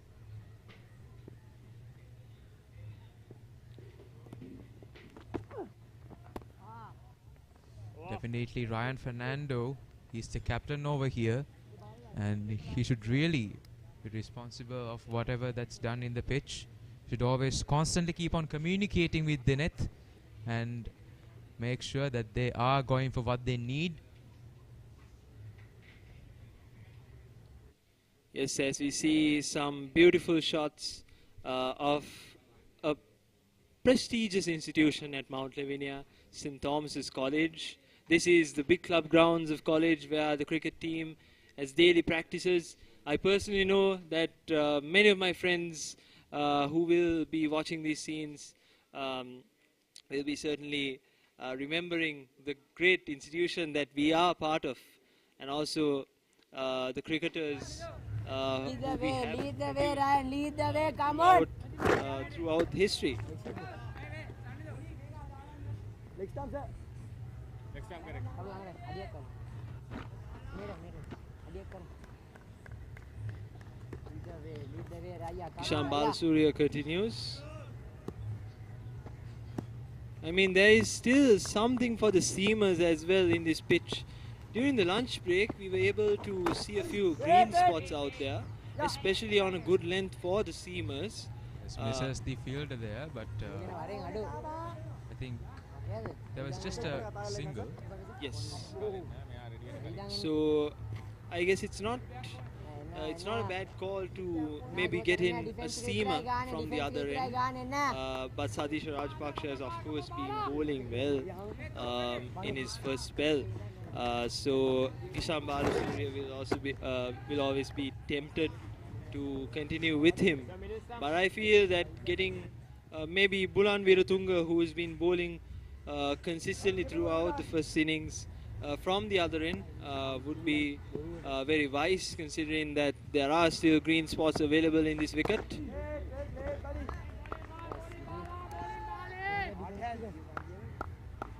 This game brings actually a Pakistan versus Sri Lanka encounter from the 2014 season, where Sri Lanka actually went on to win that match after getting the Pakistanis bamboozled for just 100 runs. That's a brilliant delivery. Definitely brilliant delivery.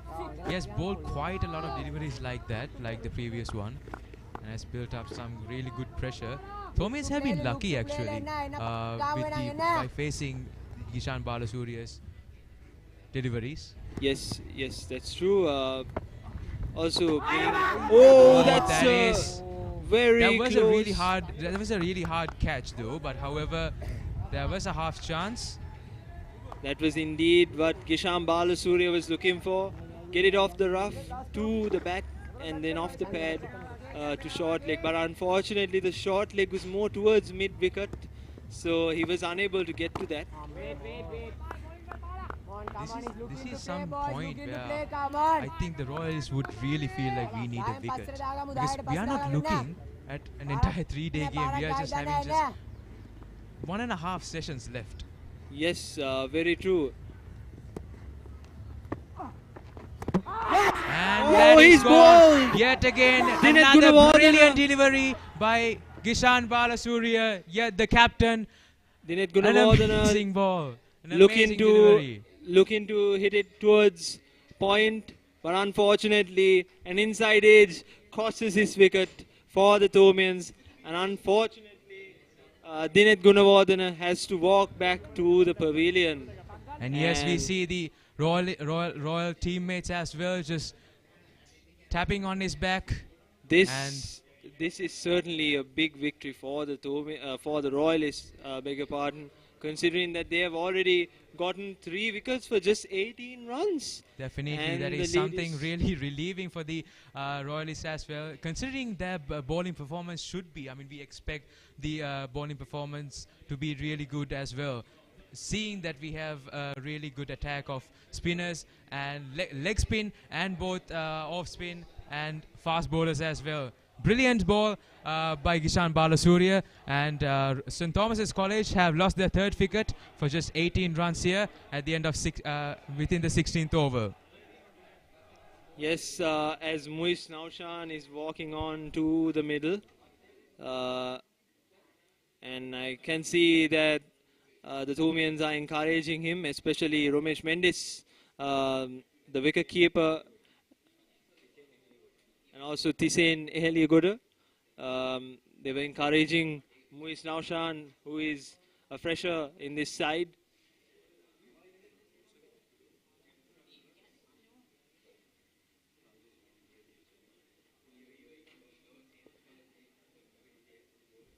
Muis Naushan will look into sort of a defensive mindset as you see his stats. He has just played a mere 3 matches for the Thomians during this season and just scoring 15 runs with a best score of 10.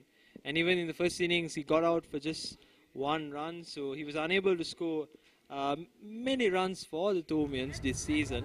However, we know he is a capable batsman, and I'm sure he will look to yes, and also we should not forget that he scored 70 runs in the mini battle against Royal College. So he is in quite good form, and I'm sure he will look to come back in this innings and score, maybe at least stay till the end of day's play with Ryan Fernando, who's looking good in the middle.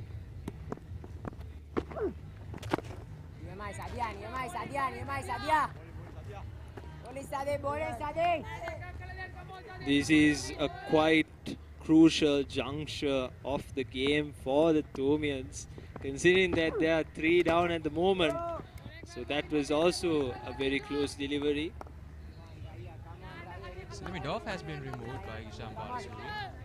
Yes, I think he's looking to turn the ball towards the right hand and maybe get the catch to the short leg fieldsman.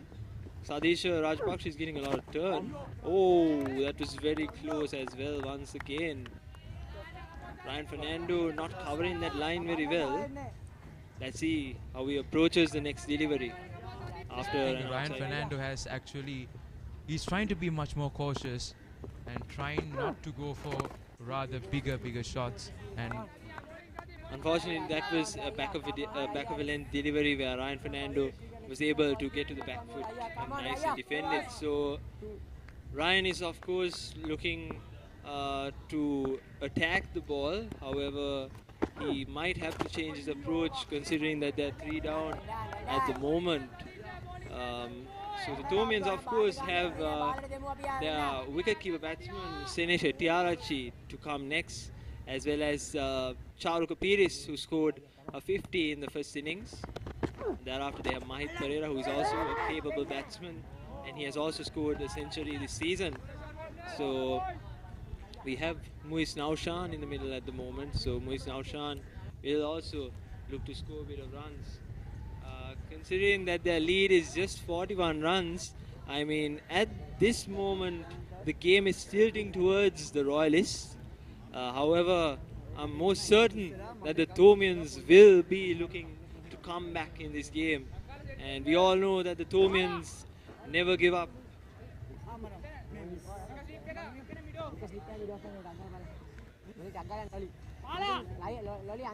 yes, definitely the Thomians should produce something special here.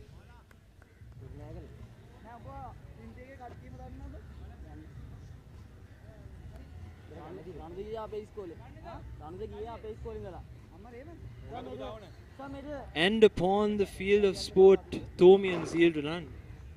As the college song of St. Thomas's College says, the Thomians will yield to none in the field of sport. So I'm sure that Muis Naushan will have this in mind, and he will go on to attack these bowlers and looking to score a few runs against the Royalists. Oh, Gisham Balasuri with 2 slips and a silly point as well, with a leg slip in as well. So he's looking to attack, he's looking for wickets, Gisham Balasuri. Mid player Gisham Balasuri is, I mean, he has been quite the impressive bowler and also the captain. Yet again. He's gotten a short leg in place as well. Gisham Balasuri has quite a lot of experience here. Even though he might not have the experience of playing inside the Sri Lankan national under-19s, he has quite an amazing amount of experience here. 20 years of age, and that is something that a huge asset of Royal College. Yes, very true. As I said, the Royalists have had many left-arm spinners who have gone to represent Sri Lanka in the recent times, with Lasith Ambudeniya being one of the frontline left-arm off spinners for the Sri Lankan side, Sri Lankan Test side, to be precise. And he's left mid-on open, so Muiz Naushan would be looking to come down the wicket if possible. But he's blocking the ball very well at the moment. So Muiz Naushan can of course employ the sweep, because there is no fielders in the on the leg side. There's no square leg or fine leg, so he can look into the sweep shot. But Gisham Balasuriya is sticking to his lengths very well. So I highly doubt that Muiz Naushan is willing to take that risk. Exactly, Kevin. We only see the leg side umpire in the leg side. Absolutely no fielders, surprisingly. And that's the end of yet another over. St. Thomas's College are 18 runs in total for the loss of 3 wickets at the end of 19 overs here at the SSC, and they lead by 41 runs. The current run rate is a little below 1 per over. But however, I don't think that would be a problem, seeing as to their approach was rather defensive from the beginning itself, but what they would really like to be rather cautious about is their wickets, because they have lost 3 wickets already. Yes, because in the first innings, of course, we saw Janidu and Senadi Pulankulama batting out one session, the first session of day 1 by themselves, and scoring 50 runs, 53 runs precisely for the first wicket partnership. So that was actually the foundation of the Thomian innings. But this time, of course, they were unable to score runs, and that led the Thomians out to a collapse. The top order had a collapse actually, and considering that the top order obviously consisting of 3 freshers, they are quite inexperienced, and also Dinet Gunawardena tried his best. I must say he's a man who we could look in to the future of cricket, but however he was unable to face the lights of Gisham Balasuriya, who is a brilliant bowler, to be honest, and has bowled his heart out throughout this Battle of the Blues.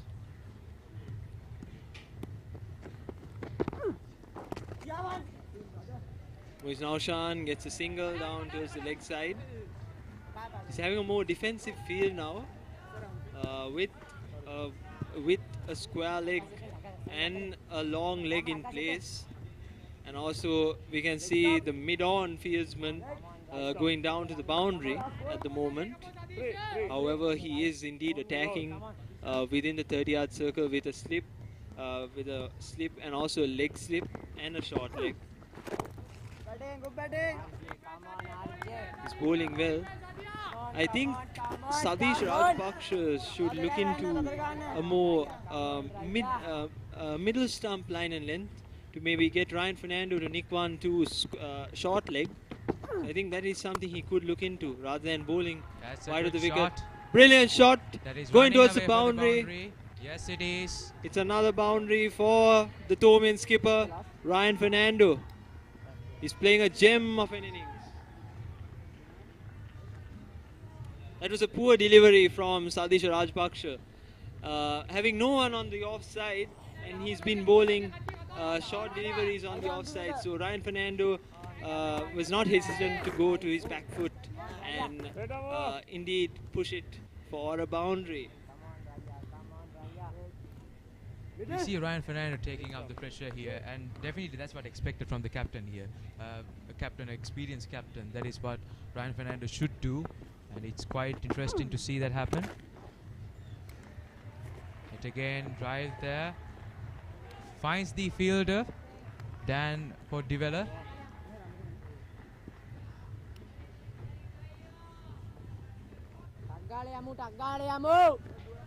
The Thomians are now 25 runs after the completion of 20 overs for the loss of 3 wickets, with Ryan Fernando batting at 13 runs and Muis Naushan at just 1 run.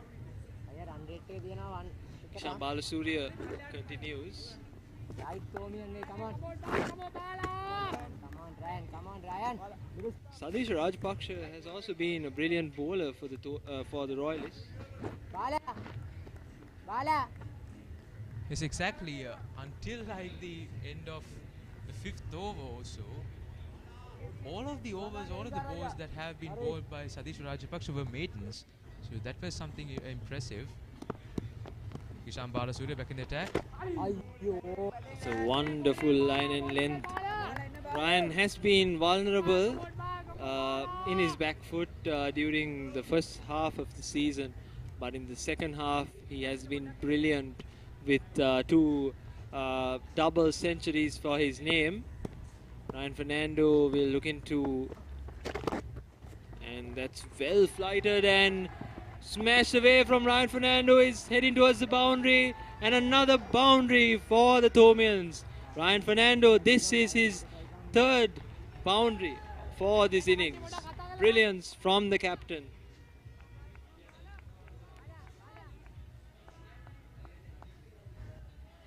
Definitely Ishan Balasuriya should directly look into Ryan Fernando's wicket actually, because he is doing some amount of damage and we have only 1.5 sessions of play left. Yes, indeed, just a mere 46 overs left for the day. So Ryan Fernando will be looking in to take his team to maybe a victory or even a draw today. So we'll see what happens. Good fielding, by the way, from the Royal fielding.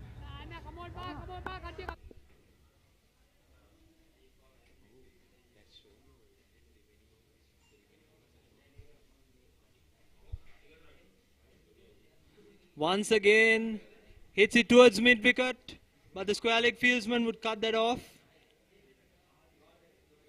Few runs for the Thomian captain. He's batting well.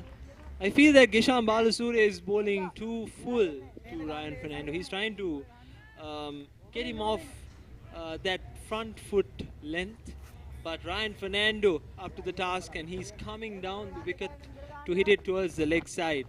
So he's been brilliant for the Thomians, and we all know what a capable batsman he is. He was part of the under-19 squad for the Bangladesh and England tours earlier this year. So he has been a brilliant batsman for the Thomians, and once again hits it towards square leg.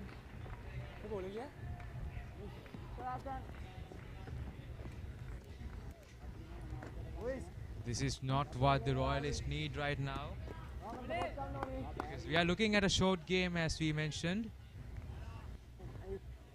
More runs will build up just more pressure. And as we see the square leg moving in, Gishan Balasuriya looking to attack mode. They are not looking to conserve runs here. They are looking for wickets. They are hungry for wickets, the Royalists. And is well blocked by Muis Naushan. I think that is what is needed, expected out of the bowlers and the fielders right now. The fielders in the close circle, the 30th circle, have a huge responsibility. Every way they should be able to catch them, stop them, and eventually even never miss a chance that comes in their way, because these are crucial wickets. Ryan Fernando. Yes, he is the most crucial wicket for the Royalists. If they can get Ryan Fernando out, I'm sure the rest of the batting will continue. So that was not the case in the first innings though, with Sene Shettiarachchi and Charu Kapiris both scoring half centuries and bringing the Thomians back to a formidable total of 242 runs.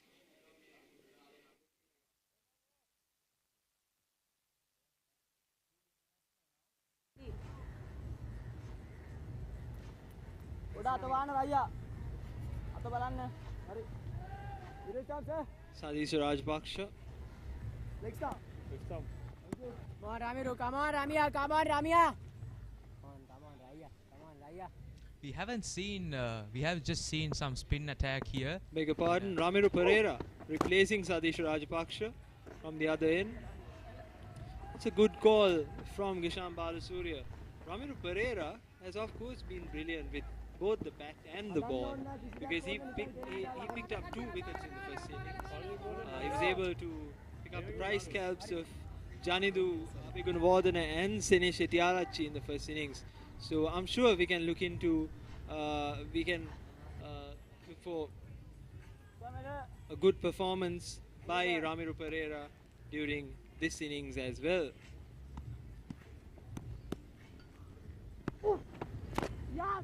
Lovely delivery, but Muiz Naushan once again picks up the length early and he gets it away for a single.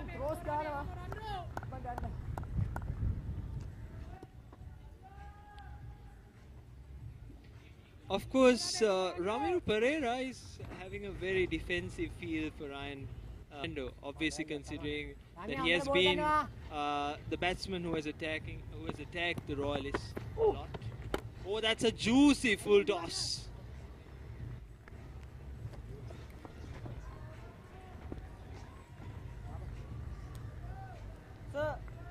We haven't seen many full tosses throughout this day. However, considering that the Thomians did not bowl any spinners, I mean, that's not really a surprise. Once again, flighting the delivery very much.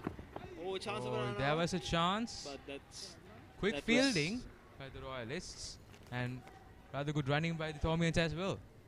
Yes, Ryan Fernando and Muiz Naushan have been communicating very well, and yes, they should rotate the strike in order to obviously get the pressure off them.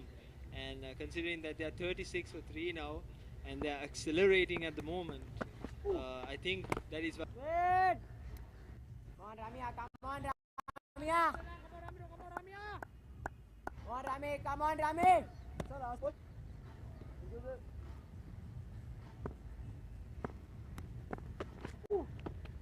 Jangan. Ni mai.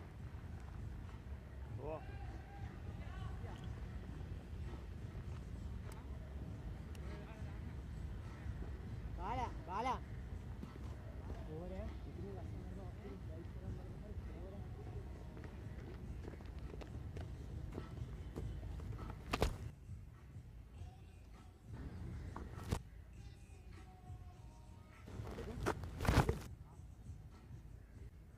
As we said, Govindu, this game is just really uncertain. From one second it seems to be like it's Royals' game, 1 second it seems to be like it's not going anywhere, 1 second it seems to be like it's Thomas's game. Really unpredictable, some exciting, enjoyable cricket here at the SSC. Yes, certainly. I mean, the Royalists have been bowling well throughout this session, and there is still some hope for the Thomians to go out there attacking these bowlers after, you know, settling themselves in. Because if they pull out a mere 100 or 150 runs, then it would be around 170. So if they can declare and give the bat... Oh! That was a close. That was close. Gisham Balasuriya's excellence coming back into play. Yes, Muiz Naushan, of course, very inexperienced in the first 11 at the moment. However, he has performed well in the second 11, especially at the mini battle. Again, a pitch. Oh, that confusion. But the Royalists were unable to get the ball at the right time. I think sometimes Ryan actually has that point of miscommunication, because that is actually we actually saw that happening in the last innings. Ryan Fernando and Dinesh Gunawardena, yes. Exactly. That miscommunication was led to a really unnecessary run and finally a run out by Satish Rajapaksha. Yes, I mean, Gisham Balasuriya is one of the best bowlers from the Royalist side. Obviously, Muiz Naushan would be looking in to give the strike to Ryan Fernando, because he is obviously the best batsman for the Thomians.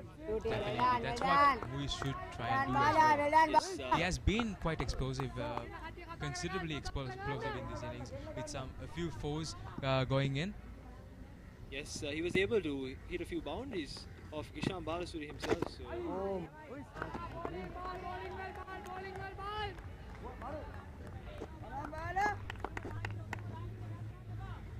Luis Naushan blocking the ball well at the moment. Giving a few half chances, but he's been doing well for a couple of overs now. As we hear the Thomian first 11 team cheering the batsmen out there, it's not really easy batting conditions for the Thomian batters at the moment, but they have been batting well after the fall of the third wicket. So Ryan Fernando remains not out at 22 with Muiz Naushan on 3. After the completion of 23 overs, Thomians are 36 runs for the loss of 3 wickets, with them leading by 59 runs.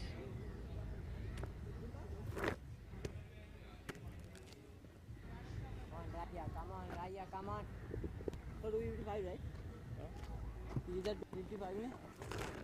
Yes. Yes. 55? Kenin බලන්නේ. ඔබ දාපන් වෙනස් කරන්න එපා උඹ.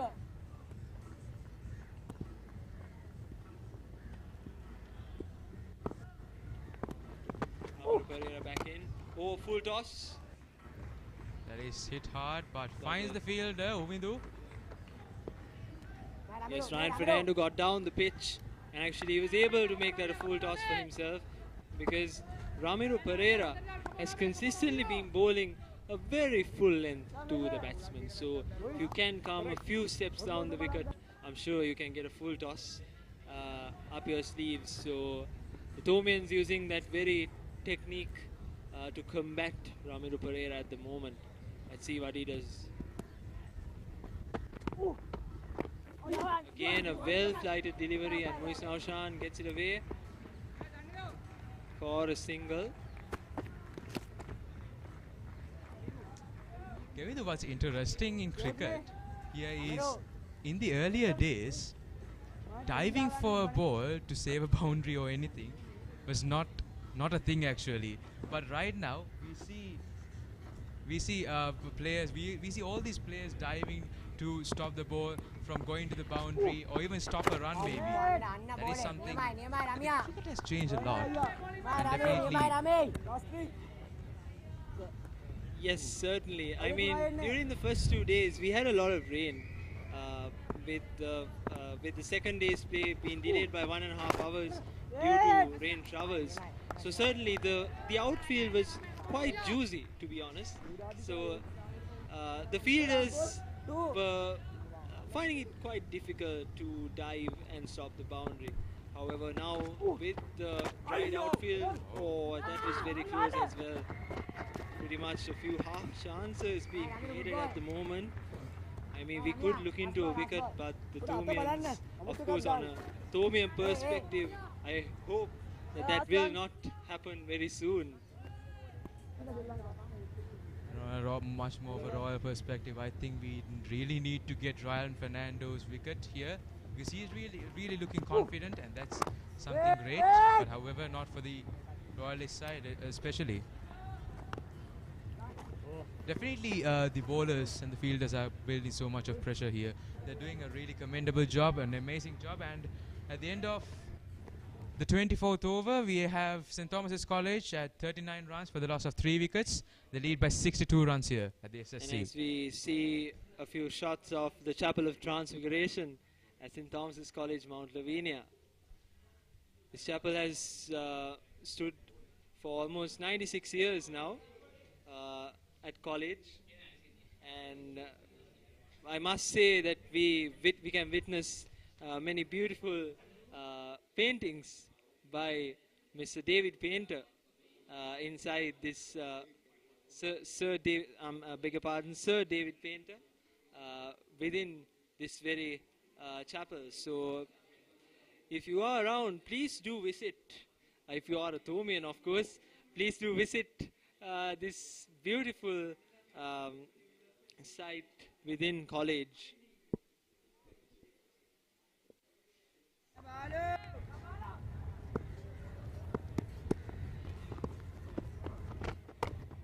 Oh, he's onto the back foot. He smashes it away. The square leg fieldsman puts in a dive, but it goes for 4. Brilliant shot by Ryan Fernando once again. I And believe a that was misfield. Kisham Balsurya. No, sorry, that was Bulan Veeratunga with the dive. Yes, and it was a misfield. Costed little bit expensive than it was meant to be.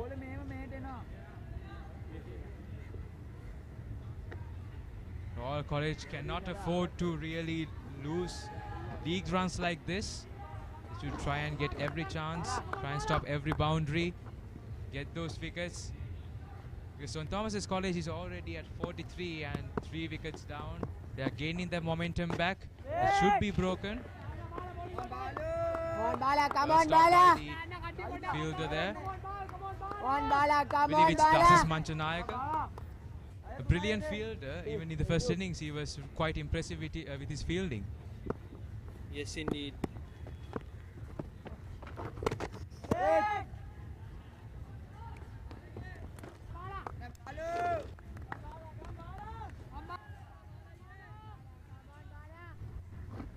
Who is last?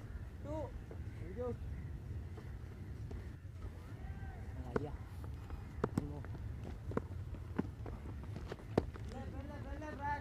Kisham Balsurya is once again bowling a wonderful Come line. on, Raya. Fernando. Come on, Ryan, come on. He's been working out very well, to be honest, Kisham Balsurya. But Ryan Fernando has been able to get the better of him. Oh, he whacks it towards point, but the backward point fieldsman was able to cut that off.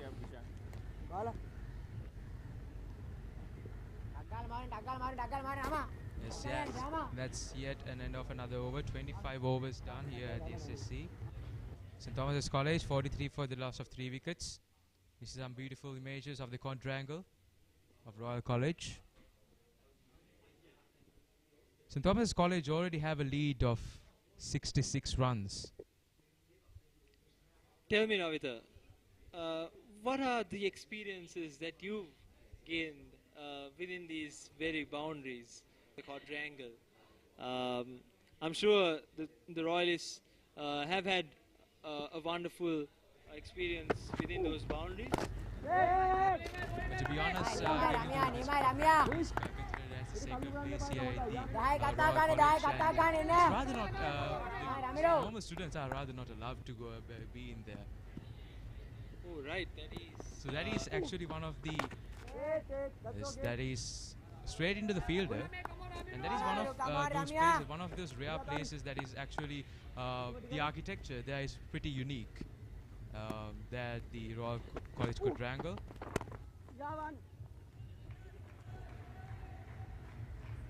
Run to the deep fielder.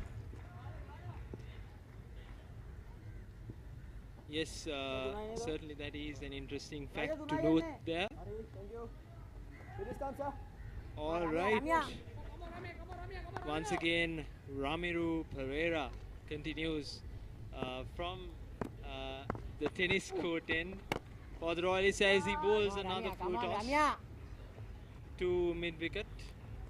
He's been bowling a lot of juicy full tosses to the Thomian batsmen throughout this session, to be honest. He has bowled a mere 2.4 overs. However, I'm sure about 6 or 7 full tosses were bowled in there. He's still trying to fit to a consistent line and length. But certainly leg spinners, bowling leg spin is quite tough, and sticking to a consistent line and length is also quite tough for leg spinners.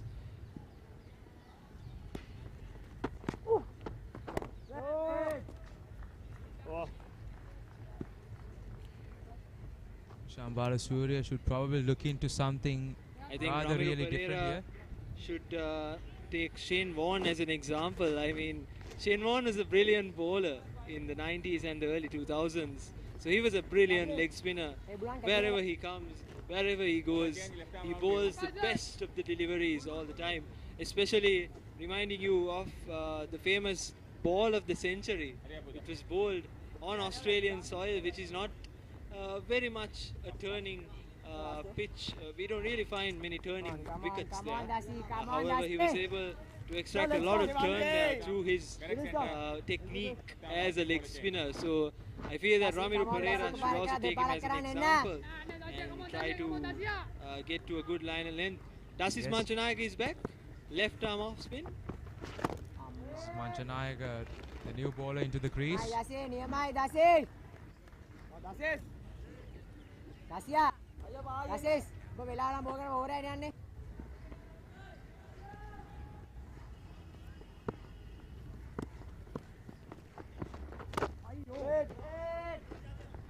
Dasis is of course brilliant in the first innings. He got the price cap of Senadi Pulankulama, who was the opening batsman for the Thomians.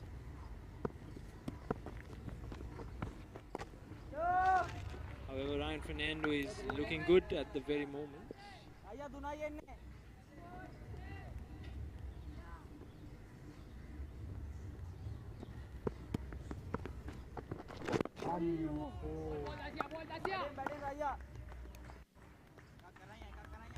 Yeah, come on, Raya, come on, let's play some shots. Come on, Raya. Come on, Dasi, come on, Dasi. I mean, Dasis Manchanayake is bowling a good length, to be honest. I mean, it's... Last one, Raya. Mai Dasi, near my Dasi.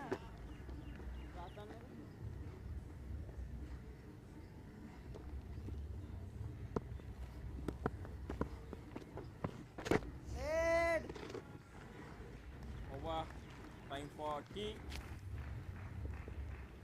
The lead is just 68 runs at the moment, and that was another maiden over from Dasis Manchanayake. Ryan Fernando has been reading the bowlers quite well.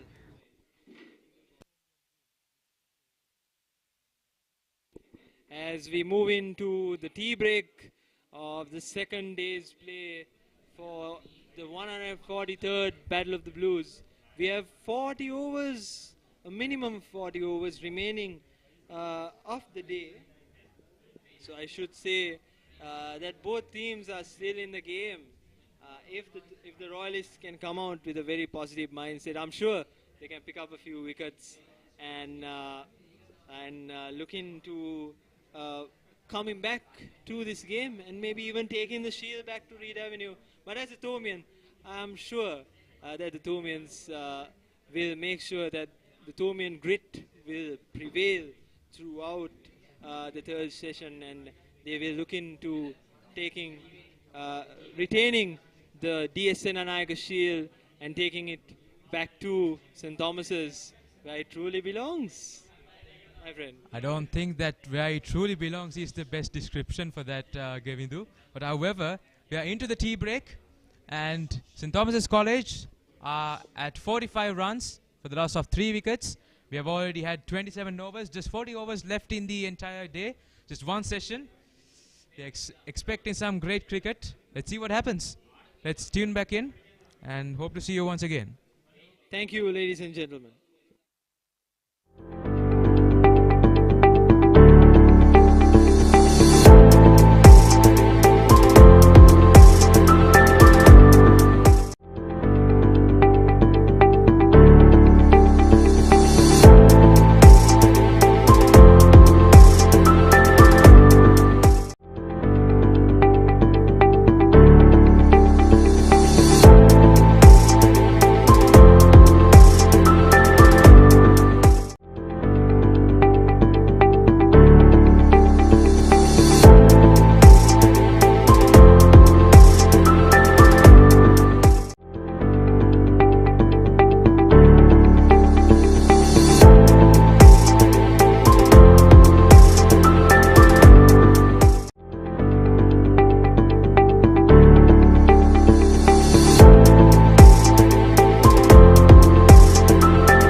evening to all our viewers to this post-lunch session analysis. And I got Minidu alongside me, and we'll take you through the session.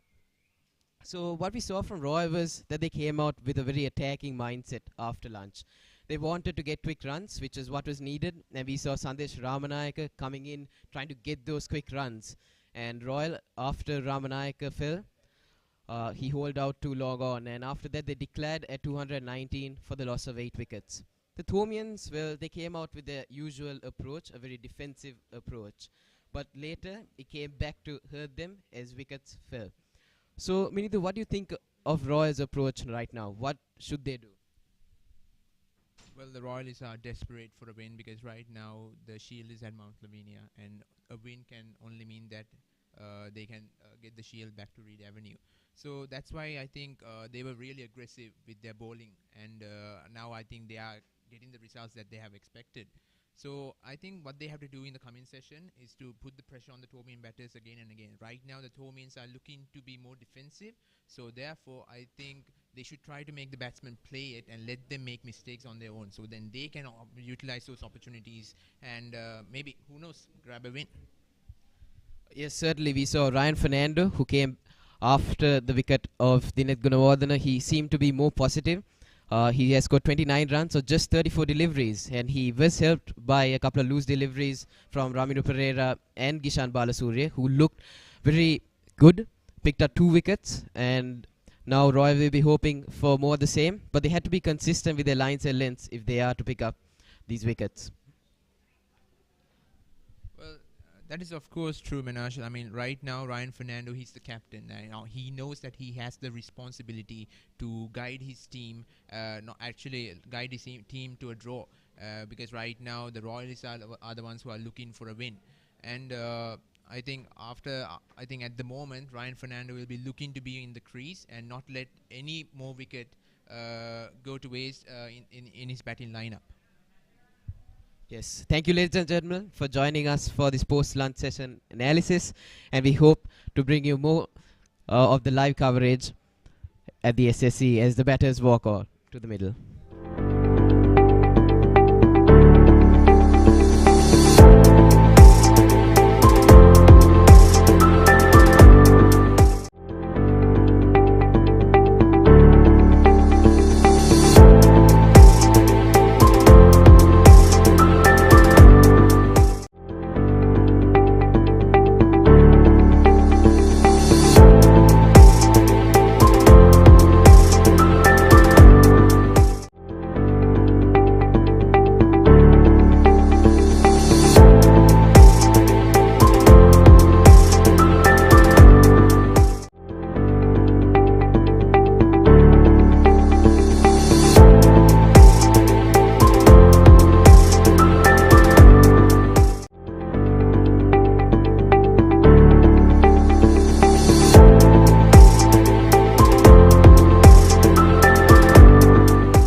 මොකෝ scene එක ගියාගෙන ගියා එක බන් දාන්නේ නෑ උඹට මට ගාලා ගියාගෙන ගියේ පල්ලෑ නෙමෙයිනේ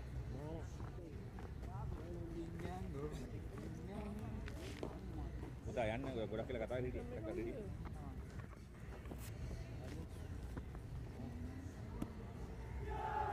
ඒ මේ හවුද ගොල්ල එන්න මෙතන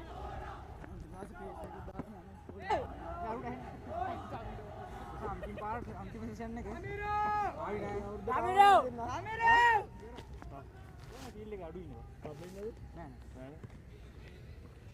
Good evening and welcome back to the live stream of the third and the final day of the 143rd Battle of the Blues, coming live from the SSC. I have with me Ravitha from Royal College. Good evening, Siobhan. I'm Ravitha and back again here at the SSC for the final session of the final day here at the SSC for the 143rd Battle of the Blues. We have had an exciting day of cricket here at the SSC. Quite an amazing amount of talent. And we see back again Gishan Balasuriya, the captain of Royal College, with the ball in the hand.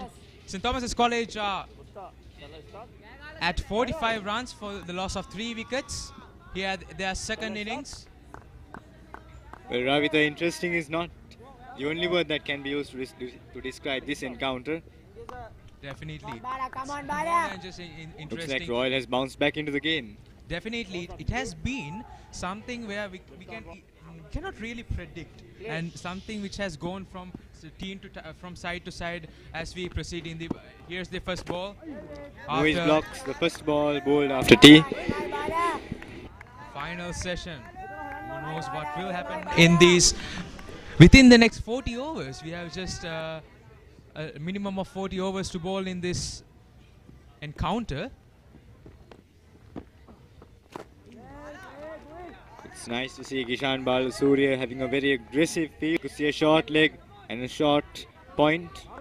I mean, that is expected from the Royalists, I would say, because they're obviously just 40 overs left in this game. And they're in the driver's seat, I would suppose.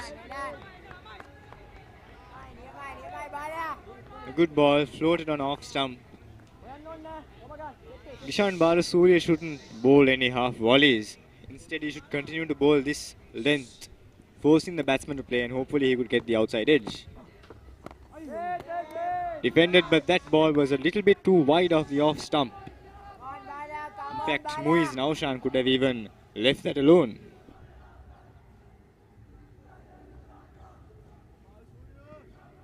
Stay there.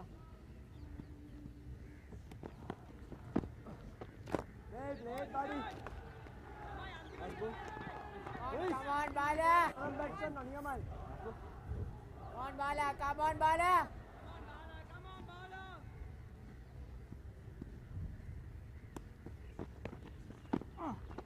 Late, boys.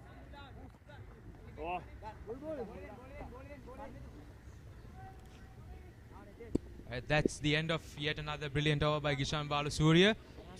Decent bowling.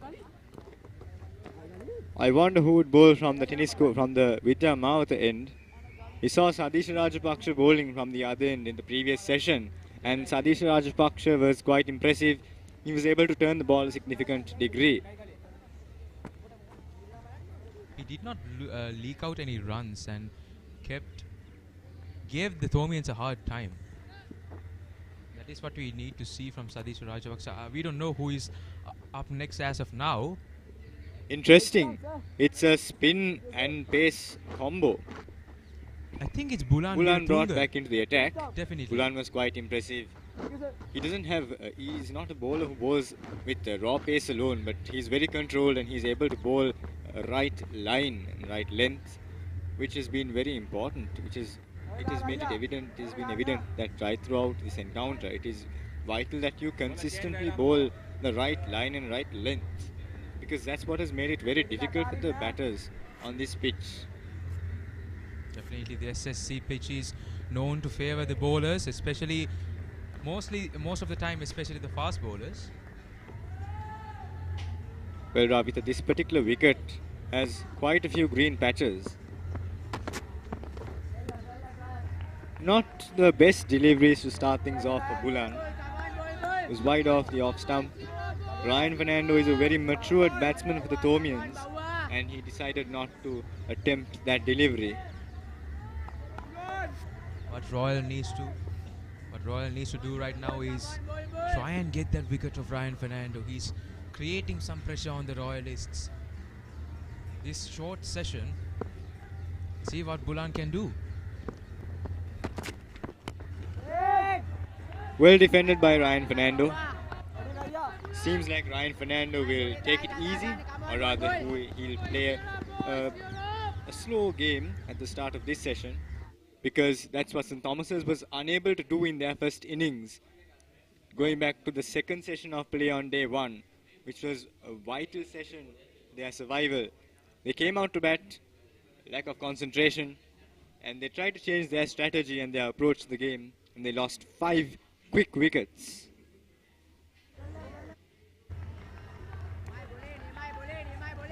The two batters out there haven't tried to change their strategies. They'll continue with that same mindset.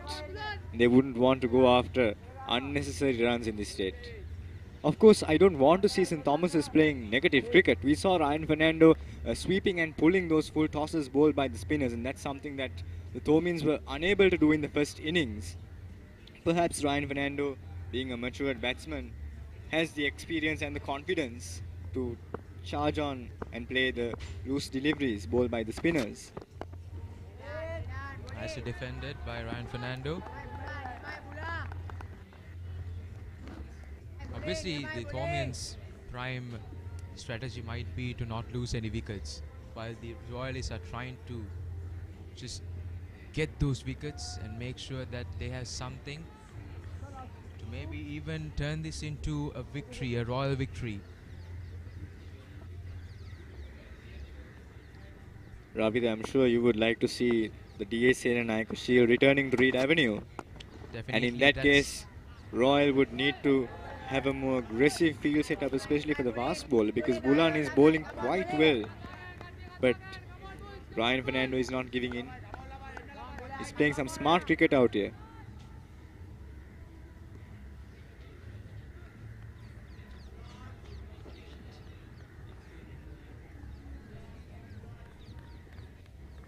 Let's see how Dan Podibala session. A poor delivery, bowled on the leg stump, and Ryan Fernando flicks it down to backward square leg, cut off by Dan Podibala, who comes in running from fine leg.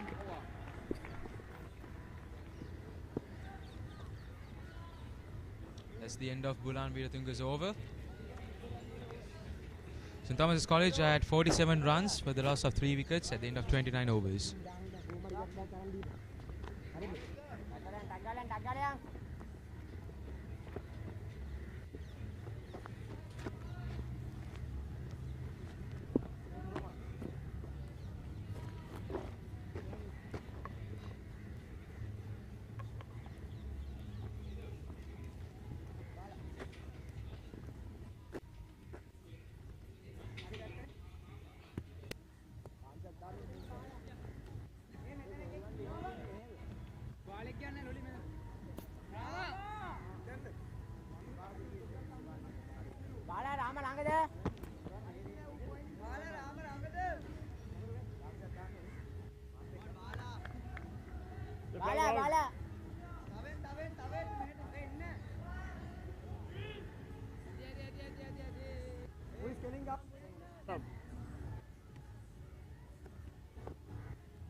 Ishan Balasuriya back into the attack. Muiz comes down the track and drives him. Drives him straight to long on.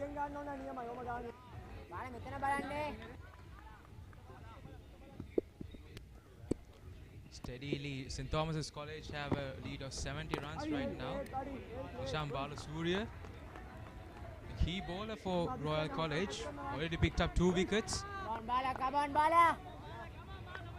Hasn't been a wicket in a long while, rather comparatively a long while for Royal College, seeing their approach towards this game.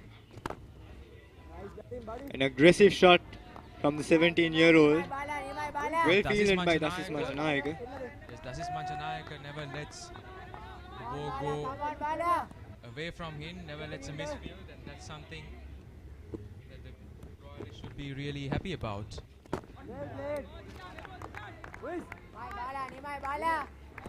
Something I like about Muiz Nausham's style of batting is he's got his basic technique right. He takes his foot to the pitch of the ball and his head movement is spot on.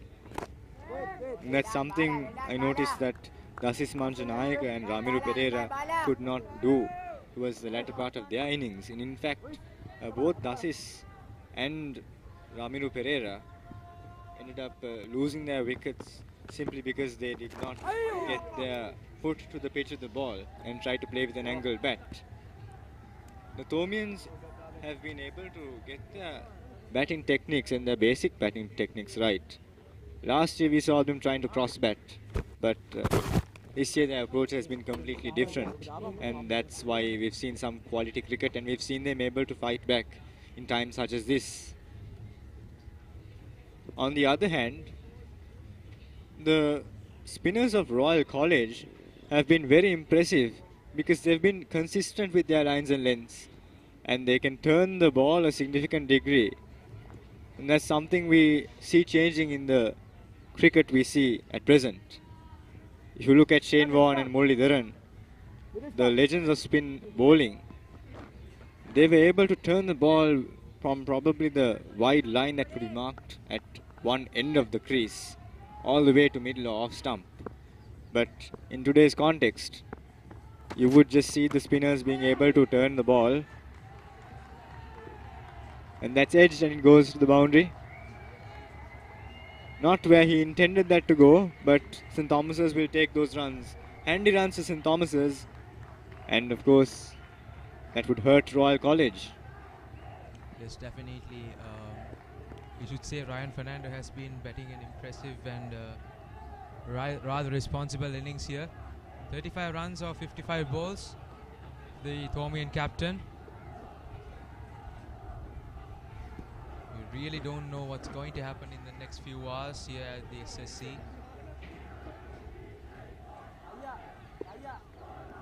We're hopeful for a result, but we never know.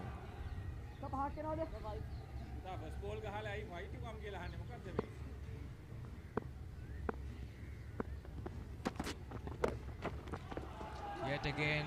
That was too short, and Ryan Fernando will not miss out on those. Pulled away to the mid-wicket boundary. Excellent work from Ryan Fernando. A man in form indeed. Excellent batting by Ryan Fernando, agreed. Poor bowling from Bulan. The previous delivery was short, but that took the outside edge. This one was short. There was no swing on this. It was comparatively slower than the previous balls we've seen from Bulan and Dan Pertiwella. And in that case, Bulan should not try to bowl short pitch deliveries. He should try to bowl those good length and back of a length deliveries and try to take them away from the right hand Ryan Fernando. Yes, especially seeing that Ryan is in much good confidence and in good form right now. Oh, that was a rash shot from Ryan Fernando. Ryan Fernando could have left that ball alone. It was wide away from the off stump. He didn't need to play that cut. He had lost his balance. It seemed like he wanted to withdraw his bat from that shot, but it was too late. And he tried to work it down to third man. Unfortunately, or rather fortunately, there was no bottom edge onto his stumps.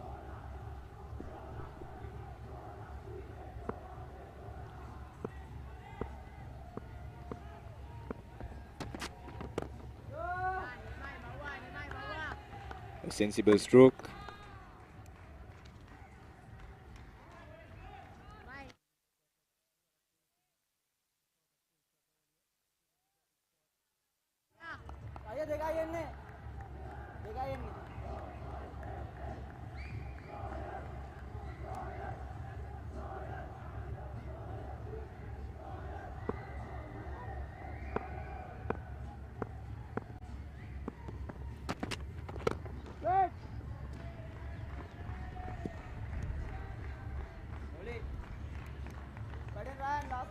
Bawa, Indra ball ka na.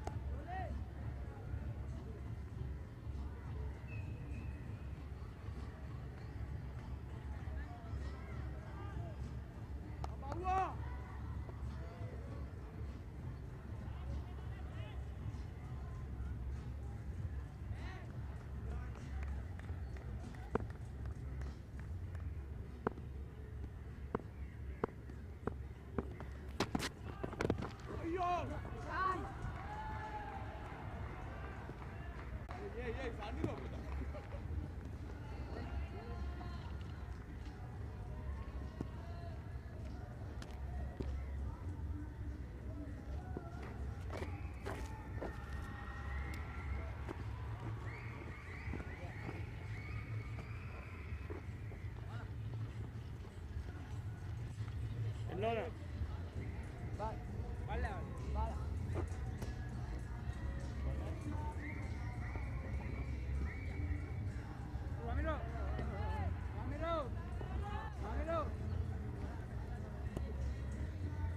leg stump.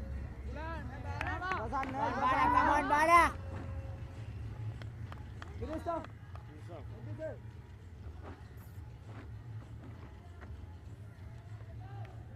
Bergani, Basanna. Hurry.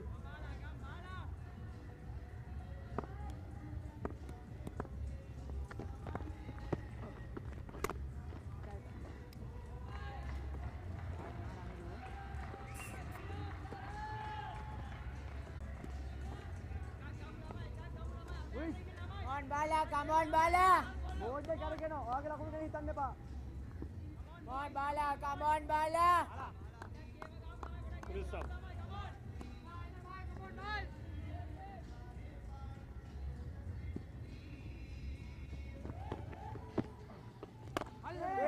Land, good ball, Bala. Good ball. Luis.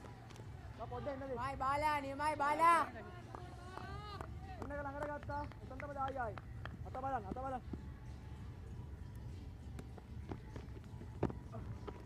Well, left, right. Right.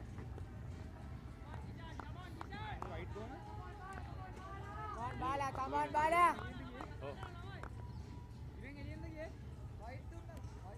Oh. Balan, Luis. Ata balan dah. Dismayed by the fact that he bowled a poor delivery, but he should continue to bowl the way he's been bowling right throughout the game previously, that is bowling that off stump line, turning it away from the batsman, from the right hander in particular.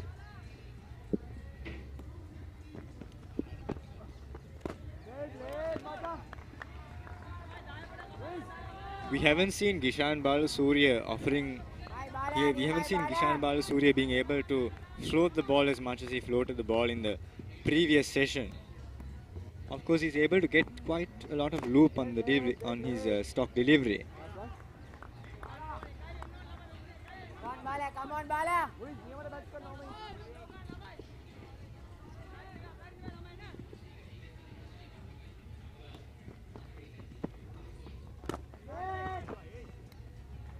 Confidently driven to long on, but they won't cross for a single there. St. Thomas should not be taking any risks here. Undoubtedly. One. Some great views of Royal College once again. We saw the J.R. Jawanda Pavilion, main grounds. Lovely scenery there.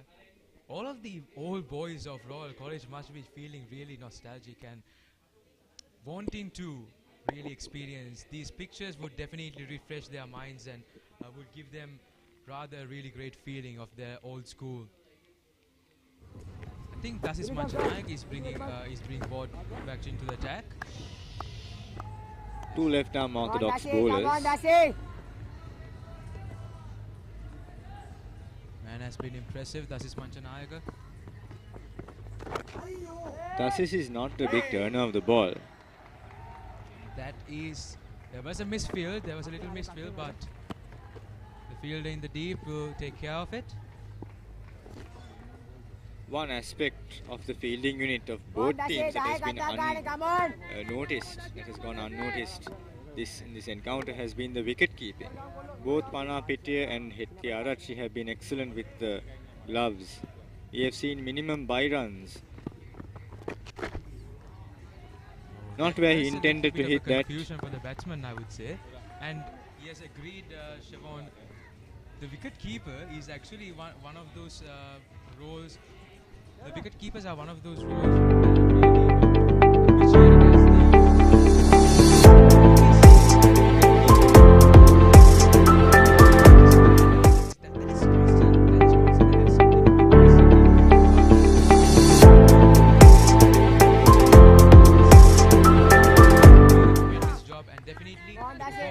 Both these wicket keepers are to be really appreciated.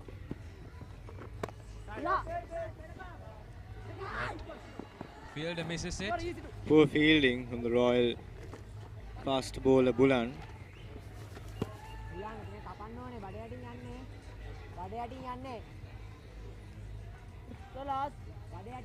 One thing I would like to see Nuiz Naushan doing is having a good follow through for his strokes. He's been able to drive the spinners on the back foot and the front foot, but seems like he doesn't have a good follow through. In the case of a miss hit, simply because Muiz Naushan does not have a strong follow through, he might end up having a very powerless stroke being hit up into the air, making it very easy for the fielders to catch it, giving them ample time to reach the ball also. Yes, and it's the end of the 33rd over. Some ordinary bowling from Dasis Manchanayaka. I'd like to see him do something special, especially if Royal College would want to win the game. All their spinners would need to bowl perfect lines and lengths. And this game has shown us that bowling the right line and length and being patient could do wonders to the bowling team. In short, I guess you need to get your basics right. Bowl wicket to wicket. After all, you miss and I hit. Definitely, because there has been a partnership slowly and steadily building up between Ryan and Muiz. Straight into the fielder. Cut straight to the field at point. A powerful shot from Ryan Fernando. Come on, Bala.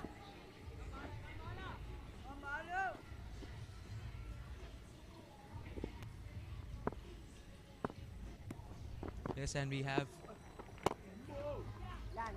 good fielding there. Good fielding by Dasis Manchanayaka. He has been impressive in the field, as we said. And with that, we have a small change in the commentary box. It's Minidu Amasekara replacing Ravitha Pereira. Thank you, Ravitha.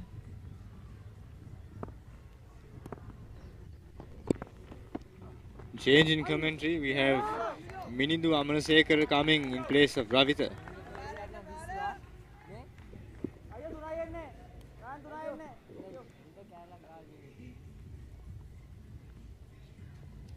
So far, St. Thomas's College 61 for 3. Ryan Fernando is on 42, captain leading from the front. The two captains facing off here.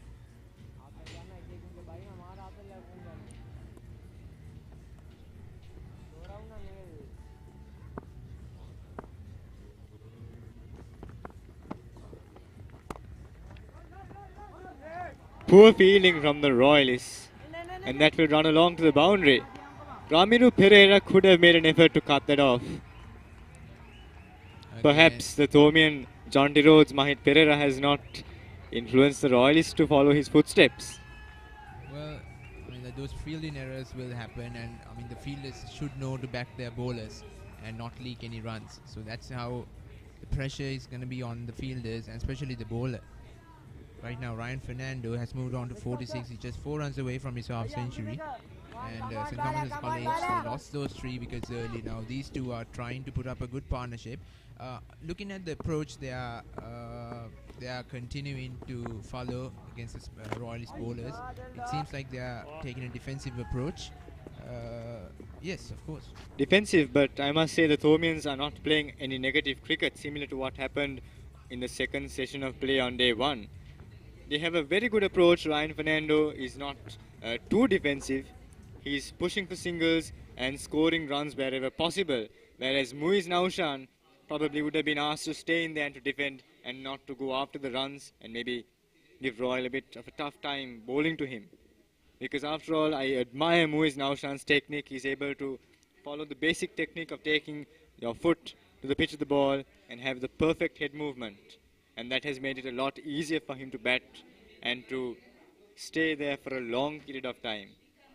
Well, it's time for a change in the commentary box. Nevan Serasundara coming in from St. Thomas's. Thank you very much, Siobhan. Seems more than likely now. It'll end up. Good evening, Minidu. Seems more than likely now. It'll end up in a draw. Well, Not you can't actually predict these things. You know that, right? Yeah, but very few overs to go in the day, Minidu.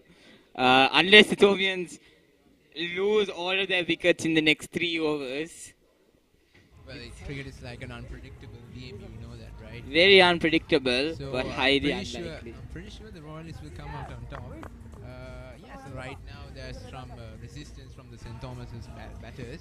Definitely. But who will know what will unfold in these coming hours? Sadia. Played there by Muiz Naushan. Sade. Raj Bashkin.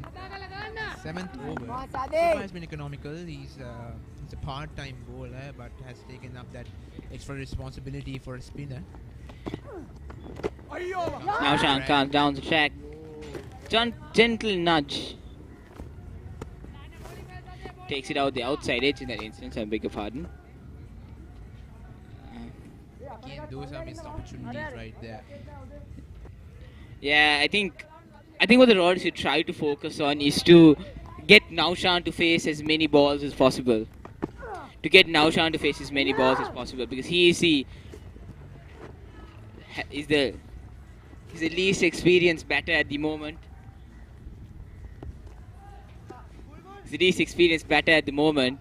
And get as many balls at him as fast as possible. Because Naushan is also new to the first 11 setup of St. Thomas's. He hasn't played a significant amount of first 11 cricket. He has mainly been batting in the second 11 for St. Thomas's, and his past few weeks has put on some excellent performance to the second 11, got promoted to the first 11, and has performed there as well. So I think about second 11, me personally witnessed one of his knocks in the mini battle that was held recently. Yes. The second 11 encounter between Royal College and St. Thomas's College. So we know Muiz Naushan can bat. He isn't someone who's just who goes there and just there to just hang in there, play every ball and just really support Ryan Fernando. He's a person who can bat. Actually, in that match, the attitude Come on, of Sadia, come on, was really Sadia. different because straight away when he came into the middle, he was really aggressive come on, against the Sade. spinners, was coming down the track, lofting it over mid-wicket and long on.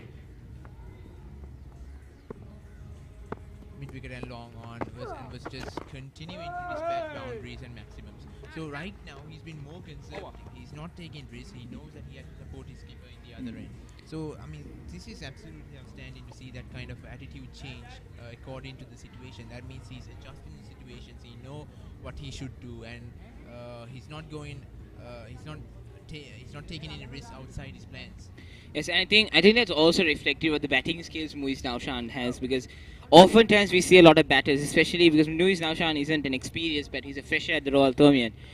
And for you to be able to express your batting skills in this sort of game, something that's really crucial. The fact that in the mini battle he was a lot more aggressive, he was going after those balls, he was trying to get as much runs on the board as fast as possible. But now we see he's a lot more composed, he's not looking to play every single ball not dispatch every single ball to the fence and keep on trying to rotate the strike. He's a lot more conservative. He looks a lot more calm and composed while batting out there today. Whereas he's allowing his captain Ryan Fernando, the experienced Ryan Fernando, to come out there and bowl as much as he can. And when you see a bowling change, Ramiro Pereira reintroduced into the attack. Looks like Balasuriya is getting desperate.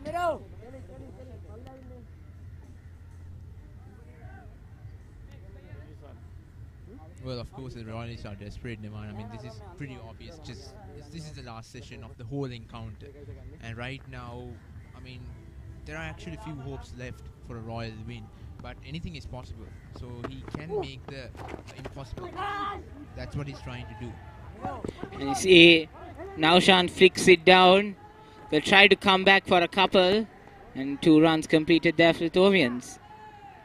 I think going to Ramiro Pereira is a very interesting choice from Gishan Balasuriya, because we know Ramiro Pereira, even though he picked up 2 wickets in the previous Thomian innings, he hasn't bowled consistent. We saw a couple of full tosses, we saw a couple of balls that were pitched up to the batsman that would easily be dispatched to the fence or easily be dispatched for a couple.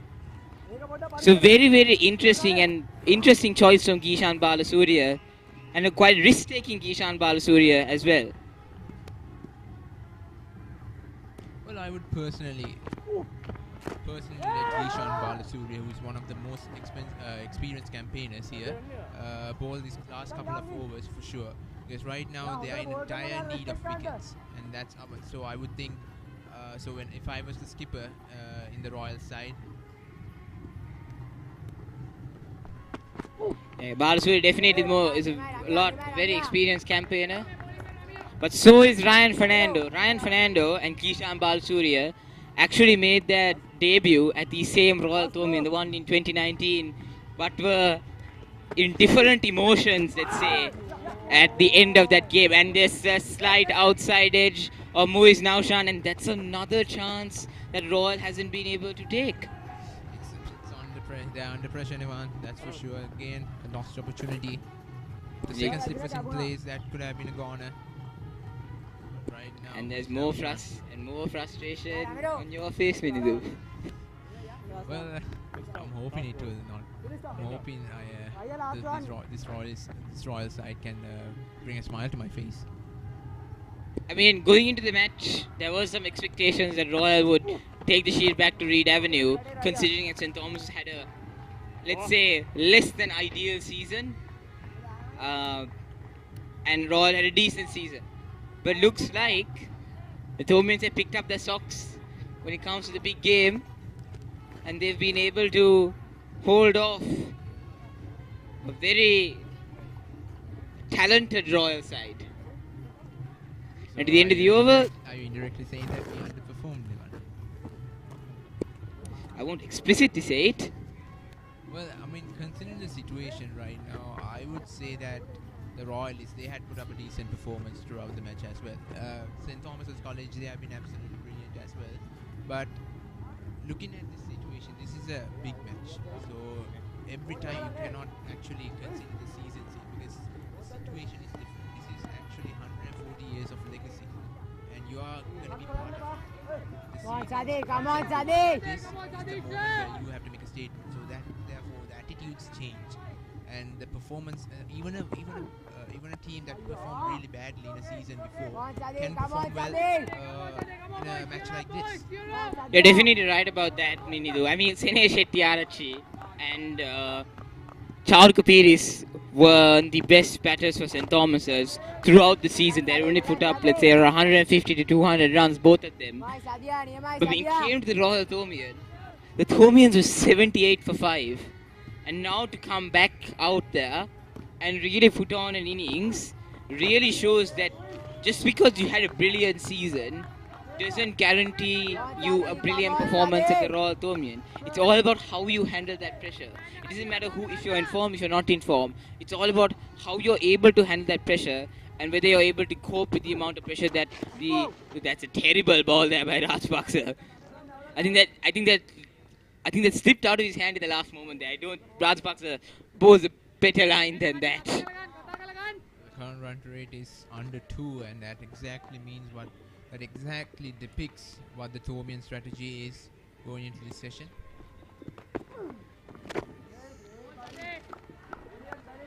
We're hearing that there's something around 30 overs remaining for the day. But I'm not entirely sure whether we'll be able to get through all the 30 overs that are remaining for the rest of the day.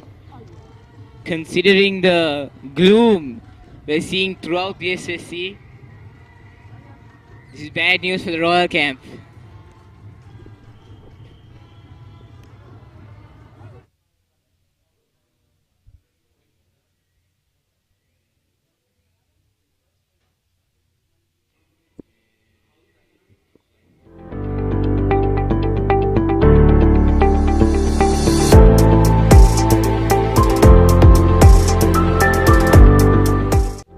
I must remind all our viewers that if you are unable to catch the live action live on the live stream, the Thomian Roytho Live app is also available on both iOS and Google Play Store. We recommend you to go and download there for ball-by-ball commentary, as well as notifications on a wicket falls, on a 50, on a 100, under a 100 partnership, etc. We all recommend you to go out there and download the app to make sure you do not miss any of the impeccable action we're seeing here at the SSC. Ryan Fernandez on strike. Ramiro Pereira.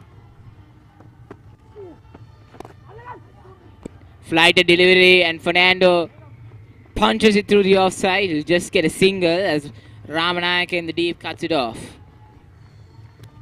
Rotating the strike slowly, not in a hurry. So it's certainly a good atmosphere for the Thomian batters right now. They're not taking any risks. Just get rid of the loose deliveries. That's all.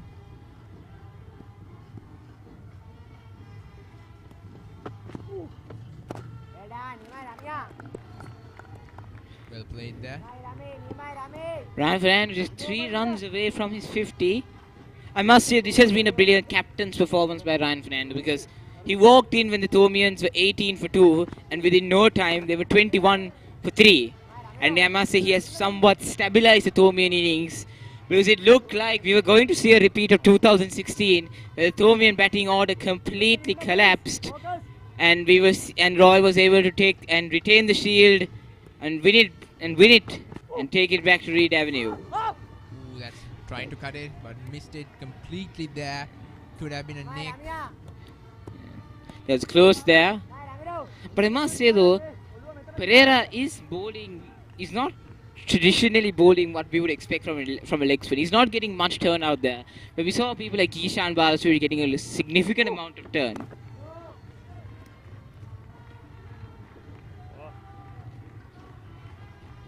End of the over, 70 for 3 now.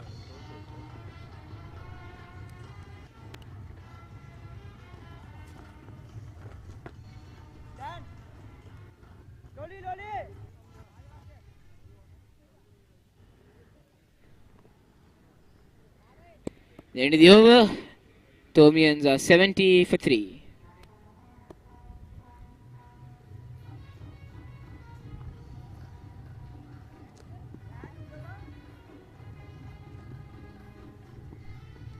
There's a change in the commentary box. Abdul Hakam replacing Vinod Amarasekar.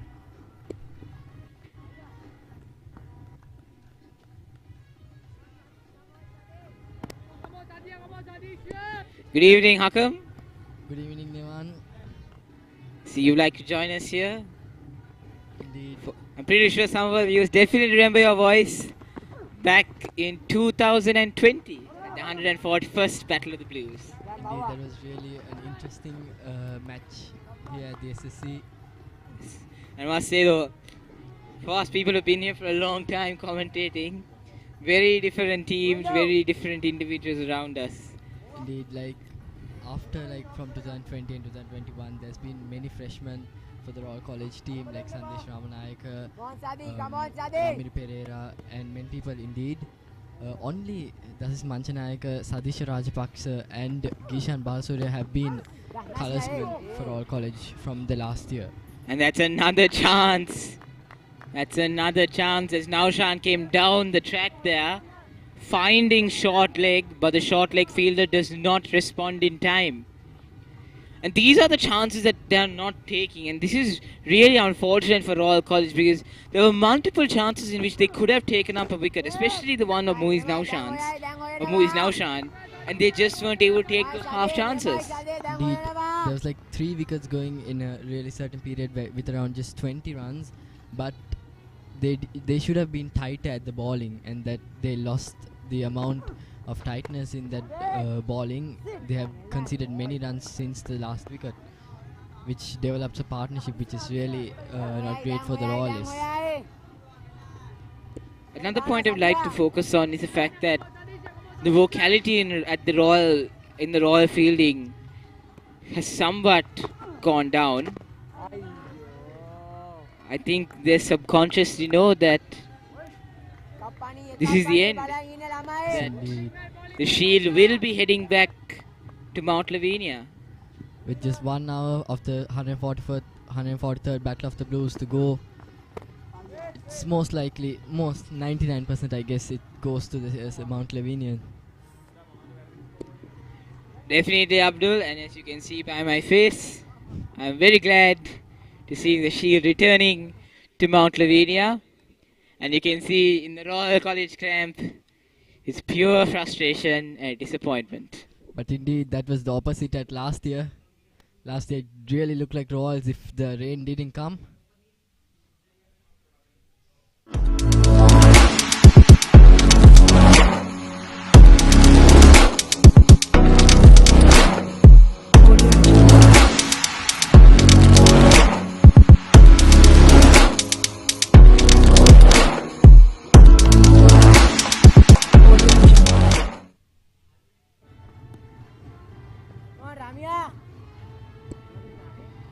We return back after a short ad break.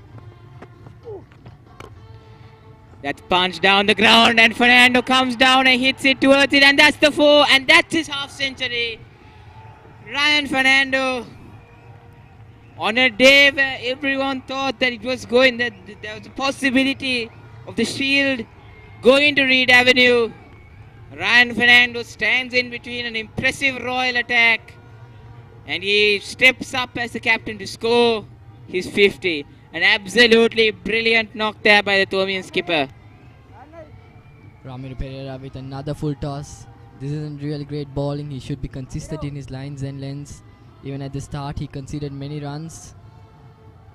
Brilliant shot there. I mean, this is what I was talking about before with Binidu, that Ramiro Pereira is getting his line and length all wrong, and it's really frustrating to see from a Royal perspective.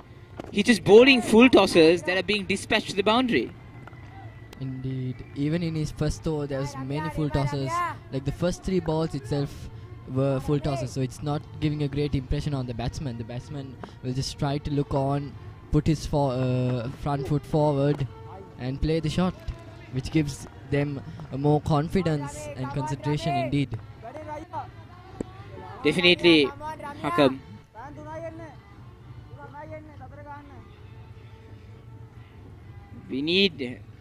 I think what Royal needs now is a breakthrough. They need a breakthrough because it looks like that, like you said before, it looks like a 99% chance that the Shield will be going back to Mount Lavinia. And they need consecutive wickets to fall in order to stand a chance at actually taking the Shield back, or they'll have to wait another year, or less than a year in fact, if everything goes to plan. And that's another opportunity. Oh, he makes his ground. Naushan was late to take off there as Fernando called, and this is very risky from Thomian skipper. We know for a fact that he was involved in the run out of Dinesh Gunawardena in the first innings, and this is the second time in this innings where he has almost gotten his partner run out. Very irresponsible, I must say, coming from a person who has a significant amount of experience. Do you think that is the pressure from as his captaincy is being mounted on him? It could be pressure. It definitely could be pressure.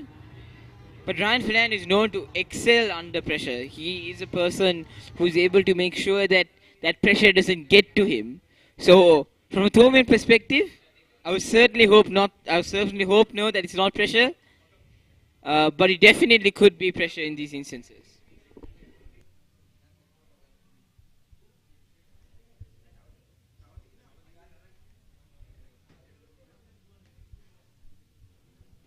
You see the Thomian prefix encouraging Ryan Fernando moves Naushan. As at this point in time, it looks certain the DS Serenayaka Shield will be returning to the black side of the Battle of the Blues. Third consecutive year, the Shield is gonna go back. But indeed, I really miss that 2021 match. If it wasn't for the rain, it was just pure dominance from Royal College. It was one-sided, I guess. Like getting all out almost at around 100 runs. It was a fall down if it wasn't for Yasir Rodrigo. Indeed. Yeah. As a Thomian, we don't talk about that, Hakam. We try to avoid the discussion on that match. But yes, definitely, it was. If it wasn't for the day 1 being washed out, and several overs being washed out on day 2 and day 3, Royal College looked like they were absolutely unstoppable. And it looked like the Thomians were going to lose the Shield after only defending it for 1 year. I still remember those ahs and oohs in the media box during the match, during those very close calls from Kavindu Patiratna and Sonal Amsarika, the swings that from the new ball they got, the full lengths which almost got the edge, which got the LBW, which were really close calls indeed. Yeah, very very sad to see from a Thomian perspective what happened. This lovely flick and another chance gone. And another chance put down. Sinead Jayawardena's face. And I must say though, Naushan needs to be a lot more careful purely because of the fact that this is the second time in which he was almost run out there by Sinead Jayawardena. Oh, that's a close call. Could And that that's be a out? loud appeal and it's given. It's given. Naushan. Satish Rajapaksa gets the breakthrough. A pure ball, pitched up front, and that could have been played, that could have been defended, but he insisted to go for it. And that just spun back in and got the front foot. Yes, and Muiz Naushan has to make the dreadful walk back to the pavilion. I think Naushan was trying to be way too aggressive there in that instance. He was trying to make sure that he was trying to keep the scoreboard ticking. And it was a similar shot which he tried to play in the previous instance. And I think this was a bit premeditated from Muiz Naushan, and he pays the price for it.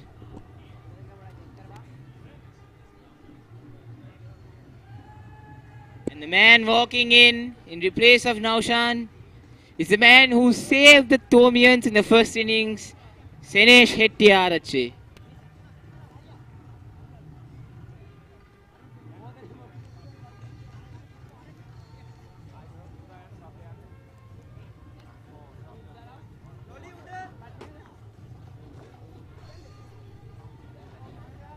Hettiarache makes his walk in.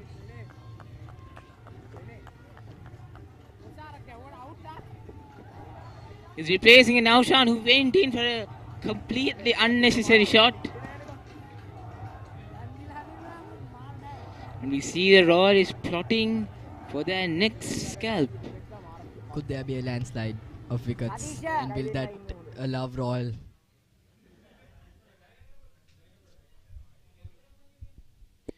See Senesh Hettiarache. He scored 199 runs this season. A high score of 69. An average of 22.1.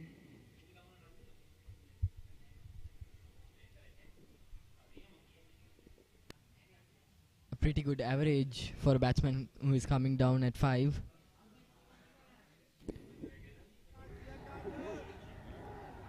It's quite disappointing average rather, 22.1. But none of that matters, Abdul. It all matters about what he does here. It's very interesting to see a wicketkeeper batsman bat at number 6.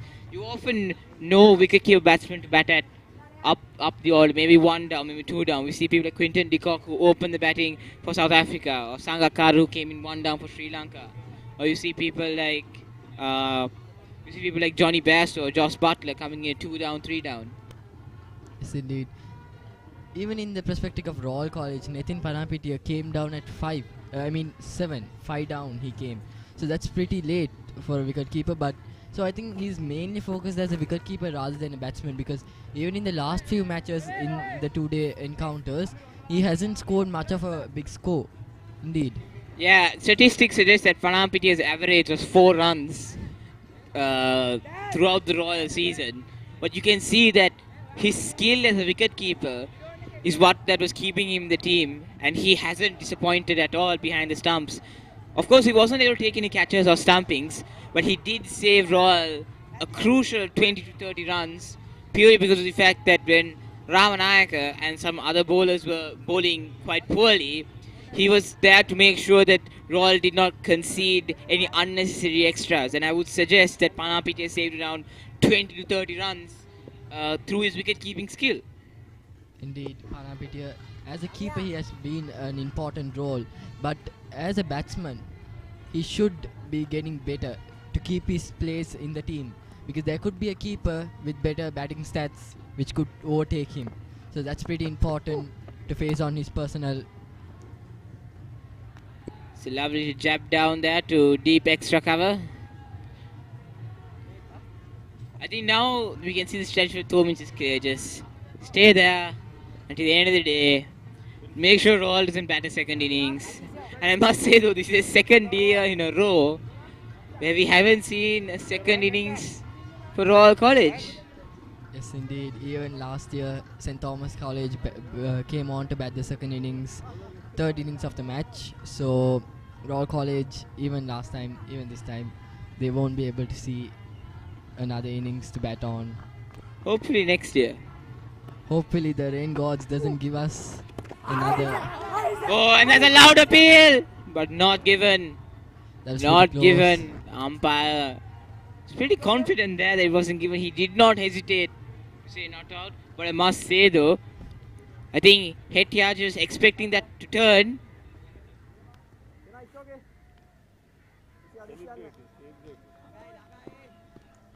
Hettiage is definitely expecting that to turn. Just went straight on there. Improving his lines and lengths. A good economy, I guess.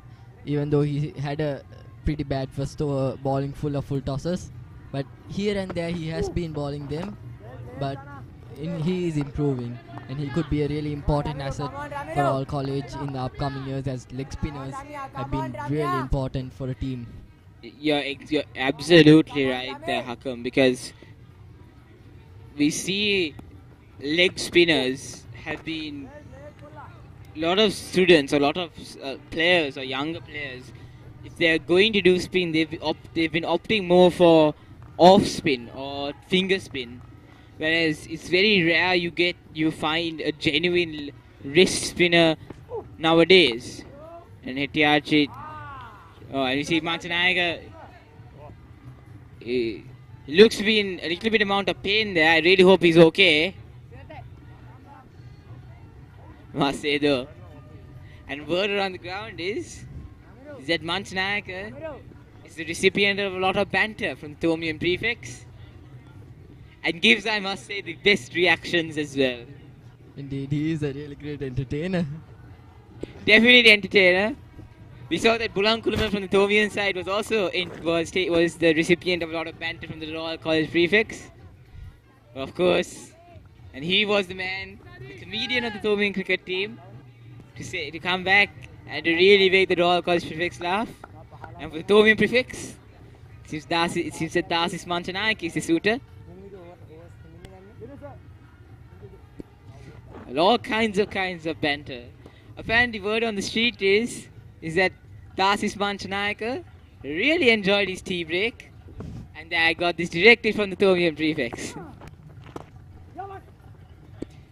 And punched down the ground there by Fernando. He just pick up a single.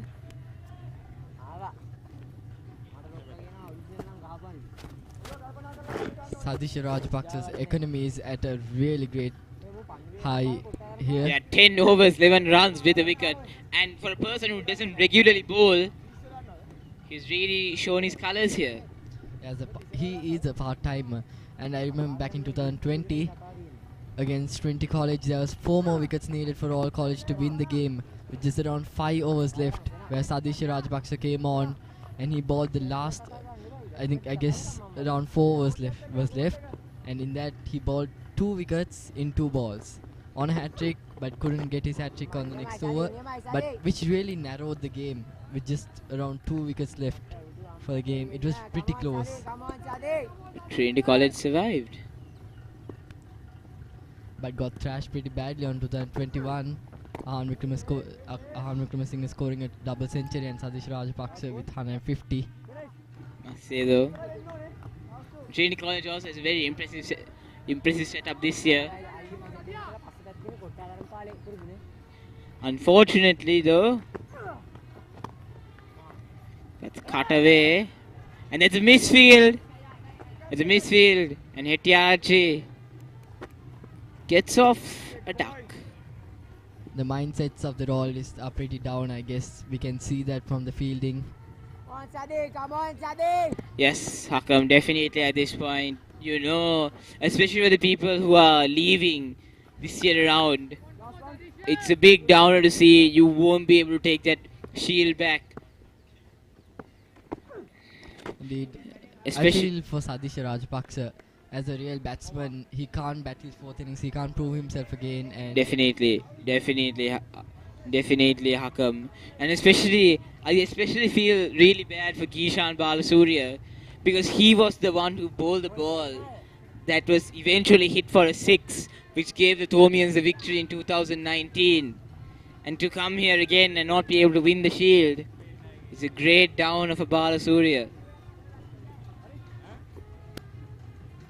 And I just remember his face bowling that ball. He just wanted to go out. He just wanted to go back to the dressing room. He did not want to be on that field in 2019.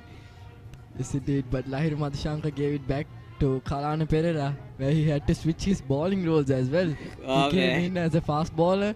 The next ball he's coming in as a spinner, back as a fast bowler. That was pretty confusing for me as well.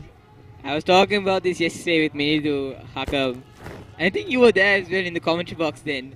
And I was sitting right here talking to, I think it was Kai Sangani. And I was telling him that if Kalana Pereira is going to bowl well, it all depends on who is going to bowl from the, who's going to bowl after Kalana Pereira. And Lahir Madhushanka made sure there isn't someone to bowl after Kalana Pereira. Indeed, Lahir Madhushanka at that time gave me mixed feelings. I'm happy about Royal winning, but I was pretty down about. I was pretty stressed out about updating the scores because after ball, it's just 6 and 6. And I remember the frustration, all the people around us, all the texting, all the text commentary people, all the people who are updating the live scorecard, all going crazy, and the Royalists itself in a mixture of elation that they might actually win the match, and also the stress of trying to keep everything updated to make sure that the viewers aren't disadvantaged at any point or cannot understand what the score is at any point in time. And it really comes to show the amount of effort, how to keep your emotions in check by also doing a lot of the work. I must say the ICT Society or the media unit of Royal College, as well as the ICT Society of St. Thomas's, has worked tirelessly throughout these 3 days, and for a couple of years now have worked incredibly hard to make sure the viewers get the best live coverage that is possible, given the resources that these two school channels have. Yes, indeed.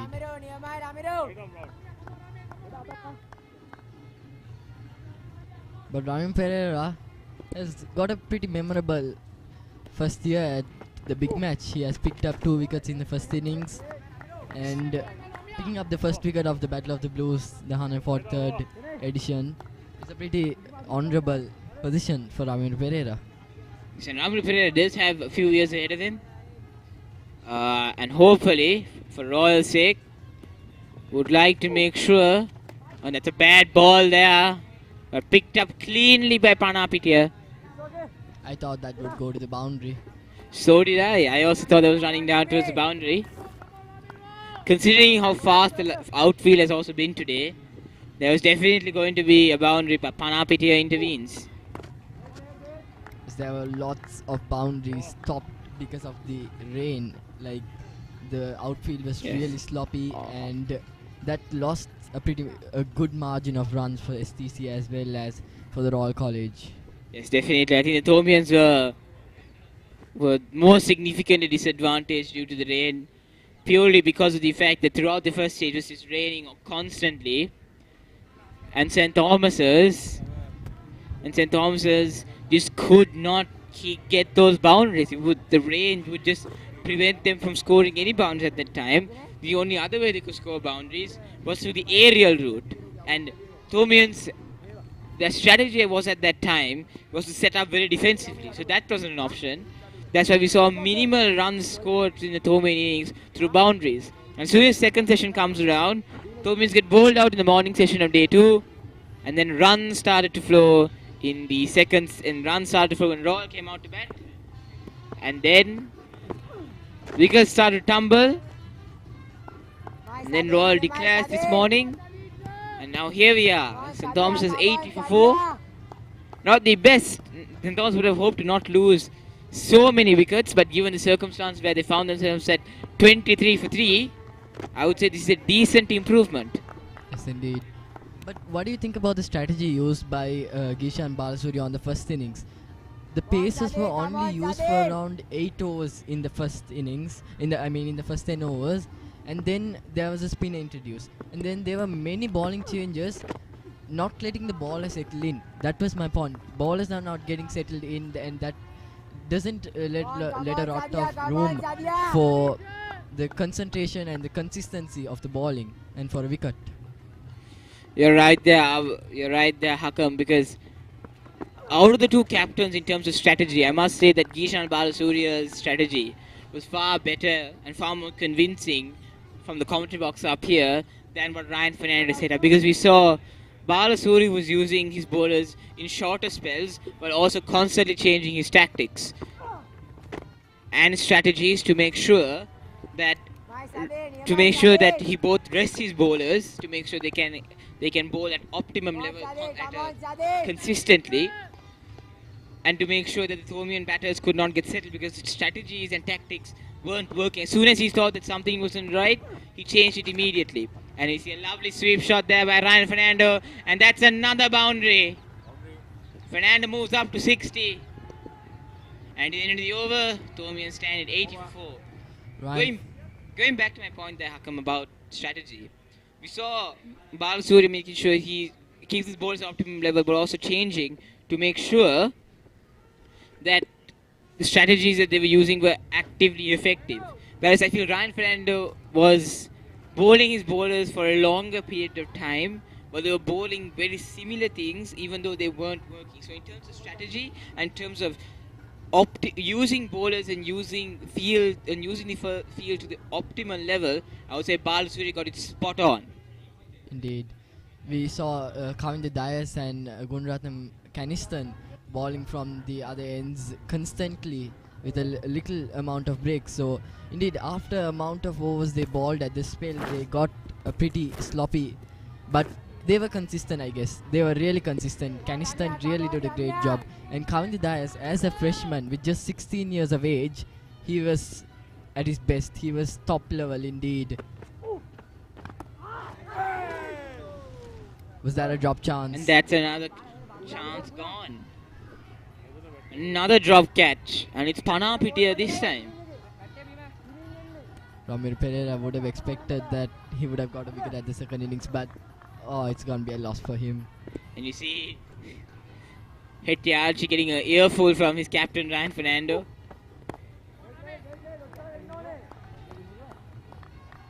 I must say though that the Royalists, even though it's been quite dull out there, they have been creating a lot of chances. They've been creating a lot of chances, whether it be for the people in the silly positions, or whether it be individuals in the outfield, or for the slip fielders, or for the keeper. It's not as if they aren't creating chances. Rather, it is they're unable to take those half chances. I feel if they were to take those half chances, we'll be discussing SCC maybe 84 for 8 or 84 for 7. Yes, indeed. But Ryan Fernando executed his innings very well. At a really pressurized situation to coming around 60 runs of just 82 balls. The run rate is also, the strike rate is also an important factor to be noticed. Ryan Fernando 60 of, I guess, 92 balls. Yes, I think Ryan Fernando has definitely been one of the most impressive batters. Because considering the fact that he failed in the first innings, only scoring 18 runs, and to come out here today to keep the Thomians together, I would like to remind our viewers the circumstances in which Ryan Fernando came out to bat. They were St. Thomas's were 18 for 2, and in no time they found himself 21 for 3. And then Ryan Fernando and Muiz Naushan stabilized the innings to a significant degree. And then a few overs ago, Muiz Naushan fell for a carelessly trying to get the ball into that square region, not reading the ball properly, and he ended up giving his wicket for that. Indeed. The wicket of Ryan Fernando early in the first innings make it look like a fluke after a score like this for the Royalists. Definitely. I think we also need to remember the fact that Ryan Fernando is fresh off 2 double hundreds for St. Thomas's. He did not have the first half of the season wasn't great for Ryan Fernando. He was getting ducks. He was scoring less than 10 runs.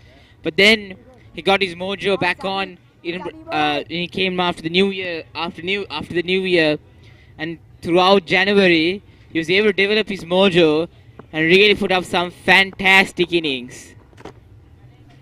2 double hundreds in one season is really expensive. Is Come on, Sadia, come on, Sadia. incredible for a man of just 19 years of age. I'd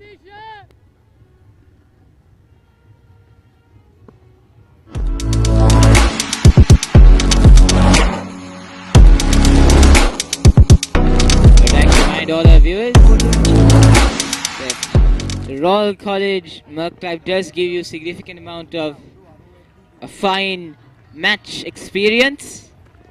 We would like you to engage in the Merc Live experience as well as the Thomian ICT experience respectively. St. Thomas's College has a comfortable lead of 109. Even if Come on, Sadi. a fall back from St. Thomas, even if a collision happens, Royal College won't be able to get to a position of getting the shield back. It's very unlikely Thomians will even allow the Royalists to bat at this instance. That's punched away. Trying to use the feet Yes. there. That's just sloppy. I think if he just actually spent down in that instance, he would have been able to restrict more runs. But I think, like we were discussing earlier, Hakam, I think that that mental setting of, look, we're not going to win this match has really affected the mentality and the spirit of Royal College. I was discussing previously in the Thomian first innings, how the Royals are very vocal in the field. And that's another misfield there. And this time it's Das is Mantanayaka. But like I was saying, you're beginning to see the Royalists be very sloppy. And I think this is evident of the fact that they psychologically know that they're not going to be able to take the shield back to Reed Avenue, and it's going to stay in Mount Lavinia for another year. When I look at Senesh's batting style, looking at his where he's holding the bat grip is a very low hand batting. You can see his top hand being very loose. You can see where he focuses his grip on. So does that give an advantage on his defensive style? It significantly gives the batter a lot more grip on the bat. And I think that is what Senesh Hettiart is looking at. He wants to make sure he has a lot of grip on the bat, to make sure the shots that he plays are significantly controlled, to make sure that he does not cheaply give out his wicket.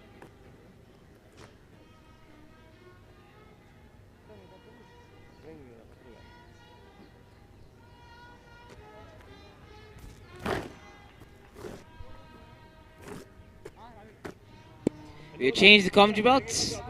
Abdul Hakam has been replaced by Ravita Pereira, and Nevan Sundara is being replaced by Siobhan Vijay Singh.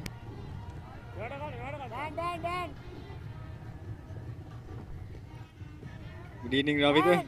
Good evening, Siobhan. Nice to be back once again. Definitely. And we have seen some real good changes, real good partnerships, especially really good knock by the Thomian captain Ryan Fernando. 63 not out as of now. Built up a really strong and a steady innings here at the SSC. Something really impressive to see from a batsman of this age taking up that responsibility. Ryan Fernando has been in good form, and certainly his teammates would have expected him to rise to the occasion. When his team needed him the most, he was able to deliver. Of course, the other batsmen have had a very defensive approach, and I sometimes wonder whether it's a negative approach, and that has been a problem for the Thomian batting lineup.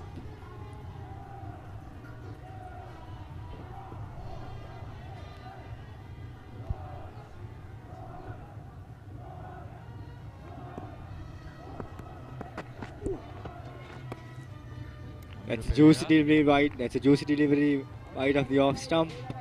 Ryan Fernando let it go. A good move by Ryan Fernando indeed.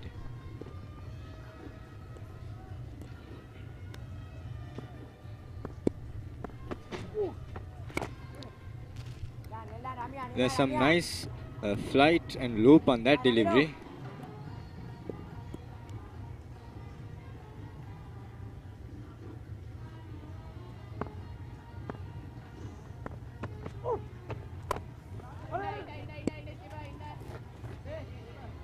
Poor fielding from the Royal team.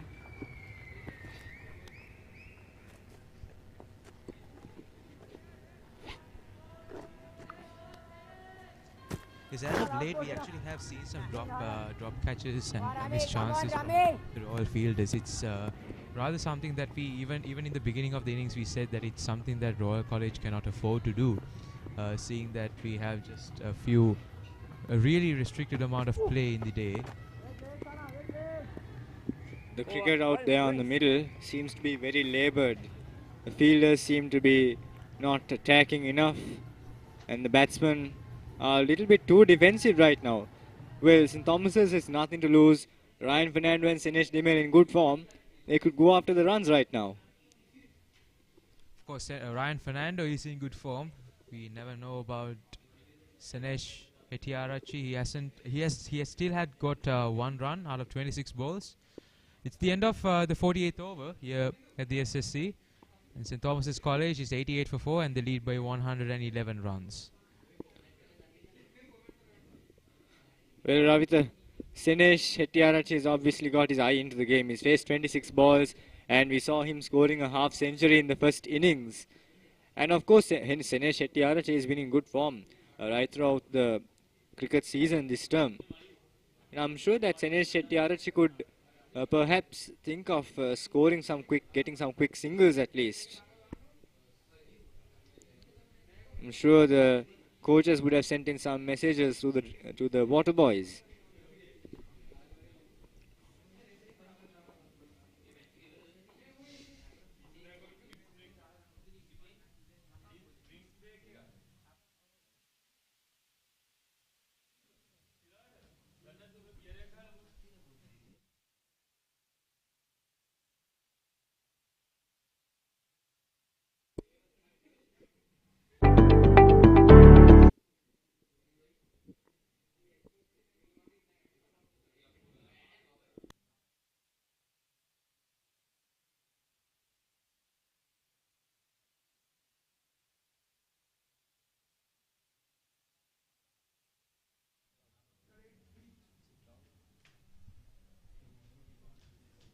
As of now, we cannot actually. It seems like it's going for something that we never expected out of this encounter, something that we would never expect out of any encounter. We have been playing for 3 days. There's been exciting cricket here at the SSC. Well, it's obviously not the outcome we would have liked to see. We wouldn't have wanted both teams to play this defensive sort of cricket. We would have wanted to see a very good fight out there, and we would have liked to see a lot of competition. But right now, both teams don't want to take any risks. And after all, cricket is not cricket if you don't want to take a risk. Definitely. Risks have to be taken at some point of time, and I guess the Thomians could even experiment right now with some quick runs. And the Royalists maybe could introduce a pace bowler and a spinner. Yes, interestingly, we haven't seen any fast bowlers from the Royalist side in quite a time, actually. Yes, I'd like to see Dan Padiwala coming out there and trying to extract some swing, because still the wicket is quite green.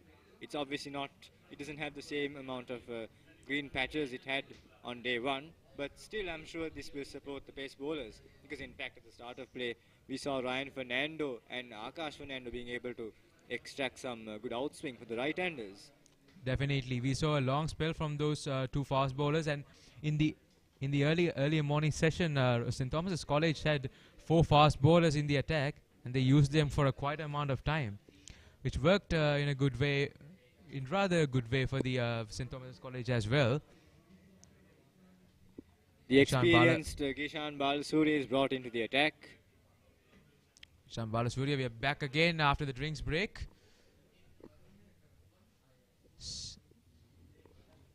Ryan Fernando is always with a smile out there.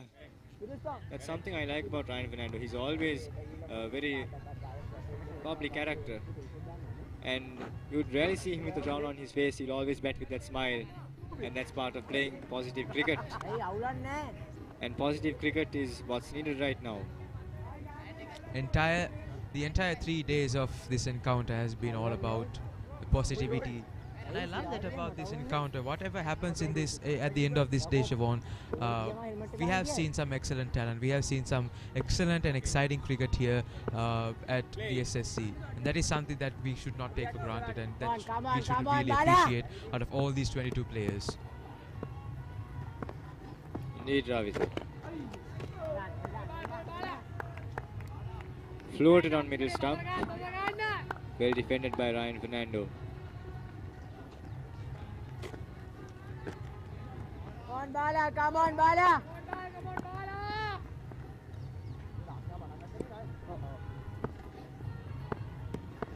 I'd like to see Kishan Balasuriya bowling one of his doosras.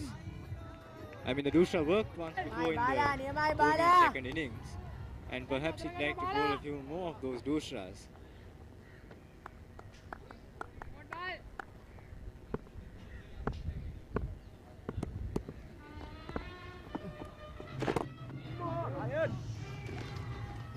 From the way Kishan Balasuriya gripped that ball, I sense that he tried to bowl top spinner because his fingers were... He gripped the ball from the seam, and I believe he tried to bowl top spinner, but he pitched it too full. Bad delivery on the leg stump, swept away, but down to the deep square leg fielder, Ramiro Pereira.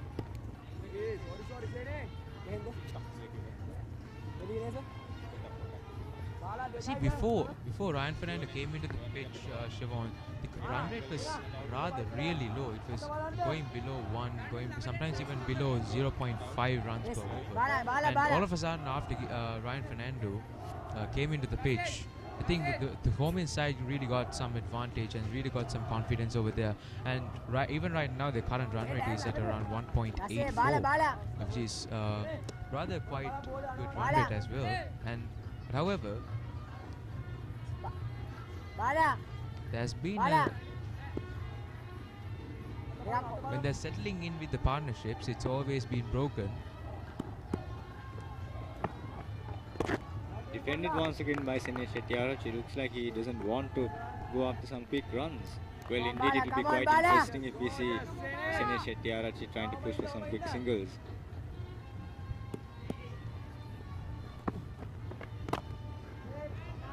It's a nasty stroke straight onto the short point fielder. I beg your pardon, silly point. End of a pretty decent over, apart from two foolish deliveries bowled by Kishan Balasuriya.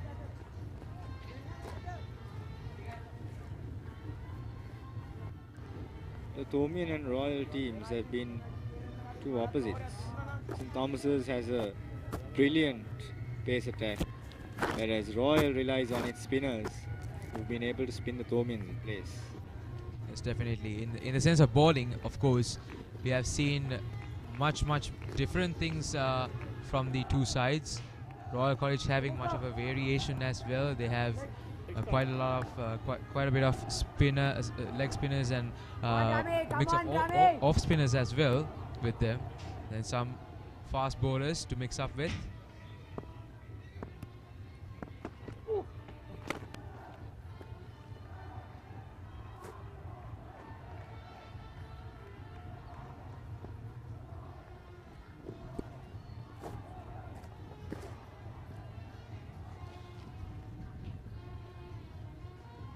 I would like to see Ramiro Pereira bowling a few good length deliveries. Right now he's bowling it very full, half volleys are on offer. And that's quite easy for the batsman to play, because even though you don't give time for the batsman to get on the back foot and play those deliveries, the batsman would not have to face a ball that is spun a significant degree. And in the first innings, though Ramiro Pereira was unable to bowl those consistent lines and lengths, he was able to take wickets because he's able to turn the ball a significant degree, and he was bowling that good length delivery which deceived the batsman.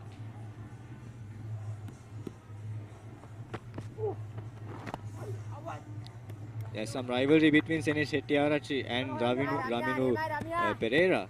After all, in the first innings, Senesh Shettyarachchi perished to that good length delivery, spinning all the way from outside off stump to the leg stump.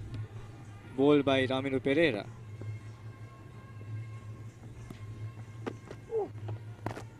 Let's see whether Ramiro Pereira can do that again.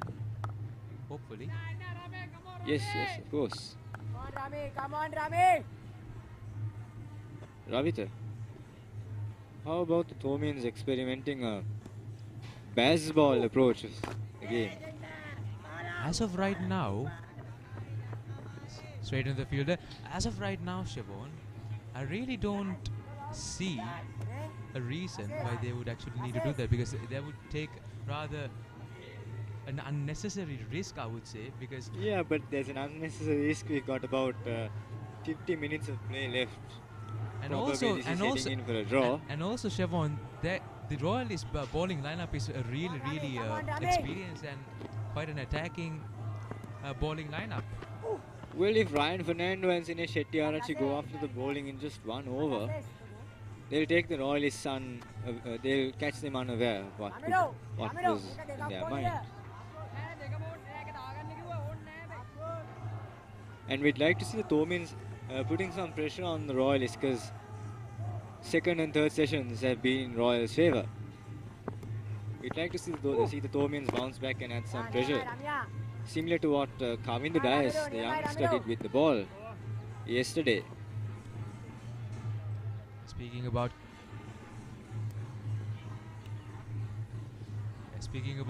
Kavindu Dias, an impressive youngster. He did extremely well yesterday, not only yesterday but today as well. Well, he did do quite well this morning. Unfortunately, the fielding unit wasn't very supportive. Sadly, both teams have not fielded to the best of their ability today. We've seen Royal not being able to stop those boundaries, and we've seen the Thomians dropping some catches in the slip court. Regulation catches that should have been taken.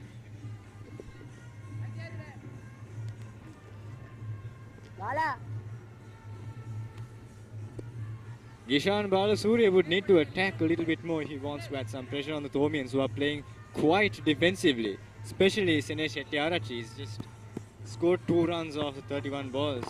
Sort of a Rahul Dravid innings. Come on, Bala. Come on, Bala.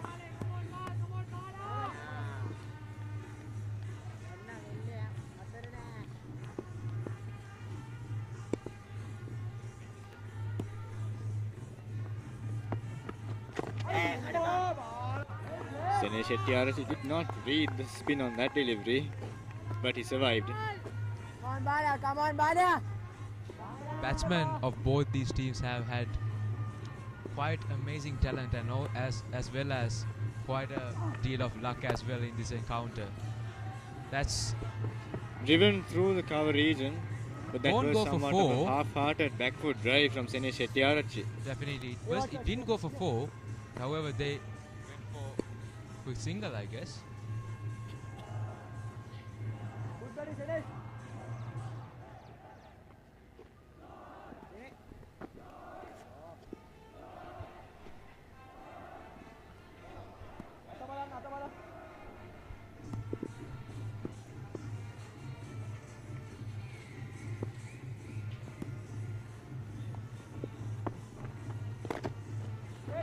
An aggressive shot from Sinesh Shetty. Unfortunately, he played it straight to Dasis Mansanayaka. Royal College's fielding has been something exceptional, even in this innings as well. Even though they have had a few missed chances, they have been aggressive in their fielding, and yet again Ishan. Off a thick outside edge, third man will run to his left and stop that one. If you look at Sinesh Shetty's stance, he has a very high bat lift, and that gives him a lot of power in his strokes. But also that is a hindrance to having a good follow through, and that's something I didn't see Muiz Naushan doing as well. Come on, Bala. Come on, That Bala. was noted even before. However, Muiz Naushan got caught early in his innings. An aggressive stroke from Ryan Fernando. The Royal Yes. fielders appeal, but I believe Sene Shettyarachchi was in his crease. Yes, definitely. Otherwise, it would have been definitely appeal. It would have been definite run out.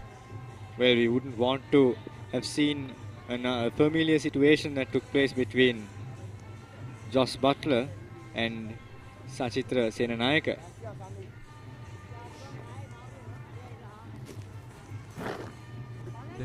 The last thing that the Thomians would want right now is an unfortunate wicket in a rather unlucky way. And also, Royalists really need to go and pick up the wicket of Ryan Fernando. That would give them a huge boost of confidence. Definitely, Royal College would want to dismiss Ryan Fernando. And it's pretty obvious that Ryan Fernando doesn't want to hang in there any longer. He wants to be a little bit aggressive. But Ryan Fernando should hold his nerve. He doesn't need to go after... That was a really close delivery. That straightened up, that delivery straightened up. And they'll And have a they'll third go umpire for- referral for a stumping. Fingers crossed for Sene Shettyarachchi. I believe he was, his foot was behind the line.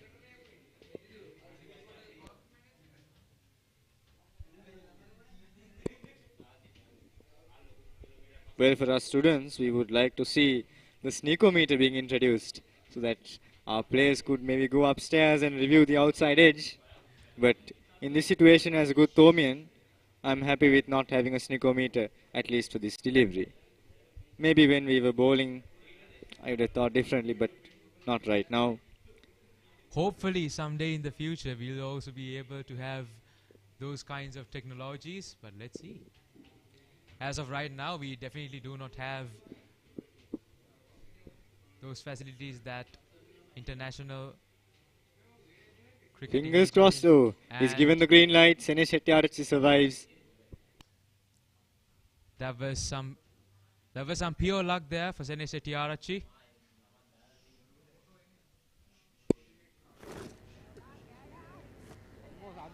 The Royalists does Smiles don't on the look- Royalists' faces. Well, the Royalists will be very happy because they've been adding pressure onto the Thomian batting lineup. And day 3 has gone in their favour. Well, yes, they did lose a couple of wickets this morning. They were restricted to 219 runs before they declared. But the bowlers performed very well. That's an And aggressive stroke from Sene Shettyarachchi. Goes straight to the long on boundary. That's exactly what the Thomian supporters would want to see. Finally, seems like Ryan and Senesh have listened to me, and they finally decided to play some baseball out here. I think that right now both the teams are going for something rather not what we expected. We see Nitin Panapitia as well. Did an impressive job throughout the encounter. Let's see how Ramiro Pereira follows up. Off a thick outside edge. He was fortunate enough there was no short leg fielder. Luckily there's a short square leg fielder who wasn't able to take that catch. Hammered on the offside. Will it run along to the boundary? Yes, it does. And that's another boundary for Sene Shettyarachchi. Finally, he's playing some aggressive cricket. He's trying to go after the bowling. And that will keep the Royal bowlers on their toes. Definitely something that the Royal bowlers would not want right now, even though it's almost the end of today's session and the end of the Battle of the Blues encounter. We are coming towards the closing, and with that boundary actually we have the St. Thomas's College have reached their 100 score mark in their second innings. They lead by 125 runs, a total of 102 for the fall of 4 wickets. That was a close delivery, Ramiro Pereira. Poor stroke from Sene Shettyarachchi.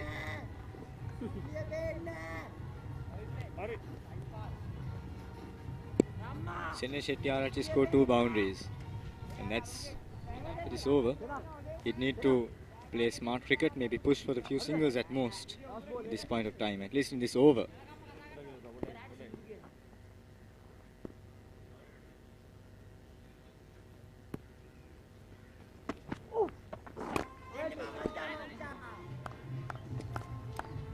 A dot to complete the over. St. Thomas's still going at 1.9 runs an over. Could do better. After all, they have recovered, and we need to salute the skipper Ryan Fernando for his valiant effort to steer the ship. Yes, and it's the end of the 52nd over. St. Thomas's College at 102 for the fall of 4 wickets, leading by 125 runs.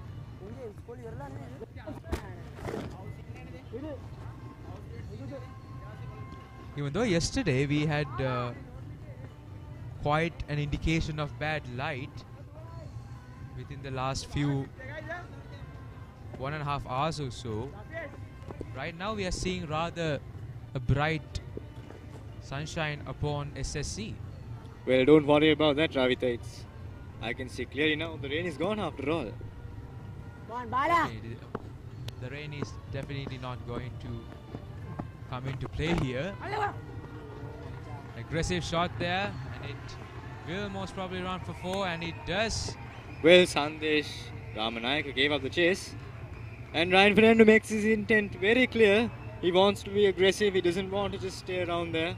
He wants to add some quick runs, and that's something we didn't see from the Thomian camp this innings. Well, in Ryan Fernando's mind, he's just got 30 runs more in about half an hour. Possible. Come on, After all, baseball is the new way to go. Or rather, is it the only way to go?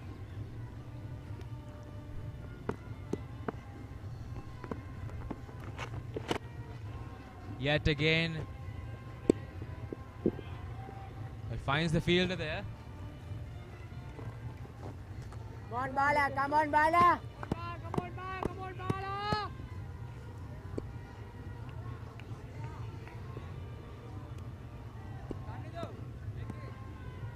Dasis Manchanayanka showing some displeasure in the field setting.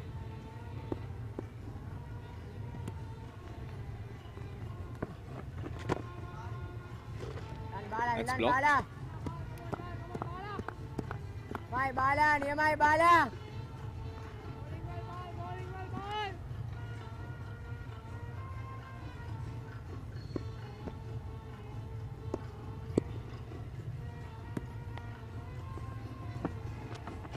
Sinesh Hettiarati comes down the track.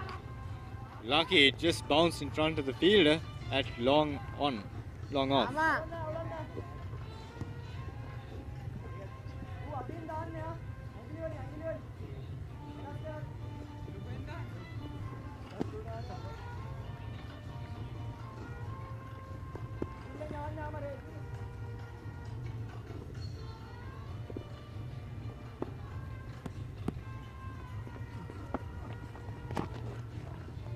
A cheeky stroke down to the third man region. Could they push for 2? They settle for 1. Skipper Ryan Fernando back on strike.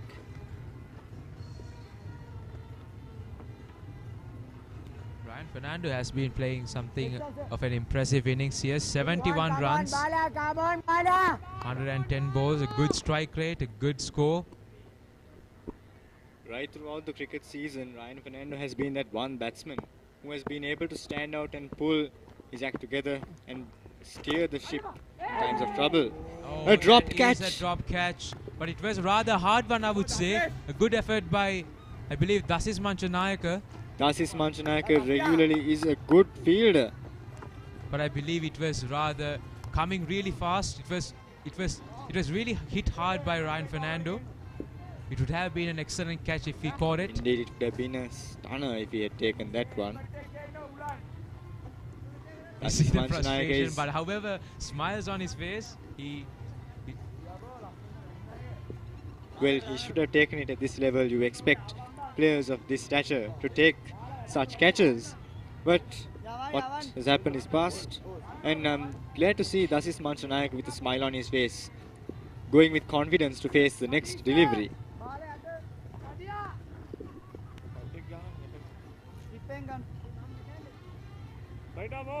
අතන එකක් ඕනේද? පිරිස්සම්. ඔව් ඔව්.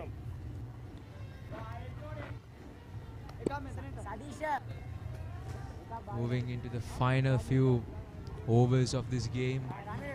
Incredible battle here. The 143rd time.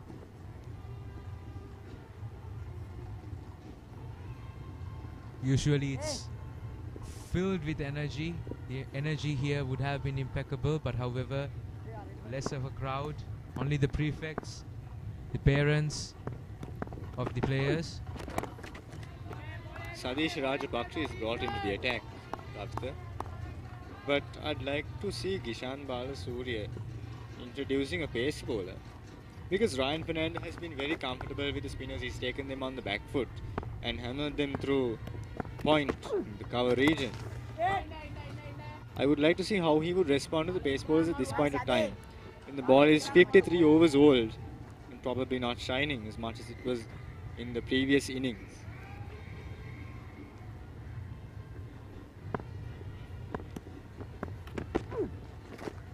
Comes to the front.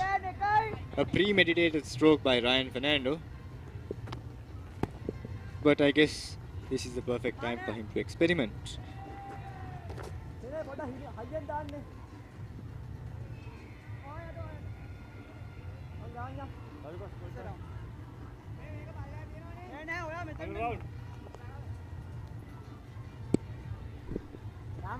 Dinesh Hettiarachchi on strike. Gishan Balasuriya is adjusting his field. After all, Hettiarachchi is the more slower paced batsman, and Ryan Fernando is looking to be a little bit aggressive today. An appeal for LBW, but remember, Hettiarachchi came out of his crease. Obviously he passed the 3-meter mark, and therefore the LBW rule is not applicable.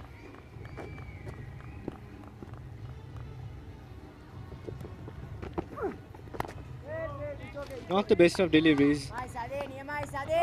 In fact, Dinesh Hettiarachchi could have come out of his crease and tried to heave that over the bowler's head or even down to long on.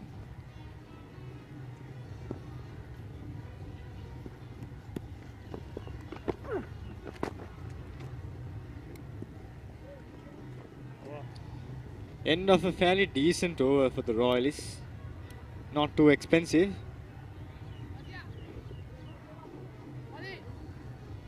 Gishan Balasuriya is in desperate need of introducing his pace bowlers once again.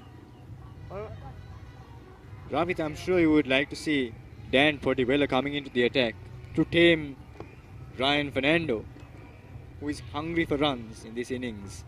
Definitely, I would also like to see some of the pace bowlers who have performed rather extremely well, I would say, in this encounter.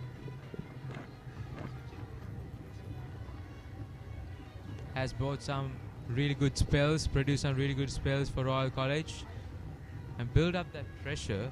Even though it's the final few overs, Royal College should try and contain St. Thomas's team as much as possible.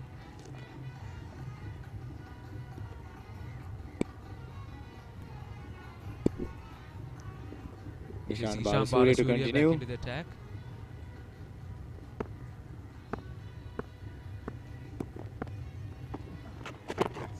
Comes forward. Played back to the bowler. Come on, Bala.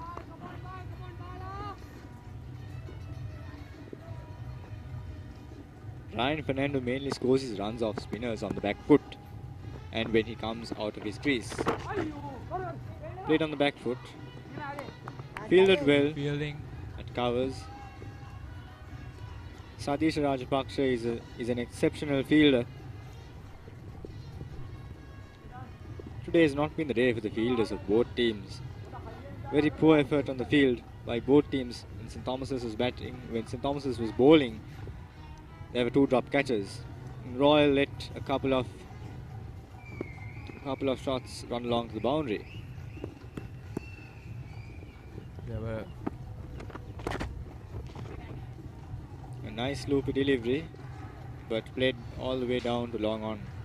We'll get a single, and there were quite amount of drop catches from the Thomians as well. Come on, Bala! I saw around 4 or 5 drop catches for the same person, from the same batsman, and we saw those opportunities. So the same thing from, and that is taken. Brilliant catch. Played that stroke. That is a brilliant catch by Sadisha Rajapaksa. What a catch that was! Amazing fielding by the man. Ryan Fernando has thrown his wicket away. He carved that straight to the extra cover fielder, Sadisha Rajapaksa, who makes no mistake to take that one. And that brings the end of a fine knock from Ryan Fernando. A brilliant knock, a much needed knock for the St. Thomas's College.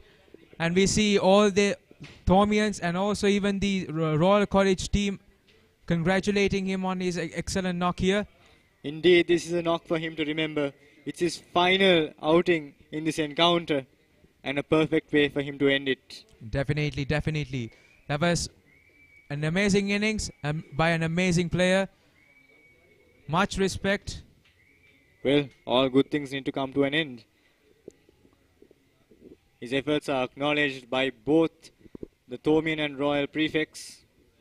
His teammates come out to acknowledge his valiant effort in the middle there. Mahit Pereira comes into bat. Mahit Pereira is also an aggressive batsman. We saw him playing quite well in the first innings. Unfortunately, he gifted his wicket. A new batsman comes in, and once again, change in the batting, change in the commentary. Minash Dayaratna comes in from St. Thomas's College.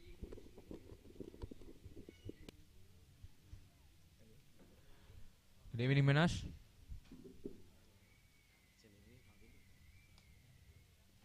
Good evening, Ravita. Well, we are heading towards the end of the day's play. Mahit Pereira, the new man in, has a high score of 101 versus St. John's College, Jaffna.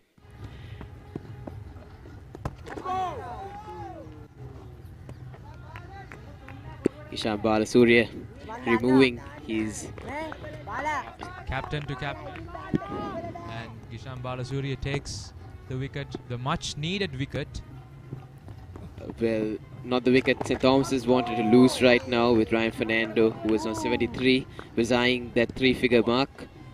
And it's quite interesting that St. Thomas's have sent Mahit Pereira in. I was expecting probably a declaration or a closer play as well, considering that a result does not seem imminent. I don't think St. Thomas's College is really looking into declare right now, as seeing that we have just around 10 overs left in the day, and it's pretty much just around half an hour left. Exactly. So far, but the Thomians will be happy. The shield is going to be at Mount Lavinia once again. But still, it will be a draw. But still, the Thomians wouldn't mind a draw at this stage. But what matters at the end, I would say, is the performance, and maybe next year, what happens next year. Yeah, hopefully the Thomians will come back stronger, because they'll have more colorsmen in the side compared to Royal, who will lose a couple of their key players, such as Gishan Balasurya and Sadisha Rajapaksa. They'll be leaving their cricket team, so then the Thomian side would be more experienced next year. But I would also like to say, do not worry, Minash, because Royal College is more than capable of producing world-class cricketers as well. Yes, we shall see next year for the 144th battle of the Blues.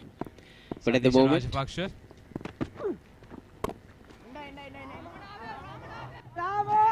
these are his final overs that Sadisha Rajapaksa is bowling in the Battle of the Blues encounter. Thomian batsmen have been looking to be much more aggressive in the last couple of overs. Obviously, Ryan Fernando trying to eye that 3-figure mark And Senesh Shettyarache as well scored a couple of boundaries. And he's looking good as well. Saldisha has toiled really hard so far for 13 overs, has picked up 1 wicket for 20 runs. And St. Thomas's leading by 137. It is heading towards that inevitable draw at the moment.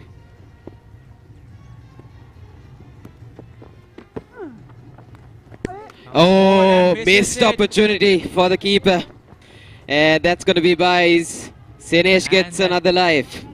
That does not run for 4, fortunately for the Royalists. However, the keeper, Panapitia, should be a little bit more cautious over there. He cannot afford to leak any runs from his side. That's the job of the keeper.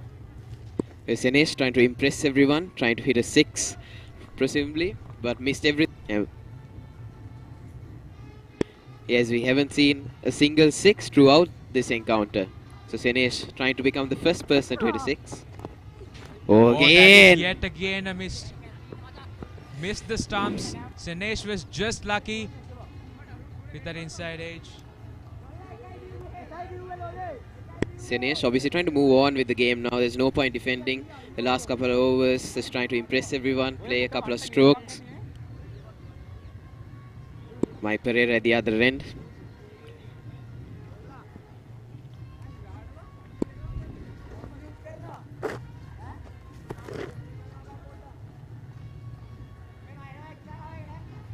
Mike Pereira sent ahead of Shahrukh Apiris in this innings. Probably to try and take the attack on to the bowlers.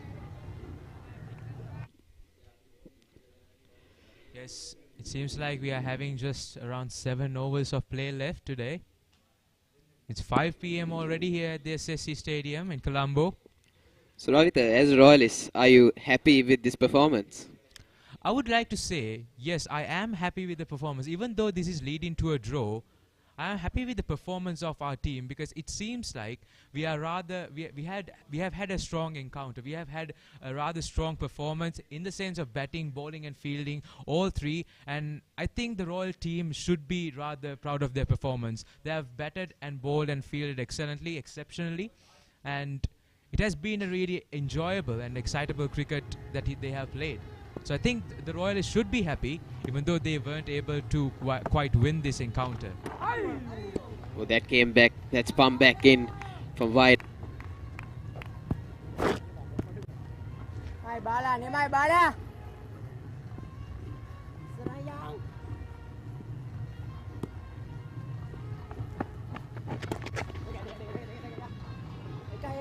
Ekai ramba.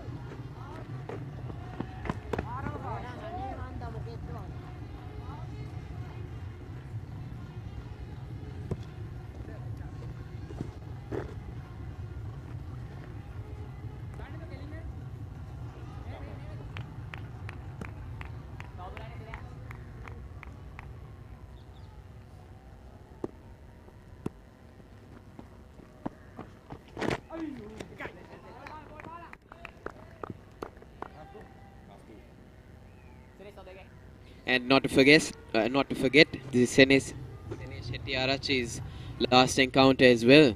So he'll be trying to get a 50.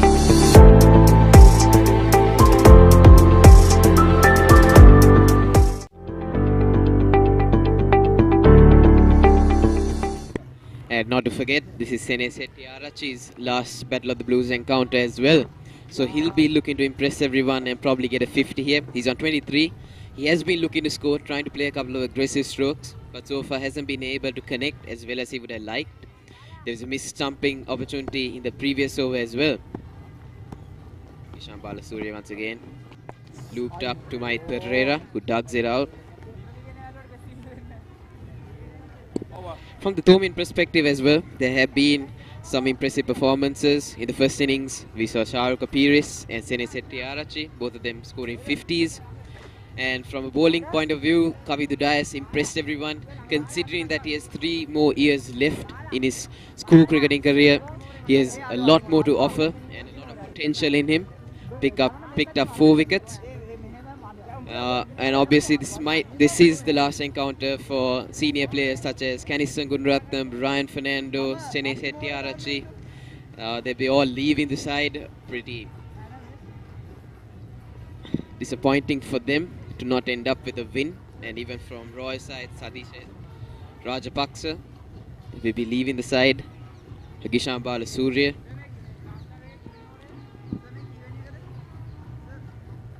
So as you can see, the two men on screen, Sadish Rajapaksa and Gishan Balasuriya.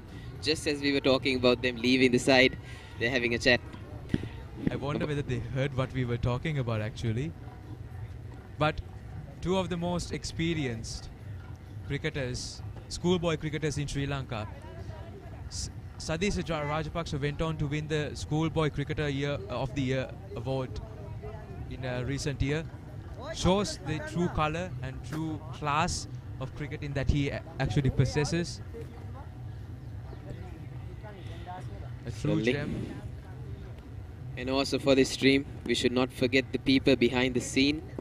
The ICT societies, St. Thomas's College and Royal College, making this stream a success, working really hard, and even the text commentators who have been typing it out on the Royto Live app. If you haven't downloaded it yet, well, there's still a couple of overs left in the game for you to witness the action through the app. They've really worked hard to make this a success, so we should be grateful for their support. Otherwise, we wouldn't have been able to stream this.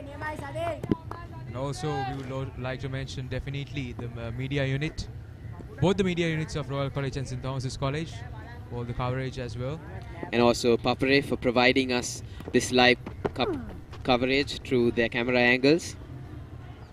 And this time scoops it fine. Here, Sene Settiarachi. He's got to get a couple of runs here. Gets two.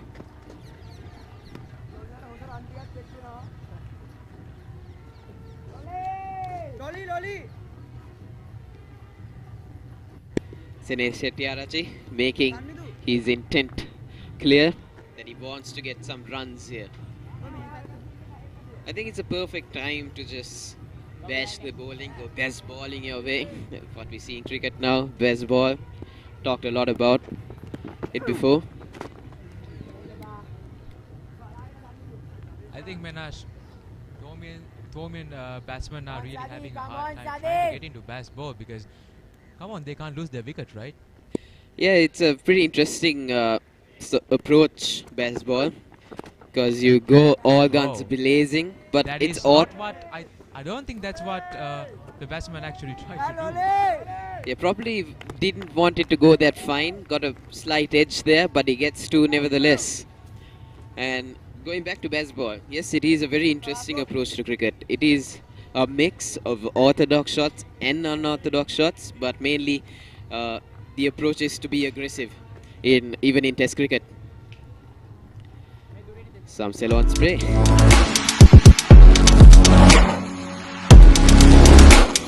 One straight into the hands. What a catch that is! Oh, and the Royalists are pumped later in the day. Sadish Rajapaksa picks up his second.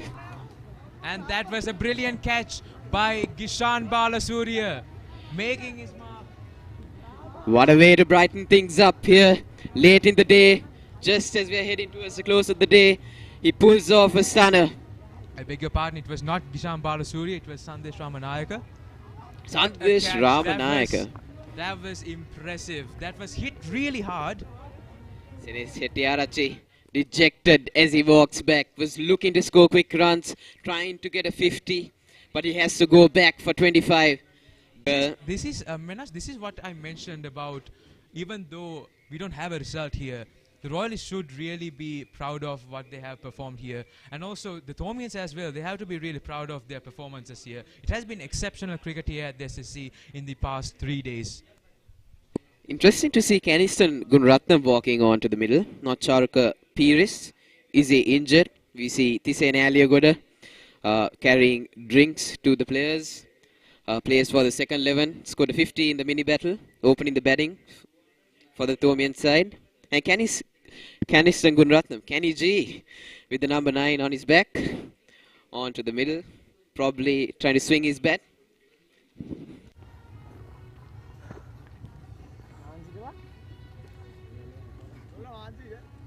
and Mahit Pereira. What will they look to do now? Just a couple more overs in the day. What should their approach be right now?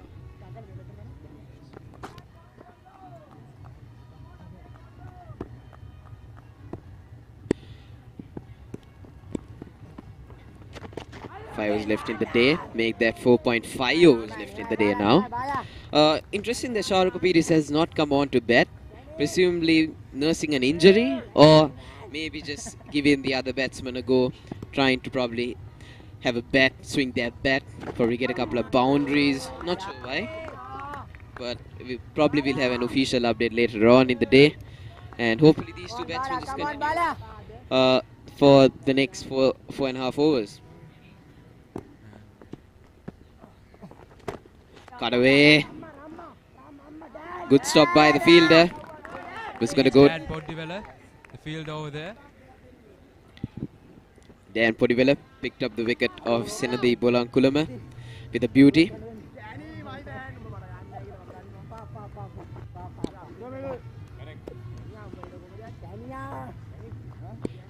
And we got some scenes here from Mount Lavinia. Marvelous architecture. Kansan Gunaratne, the new man. Average of 21 this season. Last year he did.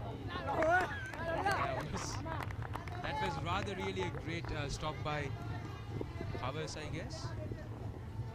Yeah, good covering up by the fielder. Otherwise could have been some extra runs for the batsman. Overthrows. Maybe even a boundary, by boundary. Certainly. No harm done though. Kishan Balasuriya gets ready for the next delivery. He has picked up 3 wickets, so he'll possibly be trying to get 5 wickets here. Try and tell one day to his kids, I picked up 5 wickets in the Battle of the Blues. Come on, Bala.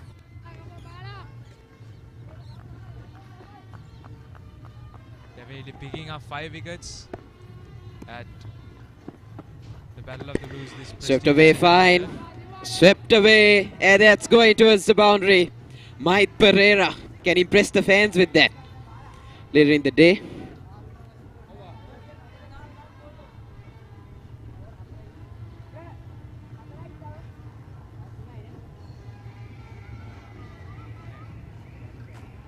Well, everyone presumably trying to impress the fans. Kishan Balasuriya trying to get 5 wickets, while the batsman will be trying to play some attractive strokes. Late in the day, there's nothing much left in the game. But overall, it has been a hard-fought contest. We've seen the game shifting from one side to another, from Roy to St. Thomas's in the lead. But now it's got to that point where we can probably easily say that it's heading towards a draw. It was everyone's match. It was the match for both the sides. We never knew. It was always a balanced. One session went to Royal, one session went to Thomas. That's how the entire day during the past 3 days has happened. Gunaratne strikes it straight to mid-off. Kishan Balasuriya and Sadisha Rajapaksa, we can't keep these two out of the game. They're leaving Royal College after the Battle of the Blues. So it will be pretty disappointing not to see them. And well, they're taking full opportunity of this situation. They'll be pretty emotional. So having played for Royal for quite some time. So many great players, so many great talents leaving the Battle of the Blues. This platform after this year's encounter. Where Mahit Pereira can offer a few more years of cricket to St. Thomas's. This is his second year playing the Battle of the Blues. Has 2 years left. But hopefully, Minash, we would be able to see these players, these youngsters, these amazing cricketers serving Sri Lanka, and one day we'll cheer for them as Sri Lankan cricket fans, hopefully. Yes, certainly we've seen a lot of players who play the Battle of the Blues, more from Royal, in fact, representing Sri Lanka. And now, well, they're pretty famous. We call out their names in every match. Bhanuka Rajapaksa, Chamika Karunaratne, Lasith Embuldenniya, all players who played the Battle of the Blues. And even Kusal Pereira. Reminds me of one of the greatest knocks in one of the Battle of the Blue encounters. Kusal Pereira and Bhanuka Rajapaksha. Yes, A really certainly. amazing knock, both of them together at the same round, bringing up a really great partnership, and ended up in the Sri Lankan national team as quite important players.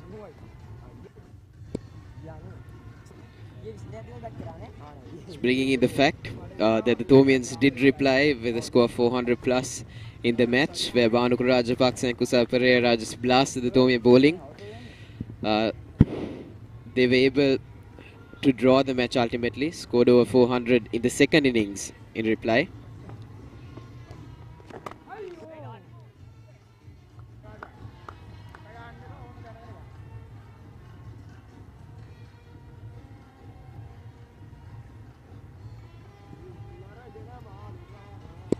Kenny G, can he hit a six here?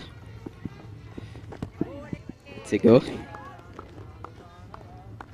Now we would also like to thank all the spectators here, the prefects. 3 days they have been cheering these two sides, their respective sides. What an amount of energy, even though... Brings out the sweep this time. Is that going to go to the boundary? Yes, it is. Very good shot. Yes, certainly. By Caniston Gunaratnam. Hit really hard from Caniston. Certainly.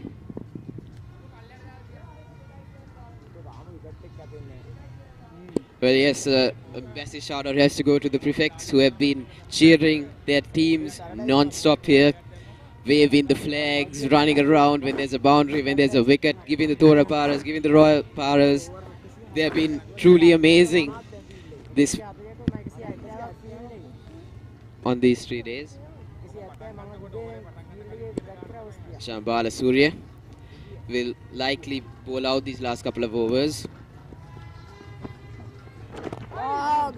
Stein nudged on the leg side and they get a single. But St. Thomas's were in a bit of trouble. They were 18 for 3 and we thought that there might be a twist in the tail later in the day when everything seemed pretty blank. St. Thomas's were finding themselves in a bit of trouble. But then Ryan Fernando was just able to come back and take the game away. The interesting thing about all these 3 innings that have been played, Minash, the same thing happened.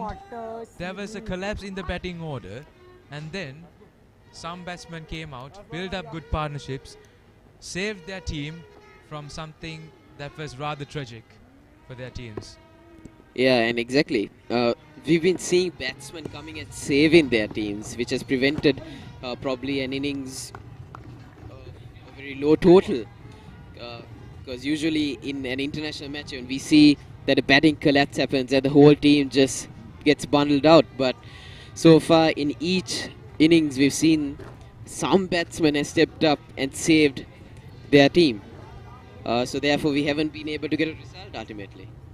Yes, and it's the end of the 61st over, and we have just this game. St. Thomas's College at 138 for 6, leading by 161 runs. Hey, Caniston Gunaratnam as well. Might be pretty emotional playing his last Battle of the Blues encounter. They'll be hoping to get the most out of this opportunity in these last 2 overs. Just probably hang in there, get a few runs.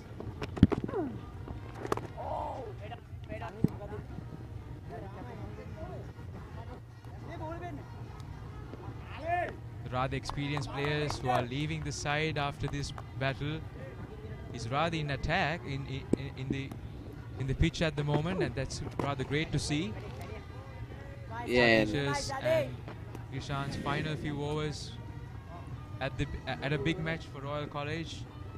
And hopefully next and so on, being key players of the team. They'll be the senior men in the team who will probably be leading the team. Definitely, they will have to lead the team, they will have to take that responsibility, and that I think will be shaped within the 2022-23 season, and they will get into good shape along with their coaches and with their teammates. That is something certain, and we would like to see an amazing cricket for the 144th time as well as always that has happened in the Battle of the Blues.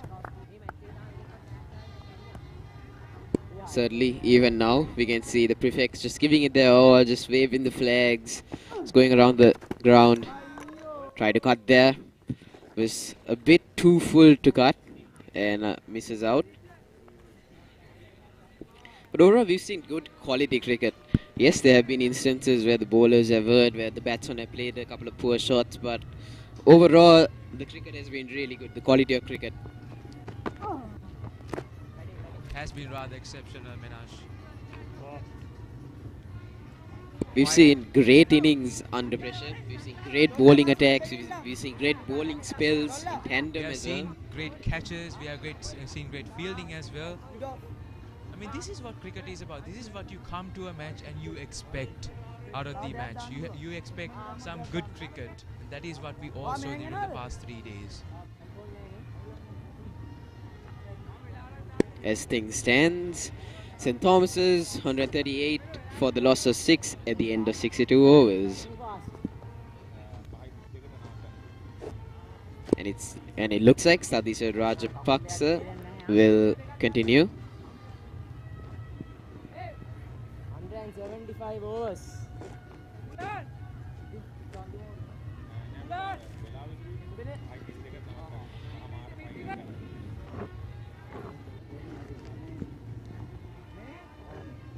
Nice to see a couple of smiles on the face of Sadisha Rajapaksa and Nitin Panapitia, even though it has been a long day today compared to the previous days. We haven't had any delays, and it has been a full day of cricket.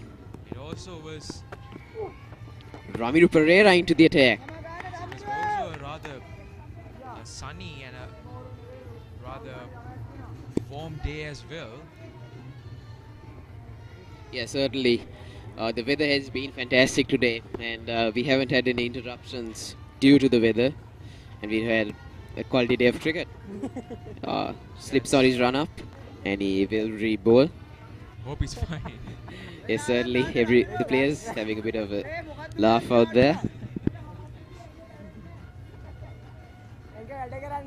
Ramiru Pereira, 16 years old, and he will too play a bigger role in the upcoming Battle of the Blues encounters. Definitely. We hope to see him improve, just like we did in Kishan Balasuriya and everyone else. They started playing rather young. Cut away and good fielding. There by Sineth. Even though there's nothing to lose at this stage, it's great to see the commitment from the fielders. Even though that they know that they aren't going for the win right now, with only 1 or 2 overs left in the day, still fielding the ball, giving it their all.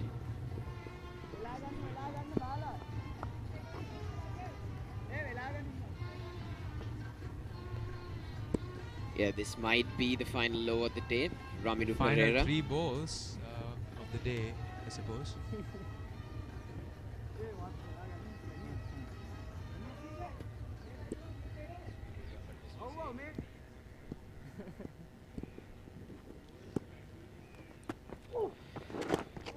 Nudged on the leg side, they're going to look for 2. No, they settle for 1. Definitely there was no 2 over there. But You don't want to end up getting out right now. With probably a majority of people watching right now, you don't want them to see you getting out. but we would rather like to see as Royalists, we would rather like to see, well, quite a wicket in the last ball maybe. Yeah, It's and quite as, entertaining to see and that. as Thomians, we'll like to see more pictures of the Thomians posing with the shield. As we all know, the shield is still in Mount Lavinia. But however, there's been much more quality cricket from Royal College, I assume. And that is something that we need to really appreciate. I believe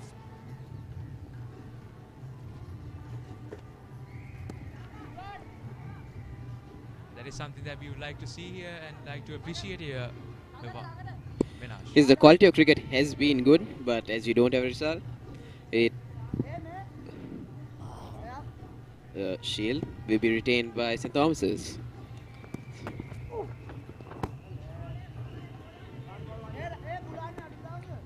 And once again, we'll take this opportunity to thank the ICT Society at St. Thomas's College, Merck Live of Royal College, the 2 media units of Royal College and St. Thomas's College, Papare for providing us the camera angles of this encounter for making this stream a success. It has been an extremely great effort from all these societies, And also not to forget our viewers for watching our coverage live from YouTube. yes, there were thousands of viewers from Sri Lanka and overseas joining us for all these 3 days. We thank you so much. We miss you here at the SSC.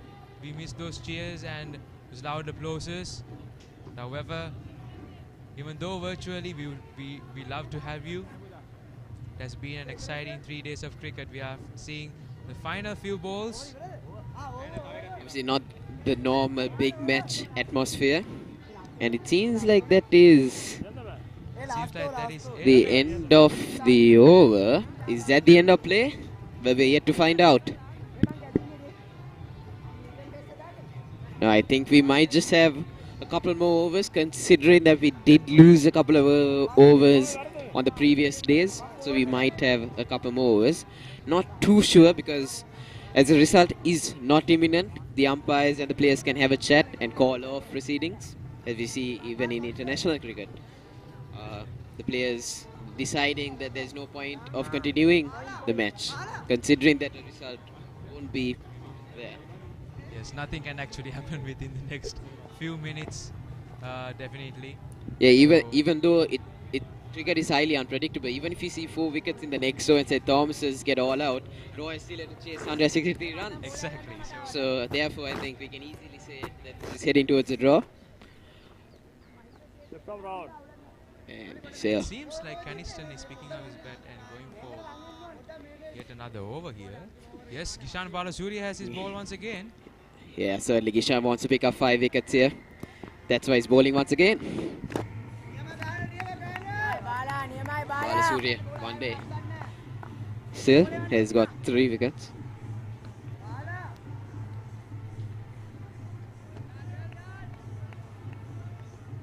Kishan Balasuri can be proud of his performances in the Battle of the Blues encounters he has played. He has played multiple encounters, and in each encounter he has performed pretty well. Even last year he did perform pretty decently, and even now he's picked up 3 wickets, got the wicket of Abhay Gunawardena and Dinet Gunawardena. Again on the leg side, they're going to get another single. As you can see, the players have assembled near the boundary line, considering that the close-up play is lining up near the boundary.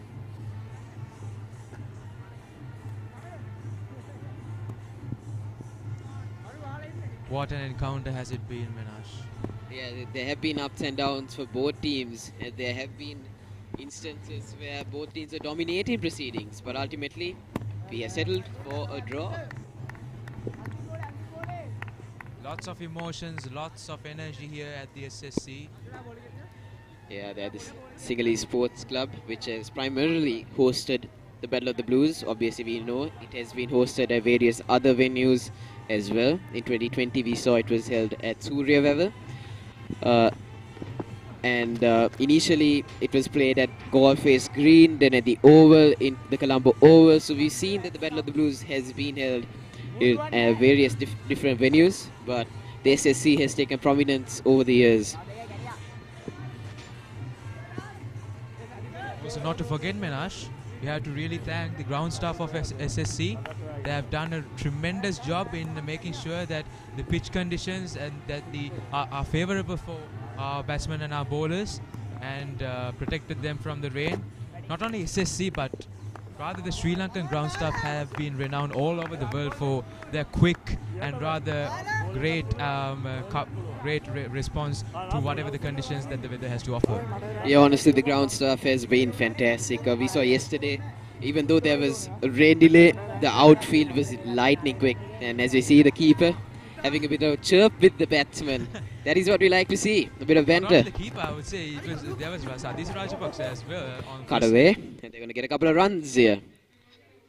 You want to get all those runs you can at this point. At that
and Dialogue Television for the live coverage of the 3 days of cricket.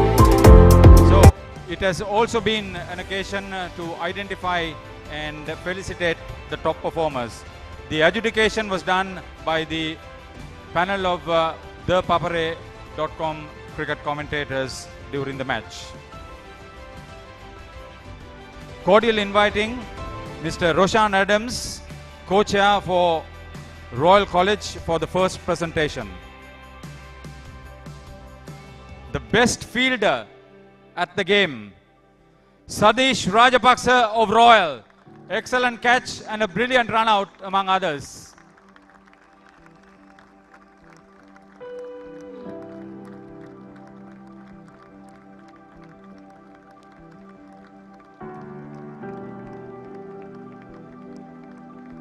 Congratulations to you, Sadish, and we thank Mr. Roshan Adams. Next, we take this opportunity to cordially invite Mr. Kapila Vijay Gunawardana for the next award. He was guest of honor on behalf of St. Thomas's College, the captain of 1983. This for the best bowler of the match. Kavindu Dias of St. Thomas's for his 4-wicket haul. The highest individual wicket taker, bowled very well as a debutant.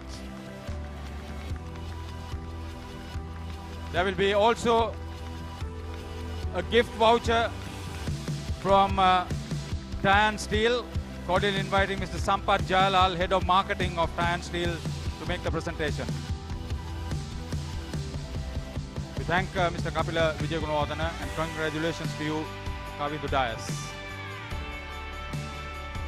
Next, Mr. Suleiman Saldin, guest of honor for Royal College, captain of 1976. The best batsman of the match. Amongst the first innings players, he was the top scorer. Ubindu Veerasekara of Royal for an excellent debut half century. The gift voucher for him will be presented by Mr. V. Mohan Kumar, Head of Import Control of Tyan Steel.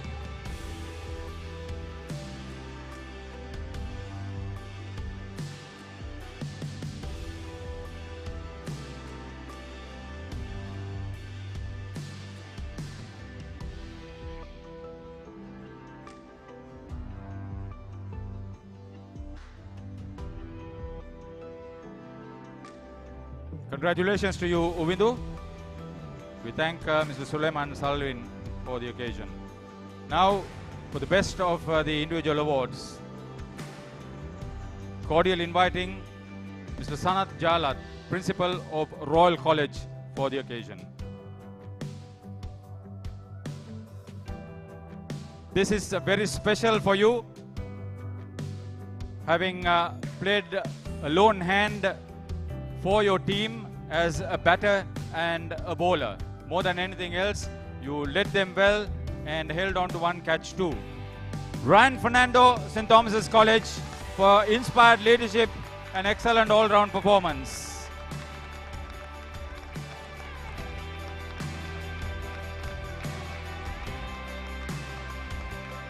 He ended up as the top scorer for the match too. The gift voucher to him will be presented by Mr. Dr. K. Padmanathan, Managing Director of Tyan Steel.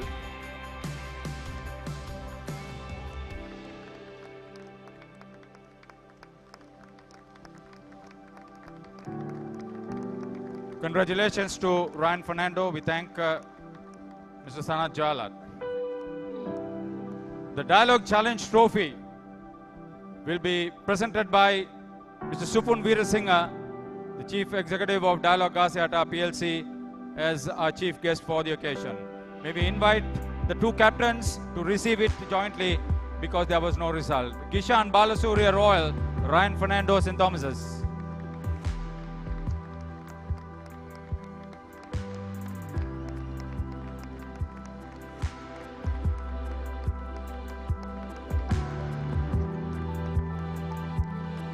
Thank you very much, Dialogue, for powering this big match for yet another year. We thank Mr. Supun Veerasinghe.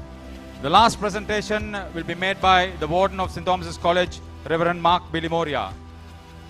To present the Right Honorable D.S. Sinanayaka Challenge Shield, for which these two schools play, it was a no result, so the two captains are kindly requested to once again receive this shield from the Warden of St. Thomas's College, Ryan and Gishan.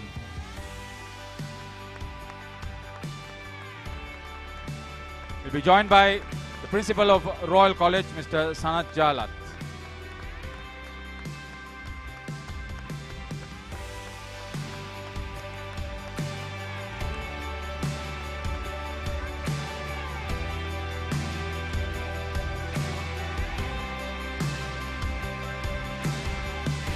So well played, Royal and St. Thomas's.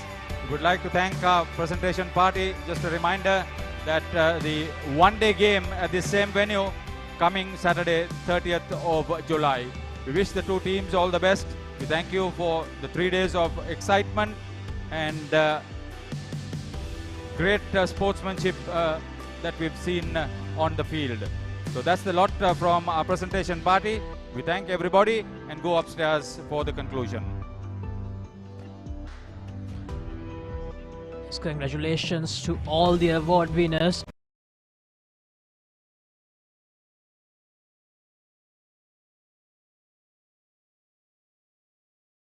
Some great cricket. St. Thomas's and Royal College, they settled for a draw.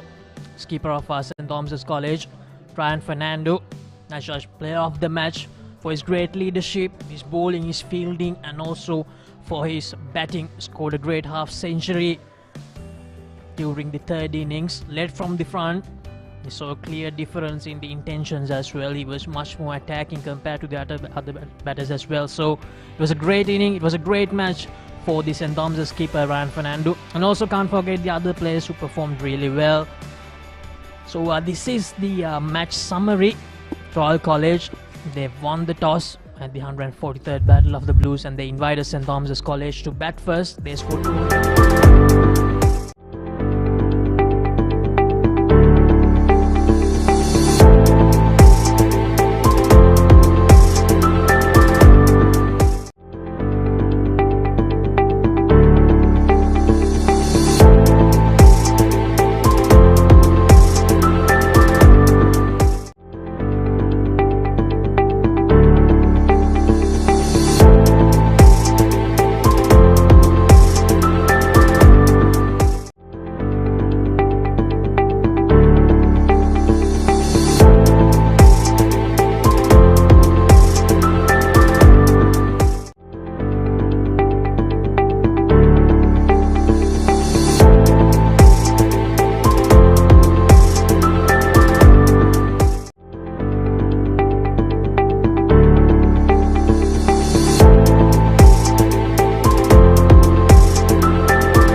Memorial Shield held by both captains, as it was a draw, but St. Thomas's will retain the shield.